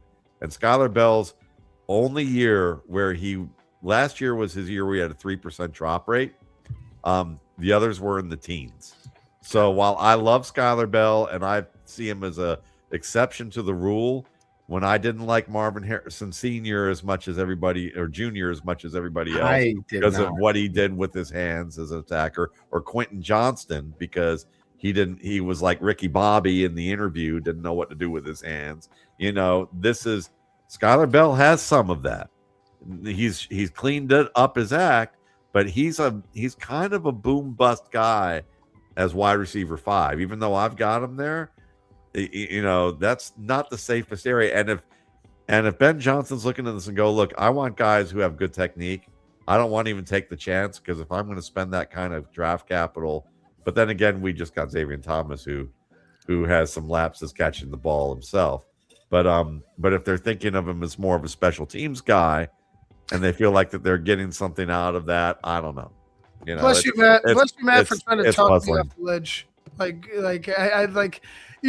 trust you, which is I do. It's just like I'm not. Again, it goes back. No, to I'm with you. I'm just trying to give you an alternate point of view. No, absolutely. No, I said that. Yeah, so I know? said bless you for trying to talk me off the ledge. It's just I don't know. It's sitting ugly with me right now. This is a good draft board from a certain point of view. But Sith rank. You know what? It's just I'm seeing some of these comments are making me laugh. Like, this is a smaller draft board because it's got no defensive players on it. That's a great comment. That's a great comment. That was great. Whoever had that. Yeah. But it is, I don't know. It is what. But now we should know. So now we can no longer be mad that we're not getting comp picks because it just would have been used on receivers anyway. So see, like, he's making us not feel bad for missing out on those picks. He's just trolling the defensive end towers at this point, picking Xavier Thomas. Yeah. Rob, there's the Raz score. He's got elite speed. He's got elite speed. And if he gets the ball into his hands, he's going to be phenomenal. He's got that Atoshin 3.43 score for height. Oh, would you stop? He's taller than me. I'm sorry. So I'd probably be in the 2s. You know, here's another thought that might be fun. Maybe they're going to make him a running back. Well, he ran the jet sweep though at LSU. He did quite a bit. Ben loves it. Ben loves that jet sweep. I didn't think his vision was all that great on plays between the tackles when they used him there, but they did talk about him as kind of a running back type at LSU at times. Did Maybe DeAndre Swift's vision get better under Ben Johnson? It seems to have. Yeah, 100% it did. But a lot of people. That's a ballsy call. What's his name? Former running back coach. Bieniemy. Thank you. Yeah. So I mean, that would be still curious as fuck when you think about the fact that you've got players on the board at running back that are, far more advanced than Xavier Thomas is at that position. But I don't know, kind of Twilight Zone-ish. $4.99. I feel like we've been here before with Ryan. Chris Bell just went to Miami. That's kind of feels like getting a Hanson brother from the slap shot. Hopefully, D end is next. Bear down. Thank you, goats to buns. Go ahead, Matt. Yeah, I mean, well, Chris Bell was the guy I kind of would have liked if you were going to take a shot. He's a Devontae Parker type pick who went to the Dolphins many years ago, and when asked about how he developed the skills he had to be a first-round pick, he said God-given ability, and it took him about 4 years to figure out that he had to apply more than his God-given ability to become a good receiver. And Bell is one of those guys that I haven't done this very often when I think about a player, but he's the player I was most afraid to pick and the player I was most afraid not to pick all at the same time, because you have those moments of like peak Josh Gordon running through angles that he should not be able to run through at his size, and you get him into open space and he's fantastic in that route, in that area. But then his game's also a death of 1,000 paper cuts with lots of little errors and issues from that standpoint. So it's not fair to do the narrative he feels like a Miami pick, but it kind of feels in a way it still feels that way. It's like flash and no substance, it's like I'm a little afraid of that, but I think Bell is an upside pick who, if he can get his route game together, you're looking at a really dangerous player. But there's a lot of ifs there for that. At Punish Rob Thames, $4.99. Thank you for your super chat. At what point does Warren and George, talking about Kevin and McCaskey, come down from on high and ask Poles, what the fuck is he not addressing the defensive line for? Kevin Warren was there clapping his hands after that last pick. He was always dapping everybody up. Everybody's on board. And it's one of those things that, again, we're not fields that they're going to lay down at. We're not a part of the process, and they clearly had a vision. and the vision was attacking the offensive side of the football. And, whether we agree with it or not, that's the way that they did it. And, I know that I joked when I walked in about embracing the dark side, but it is the truth. And, when he's telling me to kill Count Dooku, I'm going to do it. I'm like, all right, you got it. I kind of feel like we're watching him do this type of deal, in the draft room, like Leonardo DiCaprio and Davion Thomas, Wide receiver, LSU, 5'10", 190 pounds, and an arm length of 30 and a half We've inches. been watching a lot of Nussmeier. You know that. I know. We and know Jake, this. this We is know a shout Thomas. out to Jake. Me and Jake were watching Garrett Nussmeier get demolished on a few plays with what we could call at best questionable offensive line play, correct? He throws a prayer out to the flat against Vanderbilt. He's surrounded by 7 players. What does he do? Touchdown. Beats all of them. Not only does he beat all of them, he breaks the initial contact, breaks 2 more tackles, gets the sideline and takes off, and no one is even near him. Why? Because he's got 4.28 speed, and he's one of the best punt returners in the country. You want to talk about... Why you got him as a sleeper then? I mean... Because he's rated in the 7th round and beyond. By the Athletic or what? Mostly by the Athletic. Shit. I love this guy. 4.28, great returner. You'll see we move guys up a whole point when they're returners because Exactly. they can run after the catch. They're tough as hell. Coach, he's got 95 career returns. I'm glad you brought up 3 Thomas. of them for touchdowns. Yeah, and he's a great kid. Keep All-American going here. All-American freshman. Shh, don't bring his name up. He's a sleeper. Nice little grab there. Didn't he override everybody in his second stint and with them, in Vegas or in Oakland, and take picks that we go, sad trombone, kind of what going on with that. I don't know. Real quick before he grew up near me. I like, but we got to kind of. Real quick before I get out of here, my boy Jose, who helps me out from the True Chicago Sports Podcast, he just wants to say what What's he up, fella? thinks. First of all, I want to know where Dennis Allen is in the room if there's nothing being picked on the defensive side. Is he in the closet? The annex. Yeah. No, I know where Dennis Allen is. Exactly where Ben Johnson told him to fucking sit down and shut up. That's Not in the corner. Shut up. Listen, you got Dylan. Shut up now. He's arguing with Kelly Kapoor somewhere. Hey, by the way, I know you were talking about like John Gruden, some of the weird picks he had with the Raiders. I remember in 2019 in the 4th round, he took this guy, this defensive end with like no muscle mass named what the hell was his name? Oh yeah, Max Crosby. Oh yeah. See, there you go. 4th round. Baby There you Gruden go. was on. See? Yeah. Never give up. That's true. Yeah, but why draft a defensive end in the 4th round when you could take a 4th tight end, Frank? Come on. First of all, he's our 3rd tight end. We're no, running... but if we take another one. Fair enough. Hey, listen, redundancy. I love Matt Waldman talking about redundancy. I don't want to be sitting there in October being like, oh, we lost the guy. Then all of a sudden, Big Steve's not even. He's like, where's Big Steve? Like, fuck Like, this. NFL Shop just put up new He's shirts. okay. They're for sale.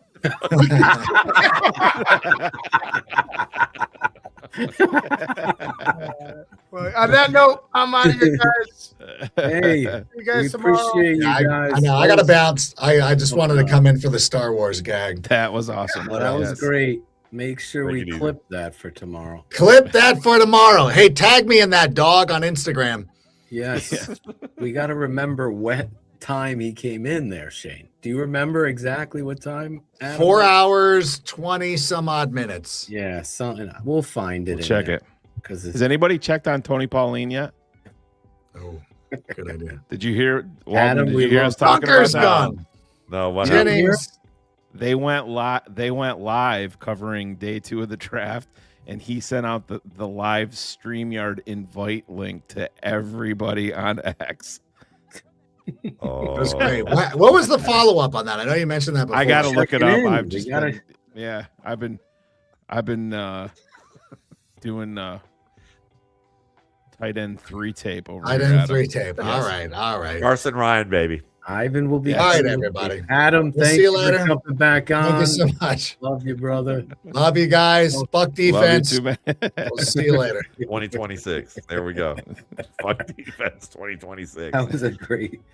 See, the pro shop has opened up a new next year we're gonna do all special teams instead of defense. We're just gonna and they're gonna go 14-3. Yeah. Yeah. Ben Johnson just put in a request to Waldman to expand the RSP in 2027 to 4,000 pages. I need more offense. He just wants to beat the shit out of Dennis Allen with something. That's all. Oh my God. I've never witnessed anything like this. We joked about it. Jarrett Payton doesn't think that Jarrett Payton said the relationship to Walter. He goes, "This is news to me, but I will look into it." Okay. So the barbecue invite was not. Cocaine's. There we go. Is this true that Ben Johnson just traded Thieneman? I'm kidding, everybody. For a Calm tight down. end? Yes. For Eli Stowers. Or was it Kesmerick? Yes. That was probably, Kesmerick, because, Miami likes those Oregon safeties too, and linebackers. So Dunker went to the Steelers, huh? Oh, did he? Yeah, Jennings Dunker. Yeah. Onomatopoeia. Guard there. Maybe he could play quarterback over Aller. With his red mullet. That's a Steelers pick. Just Dunker. That's a Steeler name. Can we make that shirt, Sean Stewart, actually, please? Because that is great. Eli Raritan is a New defense. England Patriot. What? Most overrated tight end. Most overrated tight end on the board. Eli Raritan. Yeah. New England. He's first of all, he does not block all that well for his size. I know I've heard people say he gets after it. He does not know how to use his hands. He overextends. He basically rams his helmet into people and gets knocked backwards in situations he shouldn't. He drops the ball an awful lot because he clap attacks it like he's, doesn't have great technique in that end. But he's tall, he's fast, and he can add weight. And that I would bet money that Ben Johnson didn't have Eli Raritan on his tight end rich board. Probably because he plays at Notre Dame and he already has a Notre Dame tight end who has some troubles. So yes. Yeah.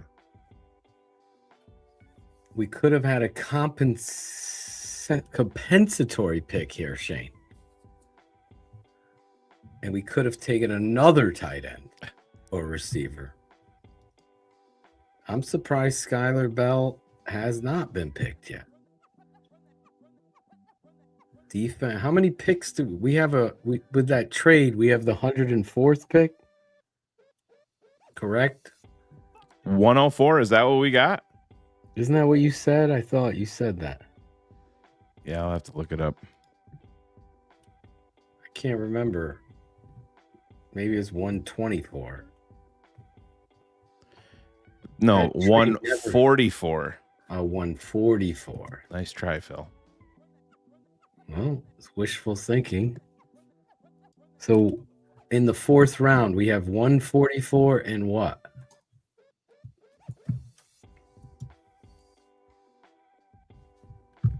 Is there any way to tell? Anyone got it? Yeah, give me a second. I'm trying to have 10,000 tabs open right now. No. Hold on. I can look it up. You do your So the Bears have pick 129, 144, 239, and 241 left. Okay. 129, 144, 44, 239, and 241. So they didn't have a fourth round pick coming into the draft. If you arrange these numbers in some mathematical way, will they come to numbers that are between 80 and 89? Yeah, 144 is a fifth rounder, Phil. Okay. Oh. Yeah. So they picked up a 5th. Yep. Got it. Because So they have had their- traded their 5th for Garrett Bradbury, I believe. That is no. They traded their 5th in 2027 for Bradbury. Oh, is that what it was? Yeah. I thought it was a. Yep, 129 is the 4th. Okay, 5th. They have the 5th is 144, so that would be the 4th pick in the 5th round, and then they pick again in the 5th, or no? No, they didn't have a 5th.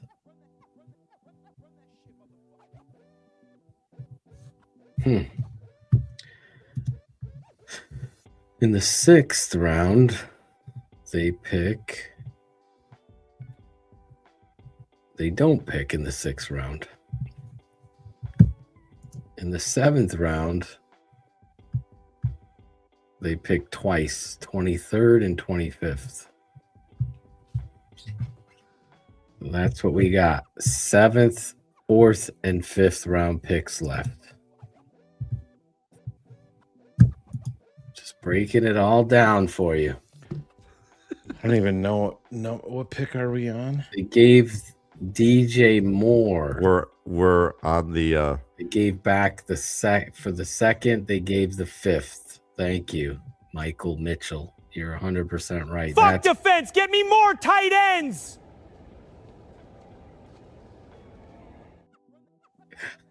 Oh boy. AI at its finest. Yes. All right. Or is it spelled TE in Chicago? I don't know. I'm feeling it too. It's a little madness, but it's yeah, go ahead.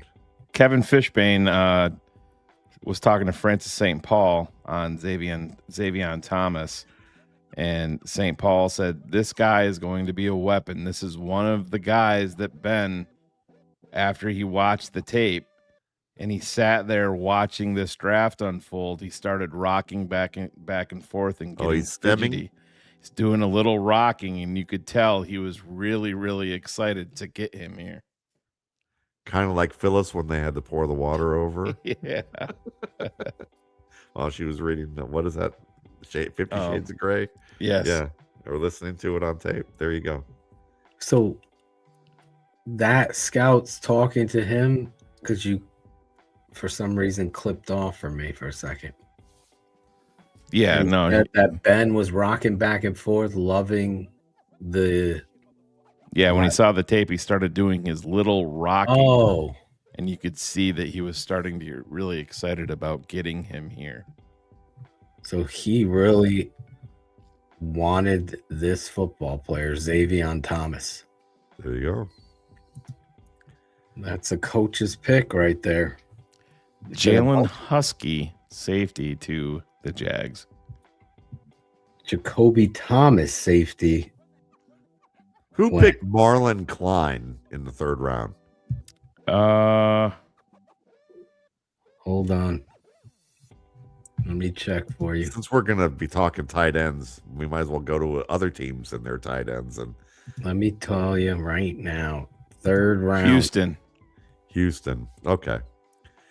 Kind of makes sense. He's kind of a upside play out of Germany, who then had a pit stop at a boarding school down the road from me in Georgia before he ended up at Michigan. And he's one of those guys that has probably more upside in the pros than what he showed in the NFL. I mean, in the NIL. And he, so there's a little bit of a future for him. I mean, coordinated, has potential to become a good blocker and a receiver. But that's interesting that they went that early on him. I'm just curious that he. Do you guys want to see the phone call? Yes, we to do. Logan Jones. Oh yeah, my boy Logan. Let me bring this up. Trade Zune. Who took him? I can't believe. Did Hecht get drafted yet? No. Unless I totally missed it. The center from freaking. I don't get it. The Raiders, Texas A&M center. Anyway. Hello? Logan. Yeah, this is him. Hey, it's Ryan Post from Chicago Bears. How you doing? Spacing. Let's go. He said, let's go. Awesome, man. Hey, we're going to put you in, your name in, and I'm going to hand you over to Coach Johnson, okay? Let's do it. What's up, buddy? How you doing? You ready to go? I'm ready to go. Let's do it. Perfect, man. Ben's hair's Perfect. all disheveled. You gotta fucking love it. Love visiting with you a month ago and made a big impression on us. All right. Absolutely. Thank you, guys. All right, buddy. Say congrats to your family, and I'm gonna pass you on over to our president. This is Kevin Warren. Okay. All right. Thank you. All right, buddy. Hey, Logan, congratulations to you and your family. You ready to win championship? Thank you so much. Yeah, welcome to Chicago, and glad you're coming here so we can win some championships together. There it is. Congratulations, man. It's Thank awesome. you so much. Man, You're this is a what I Chicago Bear, wanted. brother. Let's freaking go. Let's go, right? Let's do it. Awesome. Hey, you make sure you thank your mom for everything she's done, all right? Absolutely. Thank you, guys. Love this fucking offensive line coach, man. He just gets it. You better thank your mom for everything she's done. That right there, is why offensive line coaches are. Waldman, you have been super gracious with your time, so we don't want to. Like I said, What's he doing now? He's petting his dog. Hanging. No, with I his just didn't boys. want to keep him if he. I do have a show coming up that I got to do. Oh Yeah. shit! I didn't know. Absolutely. No, that's Yeah. okay. So fuck you. So fuck you, Phil. I apologize, Shane. Yeah. No, it's all right. It's all right. He's got an But Artemis make 2 sure show. you He's tell got an your Artemis mother. 2 show coming up. Dick. got a meeting with some physicists. I believe Connor Lew did get drafted. I believe I saw. I think I just have actually a drive-by of some Steeler fans that I would like to. Yes, engage in. I would not blame you. Oh my god. Right now. How is Cecil Lammy and those guys doing? They're pretty good. I'm sure they're not good right now, but they'll be that with okay. Drew? They'll get Are over they it. Steeler They'll get fans? over it. I Who thought was? Lammy was a Broncos fan. No, right? he works on talk radio for in Denver, so he covers okay, the Broncos. okay, He's that's- a longtime Broncos beat reporter, but he's a Steelers fan. Wow. Yeah, Lou has not been drafted. Wow. I'm surprised. But I remember seeing Cecil Lammy and some other guy probably Sigmund. back in 2009 on something. And I was This- like, oh. This these was guys, I supposed like to be these the guys. goodbye that I Matt know. was I trying to eloquently enforce here. All right. Sir. I love you, Matt. I love you guys too. Had a lot of fun tonight. Yeah, man, we had a I'm good glad you were time. here for both Roush and Yes. this pick. Yeah, I mean, I'm much higher on Roush now. The more I said he's not Valus Jones, and the more I started talking, the more I felt like bullshit. Yeah. Love it. He is Valus Jones, but he can catch better. It's Valus Jones part 2. We Yes. promise he's not He's Valus just Jones. he's just big, and then he hates ferrets, right? He hates ferrets. Waldman probably doesn't even know what we're talking about. That was the no idea. That was the Chicago Bears Hard Knocks. A big part of the story was Valus Jones. What did he do? Running? He ran over his ferret, him and his buddy, and killed it, or broke its back, or some shit like that. That's how bad the Hard Knocks was for the Bears. It's fucking Oh, it was terrible. bad. So Yeah. bad. But anyways, you are the All right, absolute Matt. best. Waldman. Thank you, fellas. Love you Thank guys. you so much. Yeah, love you too, You man. Good want to luck. jump on tomorrow? It's always open. Yeah, I'm You wanna here for come the in Carson as- Ryan pick. You want to come in as Darth Vader or Viva Luke the- Skywalker? Yeah. You are our Yoda, actually. Yes. Oh, we can AI that. I can put The him right next. I offense can put him right next to Will Rank. win, will they? He looks like Yoda. He kind of looks Yes, like he does. Yeah. Where we can get him? Hey, There he is. I can't find him. Where are you? There we go. There he is. Give us the Yoda ears. You like running backs? No. See, yeah. You're a safety guy. He's Yeah, he just that face was Dad. I just told Phil to shut the fuck up 45 minutes ago. Yeah, he's like, I need a walk. You know. Thank you so much, brother. Thank you, Ellis. You're Take the it easy. best. Thanks, man. What a night. Everyone's bouncing on us. Steven! Stevie? Big Steve? Fuck defense. Get me more tight ends.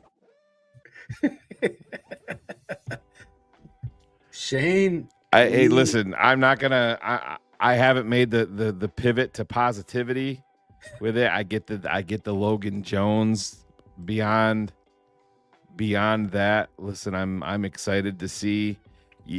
Unfortunately, all we can do is throw our belief 100% into everything that Ben is doing until he proves otherwise. I wholeheartedly disagree with the draft process this year overall. Wholeheartedly.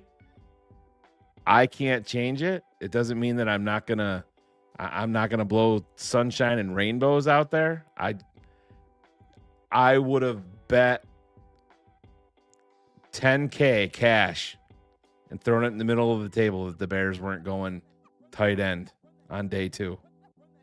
I mean, I saw somebody on X saying that they did pick a tight end. They've been saying it the entire time they're going to go tight end early. When? Logan Jones, I get. I just, you know what? I'm going to be disappointed if he's not starting as a second-round pick on the offensive line. Yeah, we're going to have a lot to talk about. I want to get through these super chats and then we can get out of here. Yeah, just real quick. This just shows you how horrific Ryan Poles and the Chicago Bears have been at signing defensive free agents along the defensive line. And that is exactly why you can't move off of them. It is for financial reasons because it's been so bad. And that's a problem. And that's you got to throw Ben in there too. He's a part of it. He was a part of breaking down Dio. DA, same thing. I don't agree with it. It is what it is. We'll have more on it when we hit day 3 and we'll see how it goes. Yes, you are. I am completely with you.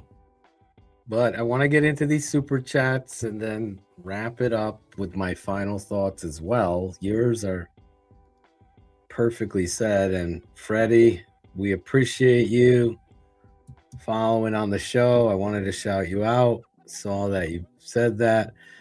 Ivan Klobberdons, 75.69, $5. Thank you. You guys are the only thing keeping me sane through today's picks. Love you all, but I don't know what the Bears are doing.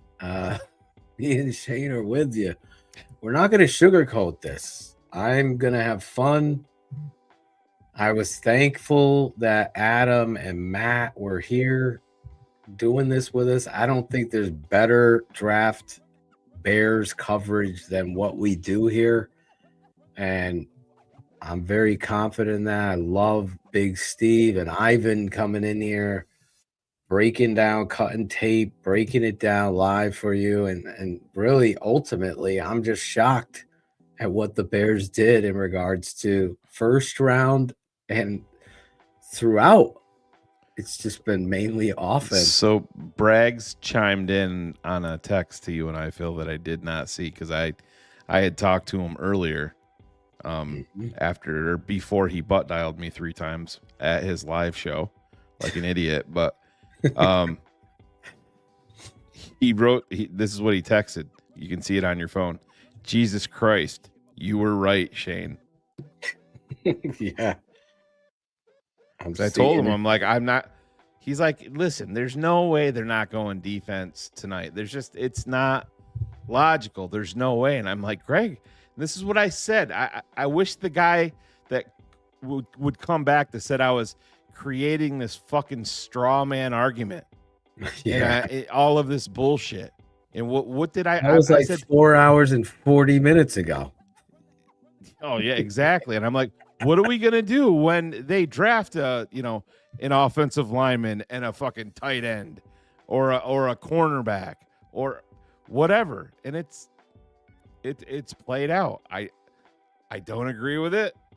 I'm gonna root for the players. I don't agree with the process, but Phil, I'm sorry for stepping on your closing argument. It is what it is. I'll have a lot more on this as I have not digest even it tonight. started my closing argument or thoughts. I just want to give every guy and thank every person watching live, all 2,000 something at some points live. Right now, there's 1,091 of you watching live as we cover the draft like nobody else with the truth and tape. Jeff Burton, $5. Ben came in today and said, "Excuse me, Ryan, you're in my seat." And that has showed up very well. Jeff comes back again and says the same thing twice. So he's imitating Ben coming into the room for every pick and saying, "Get out of my seat." Bear Down Omaha, $2. Thank you. Please make the fuck defense shirt. Yeah, we are definitely going to make that because there's been a lot of laughs tonight. And Shane, Rank, Waldman, myself, Big Steve and his fucking soy food. Cooter Schmidt, $1.99. Is there some medical issues with Joseph's? It's a good Don't know. question. We don't have access to we that. don't have access to that. But yes, that needs to be in the TTNL swag shop. Richard Gordon, $16.11, $10. I never argue with DDP, but when I do, it's about NASA. Go Artemis, $100. Well, we will get into these in the off-season debate shows. I always wanted to have one of those friends nights where you bring in all of the... You send it to Bragg, CHGO will have the shirt out by noon tomorrow. Fuck. Oh, I already tweeted it out. I tweeted it out as soon as I made it. He steals everything from us. Never gives us any love or credit. Always wants credit. Bro, the reach for the wide receiver is huge. Thank you guys. TTNL, you're awesome. Big Steve, so disgusted, he never came back. Steven, Stavros.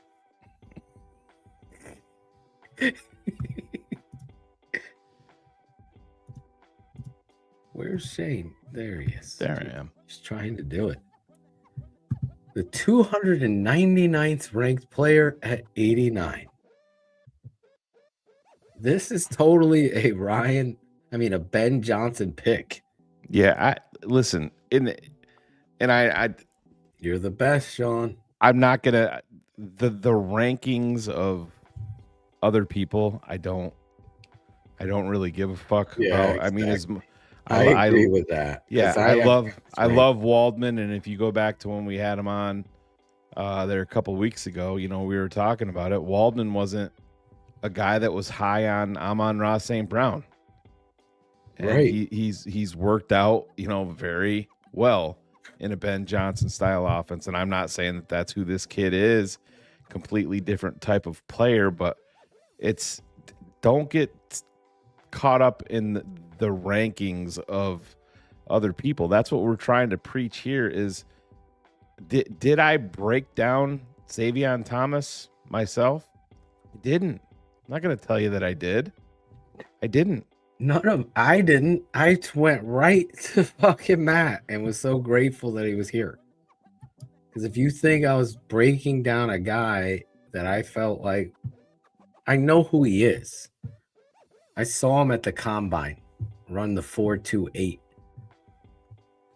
Yeah, and I mean, when we'll take a look at it, and I mean, we're gonna break saw down somebody in the chat, but yeah, you want to make sure that now does that 4.28 translate over to the field? I'm sure a large portion of the speed does. You know, is it more 4.38? Is it more 4.4? You know, we'll see. It's like Kevin White. Kevin White ran your super chat earlier. I read it. I put it up on the screen. I might not have read it, but I left it up there. I don't know if we can get back to it. That's when Adam, I think, came. But I apologize for that, Robert. I'm always transparent. I wonder if I could get back to it. Said I didn't hear. It's cool. Yeah, well, I hate not doing that. Because I was about to read it. I remember someone took it down. Yeah, I didn't. I haven't touched any of the super chats. I think it's pink. His was pink. The only bad thing about undoing the star. Wait, right. That's it. Here it is. I got it. Robert Nash, 350, 499. I guess we drafted Torrey Taylor for nothing because we're not going to punt this year. Let's hope not. There you go. Caleb did cash in on his commentary and didn't punt much this year. It's the least the Bears have punted in their history this past year. Yeah. There's a stat for you that you didn't know. Or maybe you did. But I'm just telling you. When does the presser come, Shane, for Ryan Poles and company? In a few minutes? Probably, but I am not staying. We're bouncing. I am I'm just going to say this. My final thoughts. Want to thank all of the guests for jumping in here. All of our analysts here at TTNL for jumping on here. Covering the draft for 4 hours and 56 minutes. I took one break to go pee and say hello to my wife, who was out doing makeup tonight. She's a makeup artist and a damn good one at that. Man, I haven't gotten any updates from Cubs fans yet about the Dodgers and Cubs game. It's so strange. All those little nerds were sitting there waiting to pounce, and nobody said a fucking word about it. Where are you guys? Thank you, Andrew. And again, Shane and I don't understand the process. I do understand the Logan Jones as I spoke on it. Roush, I understand based on who Ben is, and then the lack of pass rush goes back to what Shane said. He kind of stole my thunder. When you have a scouting department that can't identify talent that's going to transcend any scheme, come over to your scheme and give everything they have each and every time because they love the game. It seems like the motor and the boxes that needed to be checked by this organization were never fulfilled early on with Ryan Poles under Eberflus and company and Ian Cunningham being here. They seem to fail in guys that can play football. So they re-established and said all the right things. We're going to take dogs. We're going to take guys that love the game. And that's what they're going to sell. But when I look and I see fuck defense, as Shane is joking, it gives me pause. It really does, because there is a serious problem at defensive end. And I don't think you could just throw Shamar Turner and some other guy that you're going to say is you can throw him out there, but you're not going to love the results. So that problem is going to show itself up. And I thought Shane did an outstanding job bringing up that final play against Green Bay, one in which they could have won that game. And again, I just want to double down on that. Bears fans, go tonight if you have time, or if you can't sleep tonight when you're in bed surfing on your phone, or tomorrow morning when you wake up, go back and watch the last play and really focus on about how close it was to being over, because And Gordon drops the fucking ball and waits for it. He should be coming up and just could bat it not down. get home. And the NFL films, again, I know I talked about it. Ben's just like, get his ass, just saying it over and over again. We'll see, man. I started the day off by saying I had huge concerns and was very nervous about the defensive side of this football. And is it great for your football team if you're winning every game 42-41? You know, if and I'm not saying it's always going to be like that. The Bears do have some talent on defense, but the pass rush needs to improve. Hey, listen, maybe we get to August and Ryan Poles is trading a 2027 first-round draft pick for Max Crosby and shocks us all. Right. That's the only thing you can ever say. Well, see, this is what and that's the reality of which building a football team ends up taking. I don't understand it. And I think that's okay to question the plan, because that's healthy. And it was also okay to have a great discussion and debate about that plan. Right. And we are in a different. Logan's right. We can't do anything about it, but we have a network that's going to talk about all of this. Talk about it for 5 hours right now. We've hit the 5-hour mark. Smash the like button. Please subscribe to the channel.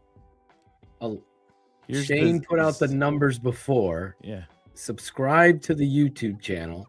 We will break down every player drafted and as many undrafted free agents as we will get tape for. Some of these guys that play at small schools might be harder to get the tape. But Chris Harold, once again, thank you always for giving us that opportunity to cut it, break it down. 100%. Shout out to Ivan for cutting tape this year. Sean Stewart cutting tape. I just want to point out one last thing. The Bears have signed 3 defensive tackles in free agency that we have broken down. I will break down James Lynch. We've broken down Neville Gallimore and Kentavious Street. Those 3 D tackles count. Those are 3 interior guys. I will not say Street can play defensive end, although they might try to sell you on that. I just don't see it. That's what I'm saying. That's why I'm saying edge. There's been nothing at edge. Not one player. Signed, 0. Drafted. So there the fuck And you go. Speaking of Zion, here is the phone call.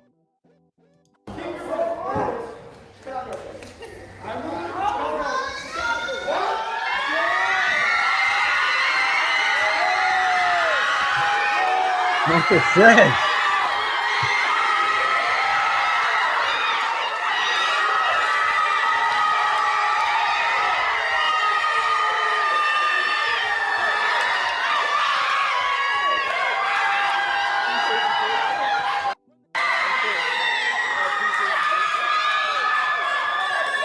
We do like to see that though, so that's Got a little Tariq Cohen vibe to him. a little Devin Hester, Tariq Cohen vibe I was feeling. So Maybe also, he is. yeah. But Also- Logan Jones, man, go get some fucking ketchup, bro. Dude, set for Lifetime life, bro. supply. Guy goes into McDonald's like, you need ketchup? Nah, got a lifetime supply at home. I'm good. I'm good. All right, let's get out of here. We appreciate everybody. I don't even think I'm going to do the long outro No, we're not. tonight. I want to get out of here. I'm going to wait and post the pod version in the morning because I am working on almost zero sleep from last night and into today. Yeah, can we play Stepping Out? I wish. We started the Definitely show trying to find Stepping Out, and 5 hours later, Shane, we are stepping out. Yes, and with that being said, we'll see y'all tomorrow. Phil, 11:30. Phil, let the dogs out at 11. I gotta get up and eat breakfast, Shane. My son has a skip baseball the gym. game. I'm skipping the gym for you tomorrow, Shane. We will be live at 11:30 a.m. tomorrow with a mock. Yeah, we'll do a day 3 tight end mock draft live. Ben will break it all down. Fuck defense. Get me more tight ends.